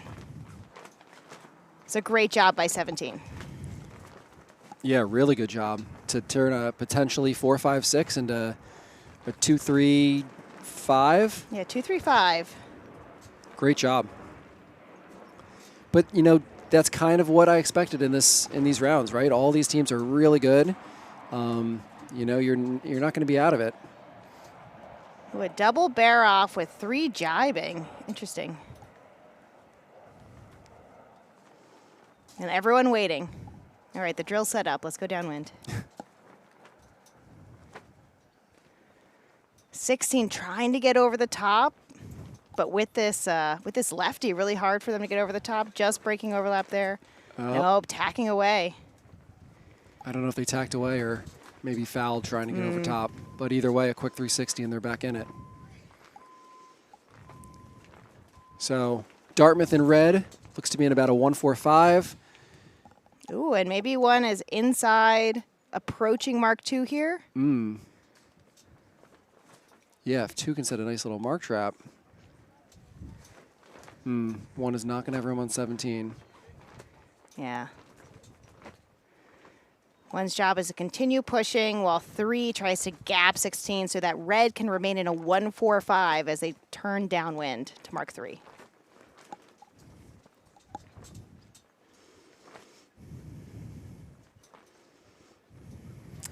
Yep, the blue team here, 17 and 18, are doing a really nice job of slowing down boat number 1.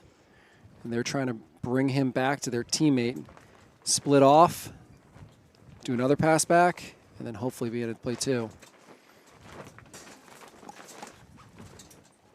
Yeah, blue 17, 18 working together to wall and block boat 1. Oh, but the 5-6 pair, if we take a look at the top right of the screen, it looks like we might be losing control of the 6. And they're in a little bit more pressure. This would be a 1-5-6 pretty quickly for red. Spin here by boat number 3.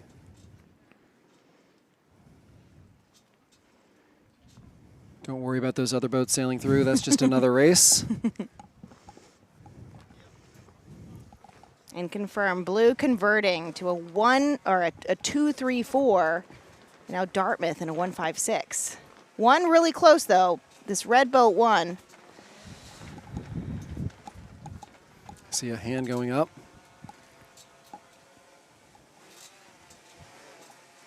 Final part of this run approaching Mark III. Red 2 that's been in first place has been patiently waiting directly ahead of the group. Maybe you go out laterally and you come back in. You should be engaging. But poor 1 has been battling it out by themselves for a while. Green flag by the umpires at the bottom of our screen. Yeah, I like how this this brown boat number 16 is just staying wide, staying out of trouble. Keep the 2 honest. He's going to have to keep sailing, or he's going to have to give up the 1. Your teammates are plenty in control.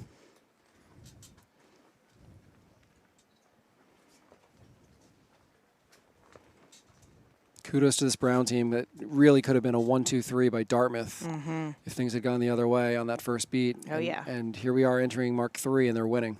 17 going to get to the zone, clear ahead. Looks like just last point of certainty.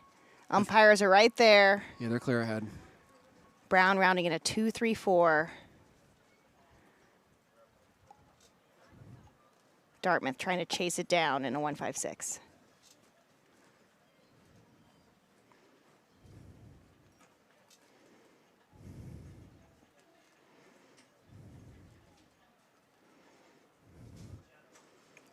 Red 1 and 3 are splitting. 3 is hoping maybe they can advance and get bow ahead of 17, who's sailing so much extra distance off course to protect inside overlap. But smart, 18 comes down to block 3.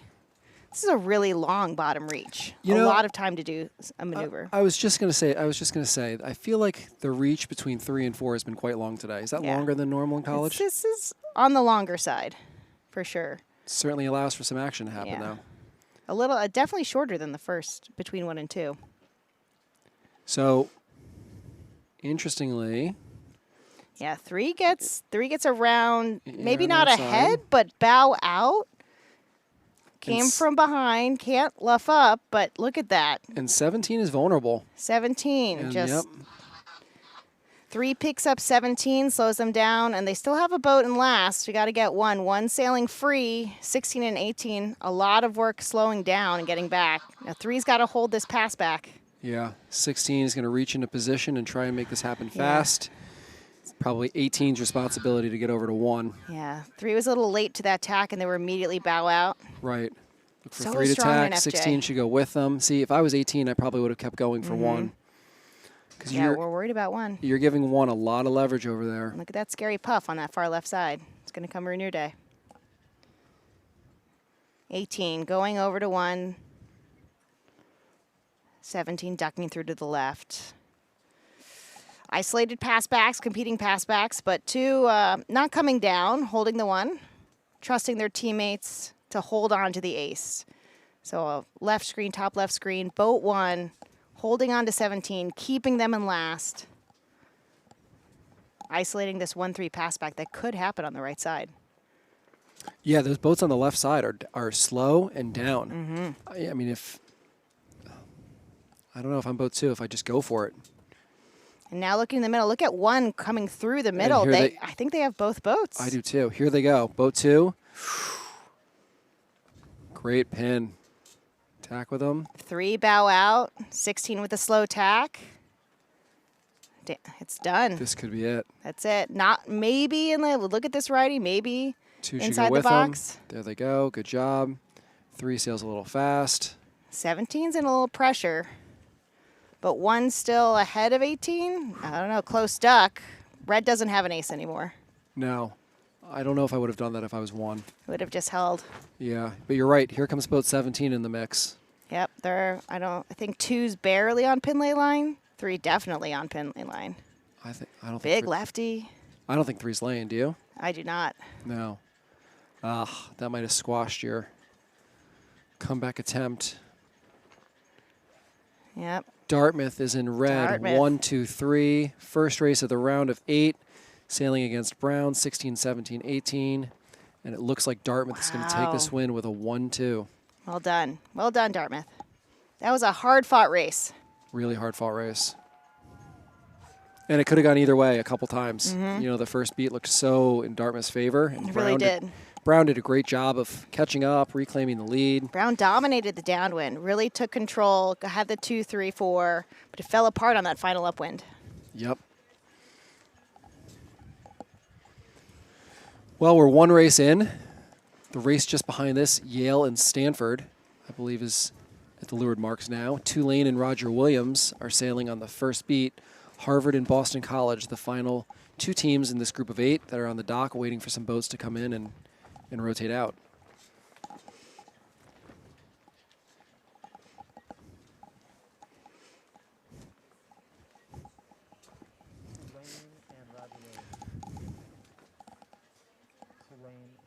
Let's check in with Tulane and Roger Williams. Tulane is in pink, boats 7, 8, 9. Roger Williams green, 13, 14, 15. Seeing these guys as they round Mark 2, it looks to me like Roger Williams is in a pretty good position. Yeah, Roger Williams has extending in a 1-2 with boats 13 and 14 on the inside of this downwind. And then boat 15, a little center screen, maybe slightly right, is holding on to that ace, making sure that a pink boat stays in last. We saw a lot of change on that first race with puff coming in, becoming unbalanced, maybe some waves in play. So we'll see how well Roger Williams can balance this 1-2 all the way to Mark 3.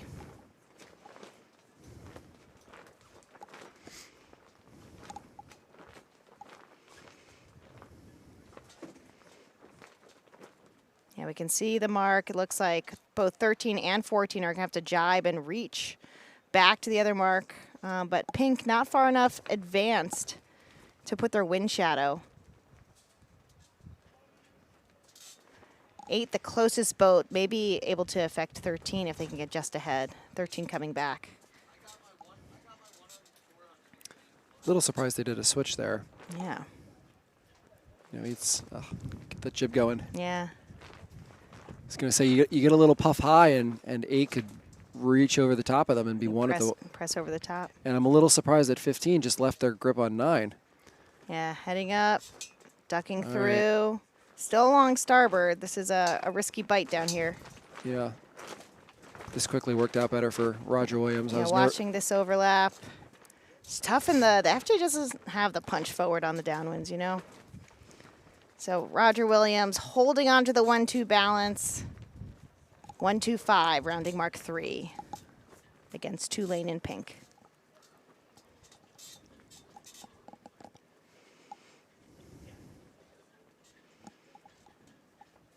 1 and 2 splitting apart, 14 sailing high to make sure they definitely have inside at the mark, and 13 sailing straight, full speed, rounding the mark so they can come back and help 14 if they need it later.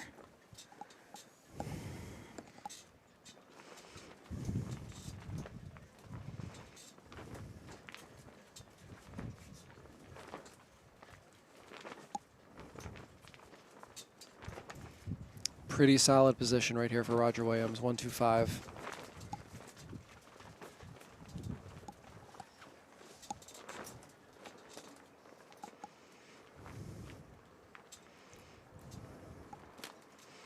With such a big lefty, no reason to tack off, even as the lead boats. Not until the first enemy tacks off. Yep, I agree, and that was a great move by Roger Williams. Boat 8 tacked off. He's their lead boat, so your lead boat can cover him. No sense in having 14, your more vulnerable boat. Stick with him. I think I'd consider going if I was 14. There they go. Yeah, and Roger Williams. You're winning 3 pairs. Covering all 3 pairs. Yep, 15 should go also. Keep your ace.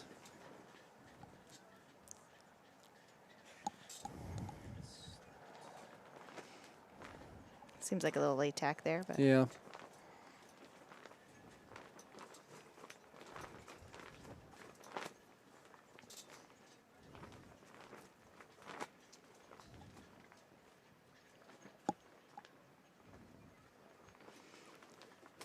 $13 definitively across, pink 7.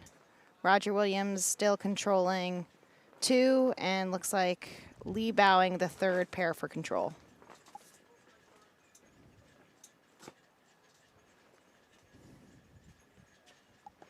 You can see the pin of the finish and the orange flag of the finish.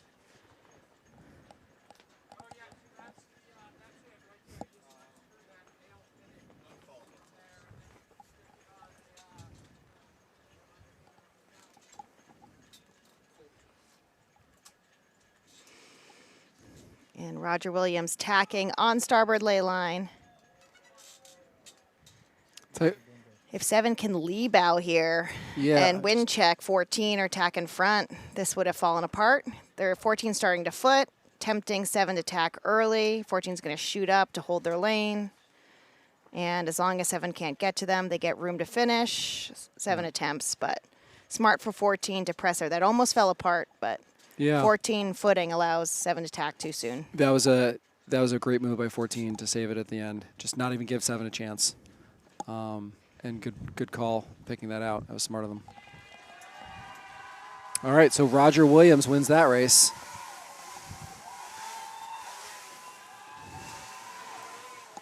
Roger Williams with a 1-2-4 over Tulane and on to the next race in the round of 8.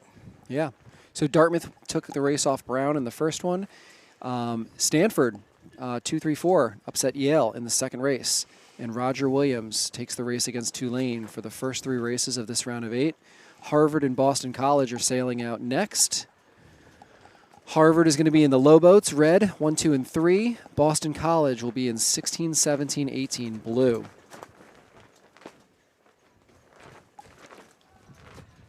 And I think they're getting ready to start over there.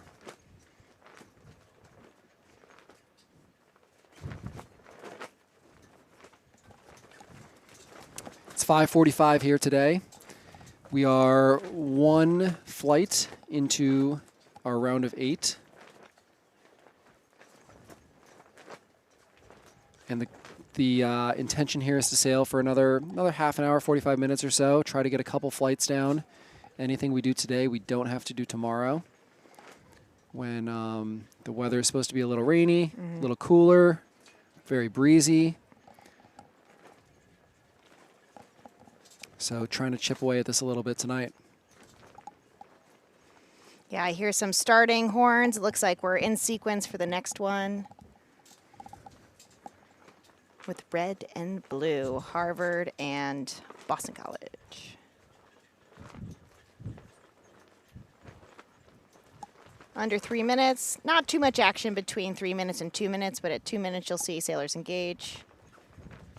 Conditions are still the same. about 10 to 12. Sometimes it goes to 15. Sometimes lulls down to 7 or 8. So really dynamic racing, really challenging conditions, especially when the teams are so close, so good at starting, so good at recognizing, so good at executing. We're just hearing a lot of cheers in the background. It's nice to see the support of all the team, welcoming them back to the dock, celebrating their wins with them. It's a rowdy group. It's a rowdy group. Pretty fun.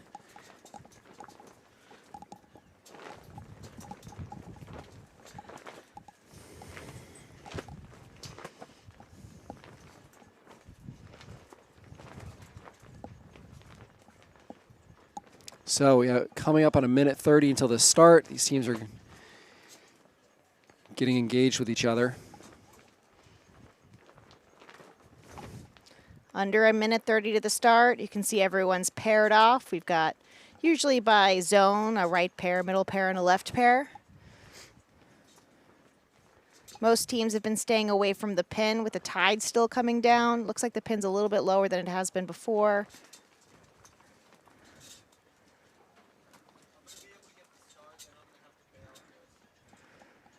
Coming to our final approach for the last minute. Red Harvard versus blue BC.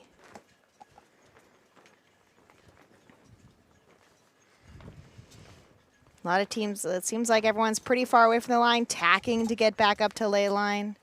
Definitely windier, so you usually sink down into the box for your final approach, but a lot of teams late doing one too many dips down.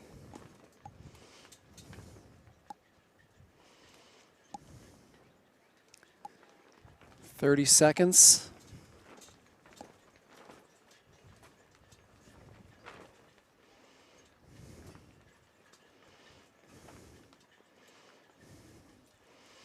Final approach here. Everyone on time. 17 getting a late hook there on 3, but plenty of space for a double tack.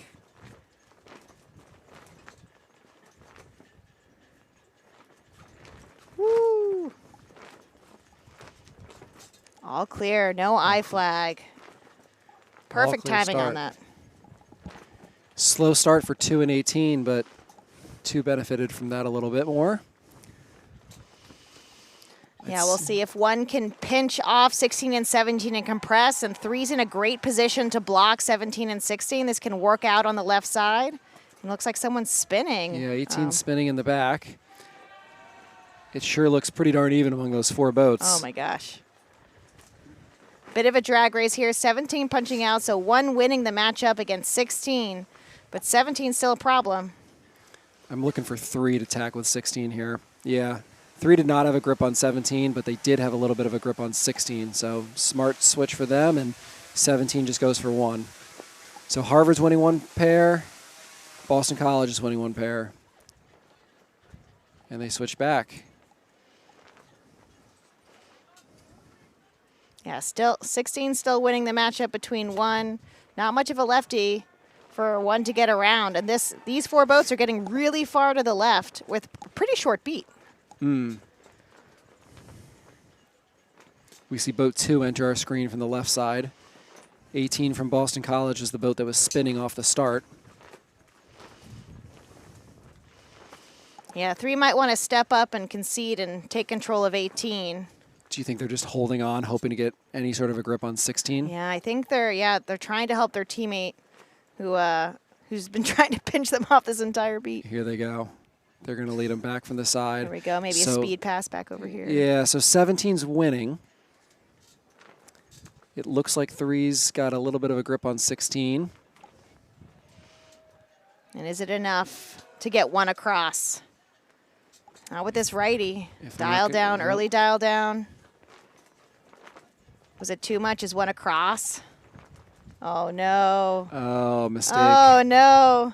A mistake was made. 16, great idea, right? Like, do the dial down, tee him up, but they went too hard, and 1 was able to cross. Yeah, smart for the umpire call, right? To turn down early as they're completing their tack, but way too much with how far ahead they were. Right, so now Harvard is in a 2-3-4. By no means over, still pretty close race. Really close. And I think 16 might be a ladder rung above 3. Like 3's going to have a hard time slowing 16 on this final approach. I guess what we don't know is where the weather mark is. That is true. Are these guys there delaying? it is. I think they're overstood, it Right. would seem. Yeah, so no issue. There's no need to slow. Full speed ahead. All right, so Boston College first, Harvard second, third, fourth in a winning combination at Mark 1.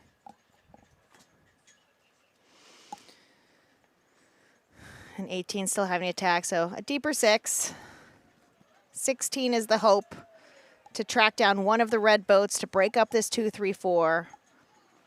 With some great spacing for Harvard and red. Easy balance on the downwind, particularly for the first half to get it set up.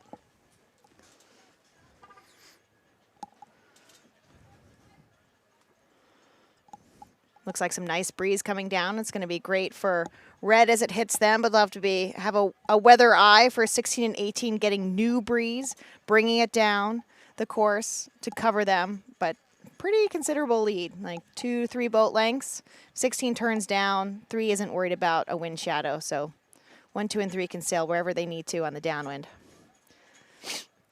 2 doing a good job pushing 17, going on the outside of them, sailing rum line, threatening to take the 1 away, keeping 17 far away from their teammates.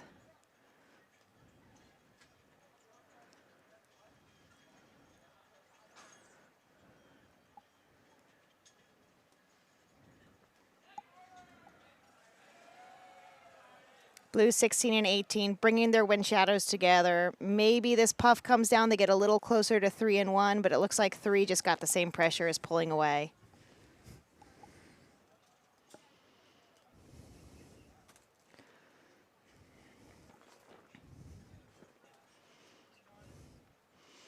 Red holding a 2-3-4.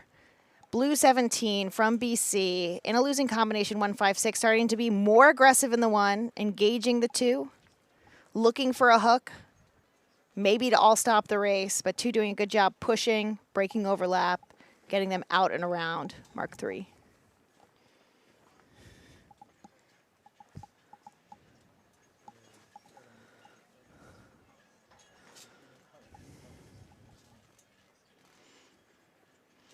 You can see Mark 3 as they approach. Red in a 2-3-4. That's Harvard in a winning combination 2-3-4 against BC in a losing 1-5-6.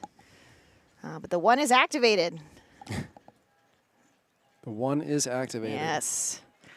Great time to do that. Congestion compresses the boats. They all stumble upon each other. 3 still owns the zone. 16 can't sneak in there. But now Blue's teammates so much closer. That was a great move. Yes, that was about, short of a pass back happening, that was about as good of a compression trap as you can set.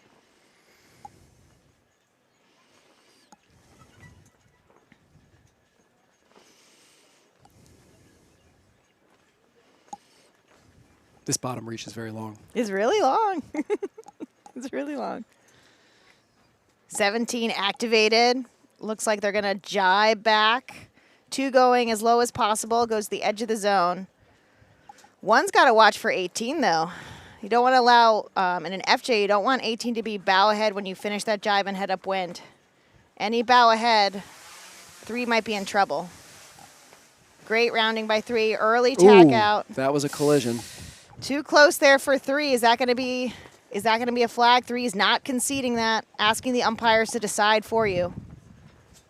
Maybe the umpires were out of position. I don't see a flag yet.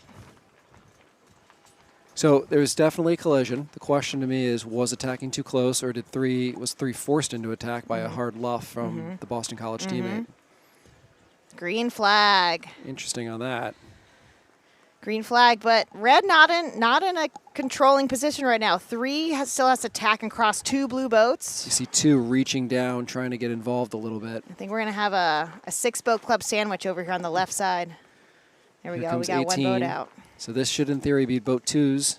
Oh, boy. Oh. They do not have a grip on boat 18. That's not good. And, okay. Wow. That fell apart fast. Yeah, a little surprised that 1 didn't go with 16. Three's looking, I can't tell how close 17 and 3 are together, but take a look at how close to port ley line we are. Yeah, Pin's not in sight yet. I have to imagine they're pretty close to the port ley line, and given everything that's happening, like the breeze probably isn't going to go further left. It's only going to go right. I think 3's starting to lose on 17 which here. would favor Boston College. Yes. 1 coming down. Oh, boy.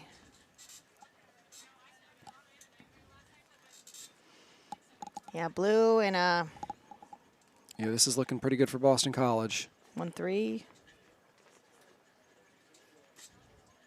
A 1-2-3. Maybe, yeah, I think a 1-2-3. Wow.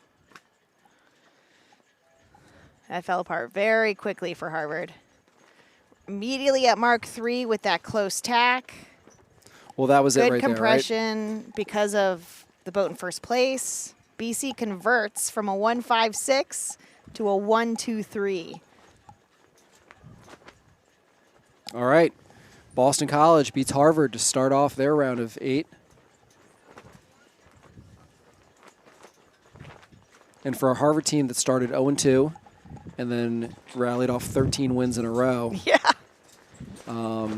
They are locked in for the conditions. Yep, but a loss, and it just shows any team can beat any other team.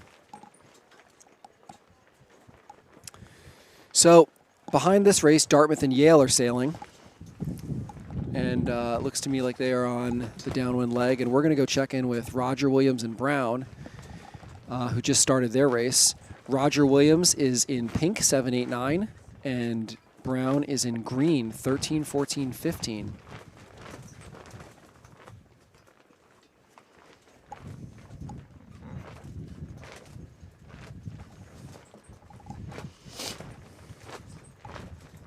"13 looks bow out in this group over here. Yeah, 14 maybe even. See how 7 matches up. 7 ducking. Oh, 7 attempting to duck their teammate and their teammate ducking ahead of them. It's going to help 13 and 14 extend.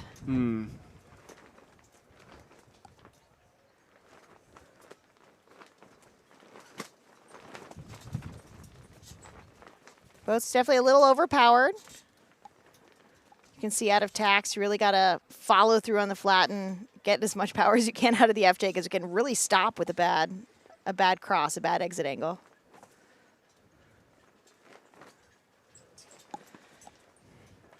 "15 becoming bow out and pressing over the top of 9 on the far left side.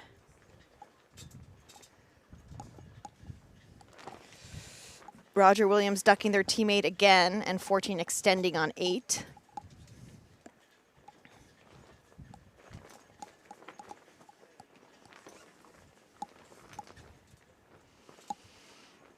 Brown in control of all 3 pairs after those few ducks. Approaching starboard ley line. 14 not in a position to slow boat 8 on their way to ley line. 13 and 15, I think, are clear ahead and crossing.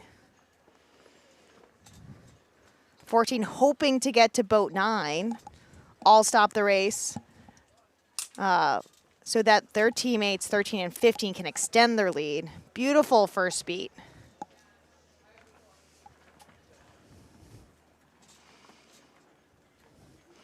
Brown University extending their 1-2. 14 causing a little chaos for their teammates so that gap is bigger. And Roger Williams in a losing combination, 3-4-6.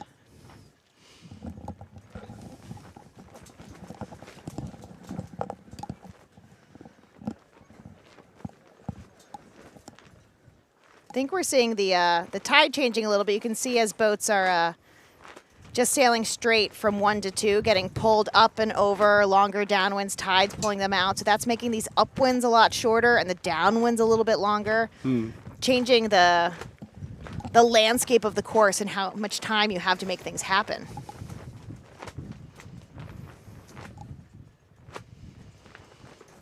One, 2 with a considerable gap for Brown and a decent gap for the 5-6. So Brown in a really controlling position with a 1-2-5.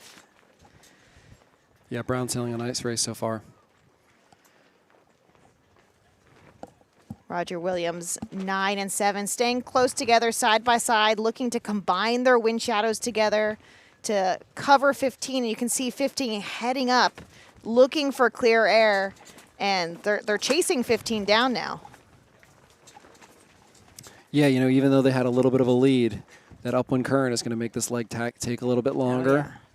It's going to slow your progress down. And just a little bit of a wind shadow sucks you back. Yeah. 15's got to be a little slippery. They got to head up. They got to keep their breeze clear. But 9 is doing such a good job keeping the breeze right on there. Now 13 breaking off, coming back to help 15. Brown still with a 1-2, but a lot closer.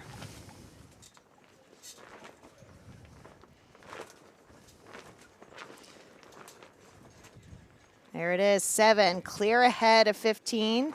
Oh. But a brown boat there to help. Is that a protest there? And off. 9 doing everything they can just to get inside overlap, using their wind shadow, using their boat handling, but 13 extending. Going to get to the zone clear ahead, ready to help again if needed. So great job by 13, being there to help. Wow, great job by 15. Good Look at that. Great boat handling, good acceleration out of that transition. And, you know, you take a couple inches lead and you make it into a boat length lead. Yeah. Really impressive. So Brown's going to maintain their 1-2-5.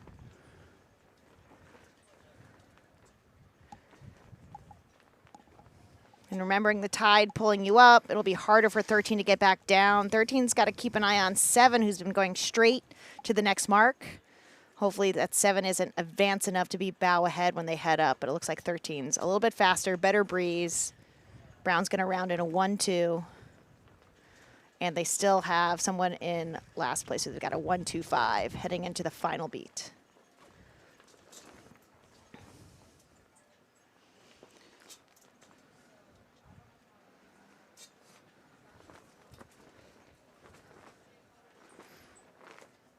$13 clear ahead there.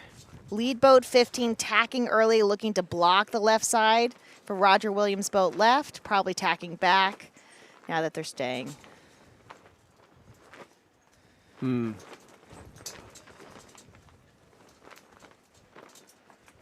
Remembering the tide is bringing us up the course. This last upwind is going to be shorter than it has been in other races. Ley lines are going to come up sooner.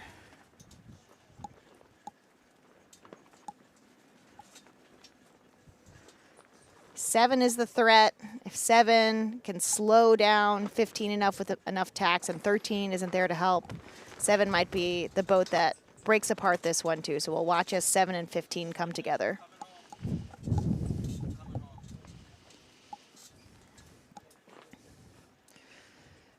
Seven working hard across the middle, but 15 clear across. We're passing the halfway point through this final upwind. 15 doing one more check out to the left side. 13 extending to the right side. Brown still in a 1-2-5 on the last part of this upwind.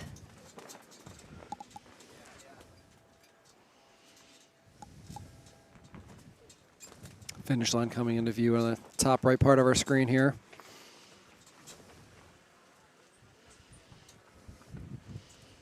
Seven can leave out 13. It could be a problem. 14 doesn't seem to have a great, I think 14's okay on the ace. 14's okay.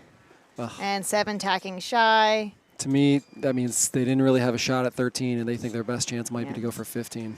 Yep, so 7 starting to foot at 15. Is 15 across? Can 7 get to them? 15 is not in the box yet. 7 and 15 approaching. Comes 13. Want this to be a clean cross. Ooh, they got Inches. 7 worked really hard that final beat. So close to getting 15, not quite enough. Brown finishing with a 1-2-5.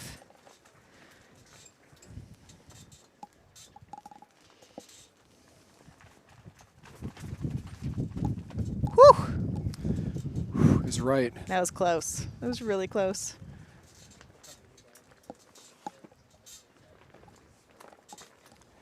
Yeah, a lot of parity so far in this first round. We've seen Harvard take a loss, Yale take a loss, Roger Williams just took a loss. Brown took a loss. I mean, it just goes to show that any team can beat any team, and pretty exciting racing. Absolutely, and the conditions are changing from this morning, and it's been such an incredibly long day. A big break in the middle, waiting for that sail off, getting back onto the course, more breeze, tide going in the opposite direction. A lot of the lessons learned you had in the morning are completely the opposite in the afternoon, so you're seeing that recognition and those mistakes.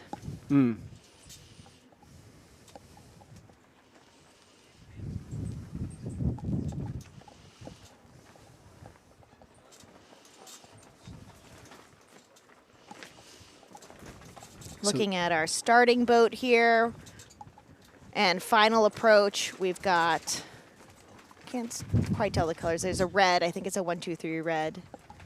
Yeah, And a blue. Boston College against Stanford. Boston College in a 1, 2, 3, and Stanford 16, 17, 18 in blue. This is the start of flight 3 for this round of 8.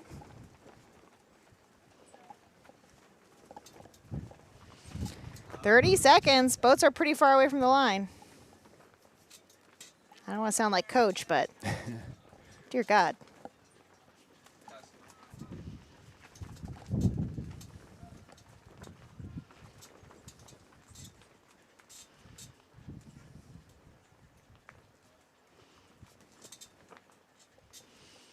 Careful not to be over. Tide pulling you up. Oh, no. 18 over, headed back. One boat from Stanford. Unforced error, restarting. But still, Stanford in a controlling position. Yeah, 16 and 17 had great starts. 18 with a close stuck on 1 also.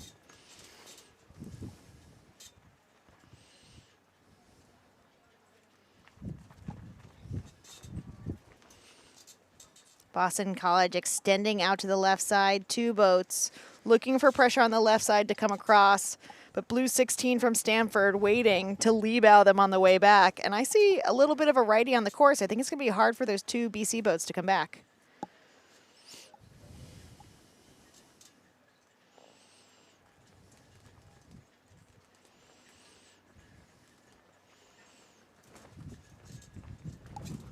All right, BC with 2 pairs, but everyone pretty even in a line. Looks like the left side has a little better pressure. I see 2 streaks on the left side. We'll have to wait for that far left boat to come back to tell us if they're really launched in the one. And that would be Boston College. Tacky on the far left side. We'll see if they cross these boats in the middle.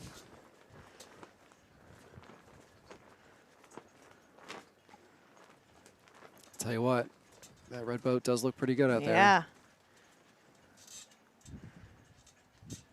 crossing the boats in the middle.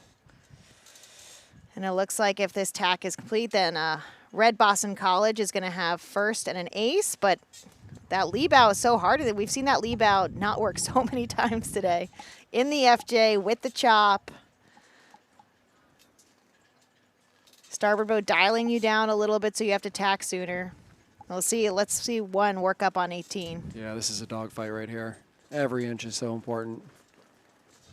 I feel like 18 is just so close to putting the bow down and going over them and being done with it. And with 18 pressing over 1, that's going to be a play 2 for Stanford as they come together at the windward mark. 18 and 1 are very close to starboard ley line and confirmed. Stanford in a 2-3-4 as they come to the mark. Yeah, good job of 18 for making that tie, turning that tie into a winning combo. Boat 1 tacks out.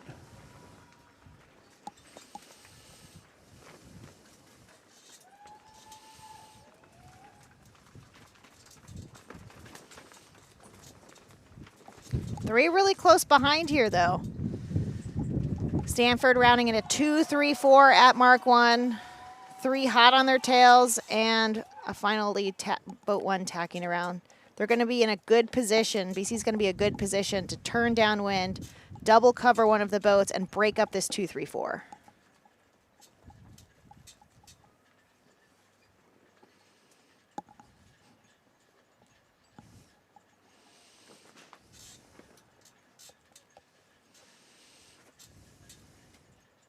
Ooh, did 3 get inside there? Hmm. Some good breeze, some surfable conditions, big enough waves. One trying to make a quick pass on the outside. Oh. Oh, can they get over? Ooh. Oh.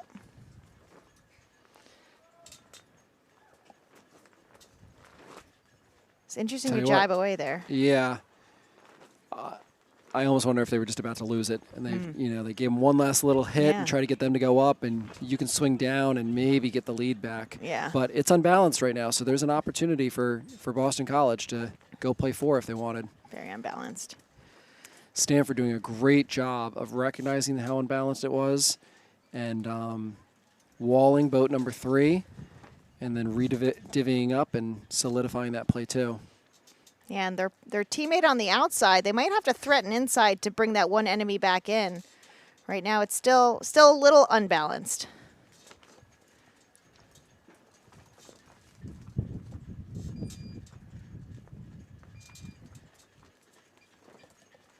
Yeah, red 3 crossing through and taking the inside. Yeah, gave up the inside there. A little nerve-wracking. I mean, it's slightly longer starboard on their way back, and I think they can go by the lee to press down, but with this much wind and surfable condition, you got to be careful, especially if you go by the lee against the tide. A little bit slower mode. Looks like a teammate coming back to help, though. Yeah, I appreciate that. I guess the only thing I'd be worried about is that red boat somehow sneaking through. Yeah. Red boat number 1, right? You have room on the outside boat, and your teammate can bump a little bit. The 2 blue boats inside here, and all of a sudden you're 1-2. Blue's a little back on that red. Oh. And Stanford's outside boat, should have threatened inside at some point to bring one back in to help, but they're just going to round in last here.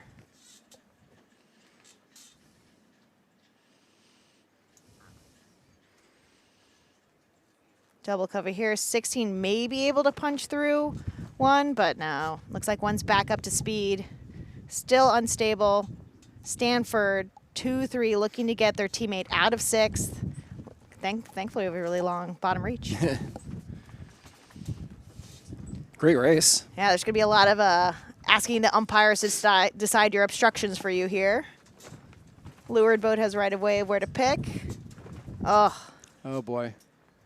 Spin for boat number 3. Conceding a foul, might have been touching the transom or trying to bear off and touching it. So. And good job by 17 of getting a grip on 1 and heading him up and letting 16 go around. Here's mark 4. Red 2 still activated, though. I love it. I love it. Oh, look at that. I love it. Oh, geez. Oh, geez. Oh, gosh. I don't think 1 had room. I don't think it one has room. I don't think one has a room. But don't I'll tell hit you the what, mark. 16 and 18 did not have a great rounding either.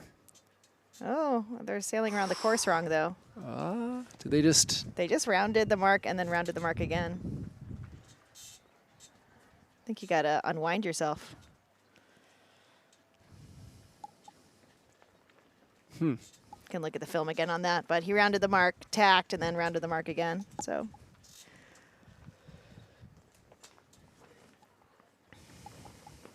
We got 18. 18's on 1, 17's on 2. So Stanford's still in a play 2.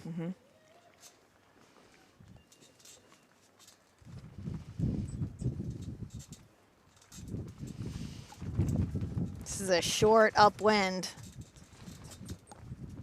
Yeah, good breeze.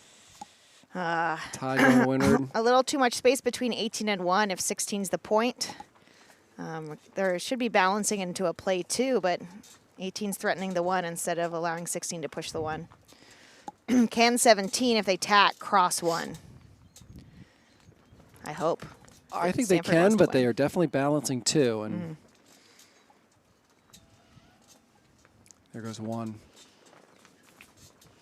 Remember, tide's going up. We're probably past ley line already. Be nervous about 1 getting inside to the line before 17, because 17's overbalancing with upcurrent.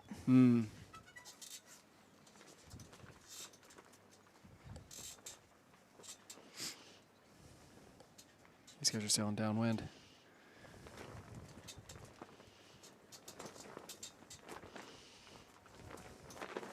One's coming back, but 18 isn't in a position to slow yet. This would be a big duck. Oh, yeah, so 18's going back. That helps. Yeah. Stanford to go finish in a 2-3-4. There was a windward-leeward situation between 17 and 2. 17 does get room to bear off to go to the finish, but she was slightly to windward. And going up and down, red flag. Red flag 2. I see a red flag.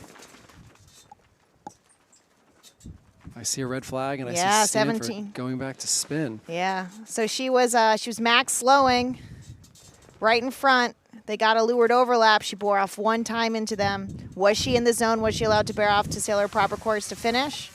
I think it was before the zone, and umpires are flagging her for a windward leeward. Wow.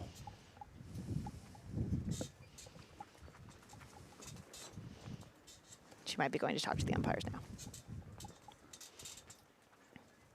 You hate to see it decided by an umpire at the end. Playing the game so closely. Did a such good job balancing that final approach on the starboard lay line with the slowing, with the S-turns. Just too close and fouled.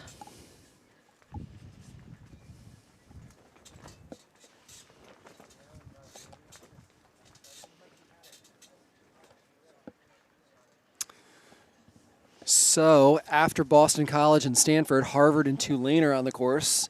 They are on the bottom reach, but we are going to check in with the following race, Yale Roger Williams. Yale is in pink, 7, 8, 9, and Roger Williams is in green, 13, 14, 15. Yale looks pretty solid here right now. Looks to be winning all 3 pairs. Yeah, looks to be winning all 3 pairs, leading, breathing ahead of all 3. And it looks like a nice lefty on the course. So we'll see if the closest boat, 13, is unfortunately in bad air and I think on a long port back. So Yale may extend their 1, 2, 3 as they get closer to the windward mark.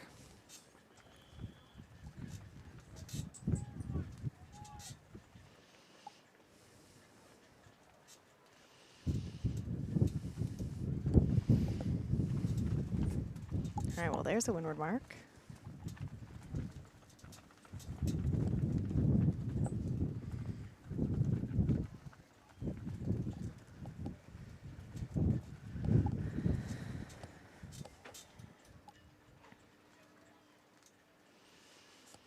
Boat's coming across, 15, ducking through to take the windward hip of 9. But pink, Yale, looking to round in a 1, 2, 3. 13, able to round in the 3 and threaten the 2. So we'll be watching 13 and 8 on this downwind.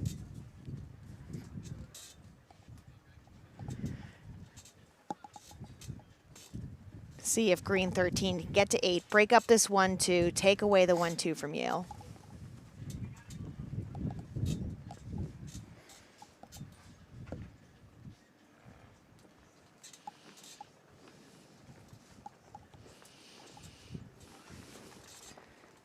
Yale and pink in a 1, 2, 4 as they round leeward mark. Keep an eye on green 13, Roger Williams, about a 2, maybe 3 boat length lead by pink 8 on 13. We're watching 13 to get to 8. Put their wind shadow in their way. Looks a little bit lighter for this downwind. I don't see any streaks on the, that's going to get 13 back, but. You know, this is an important race. Both Yale and Roger Williams have identical records, 13 and 4. And the first time they met, Roger Williams won. So, you know, Yale taking this one, they'd be tied at 1. So if they were in the final 4, that race would determine any tiebreakers.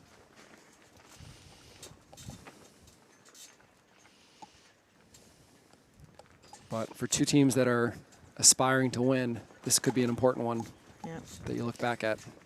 Space remaining the same between 13 and 8. 8 just far enough ahead to keep this lead. 1, 2, and pink 9 still holding on to a last place with a 1, 2, 1, 2, 5. No problems approaching mark 3.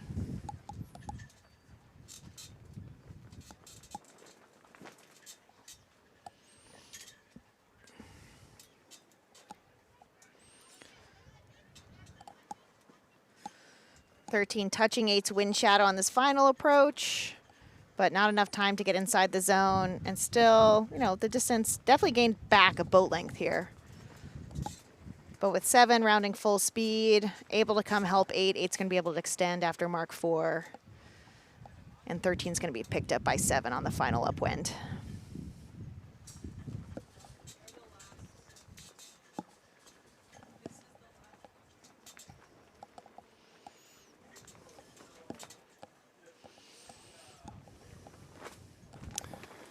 So I'm getting word that this is going to be the last race of the day. Other boats have been coming in since we've followed this race. So Yale Roger Williams is the last race of day 2, race number 132. That's going to get us 3 flights in to the round of 8.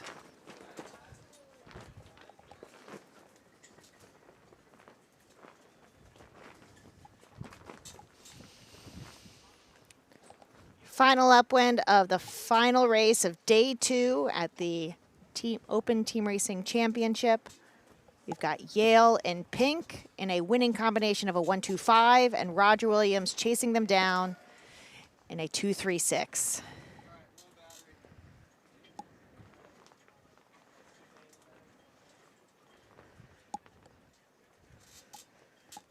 "13 being the closest threat, looking to tack on the hip of 7.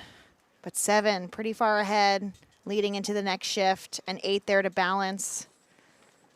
We need a big shift for a big change. So with 1 race to go, this Yale Roger Williams race, it's an important one. Harvard stands alone at the leaderboard, 14-3. Yale looks like they're going to hang on against Roger Williams. They'll end up at 14-4. So same wins, but 1 more loss than Harvard. They've sailed an extra race. Roger Williams is going to be end today in most likely 3rd place with a record of 13-5. You know, looking quickly at the first 2 races of the round of 8, Boston College is the only team 2-0. Everyone else has either been 1-1 or 0-2. So just kind of goes to show you any team could beat any team. Boston College had to participate in that sail-off just to get into the final 8, and here they are 2-0 to start it. So the scores are tight. And I think we're in for a really fun day tomorrow. I'm really excited for tomorrow. I know the weather looks a little bit rainy in the beginning of the day, but I think the wind is going to be perfect. And if we wait out the rain, we're going to have incredible racing from noon to 5. No races after 5 tomorrow to complete our 3 stages. Yes, so the plan tomorrow is going to be to finish this round of 8. There are approximately 20 or so more races in this, 18 races. And then do a single Final 4 and call it a regatta, name a champion. Yale does hold off to beat Roger Williams.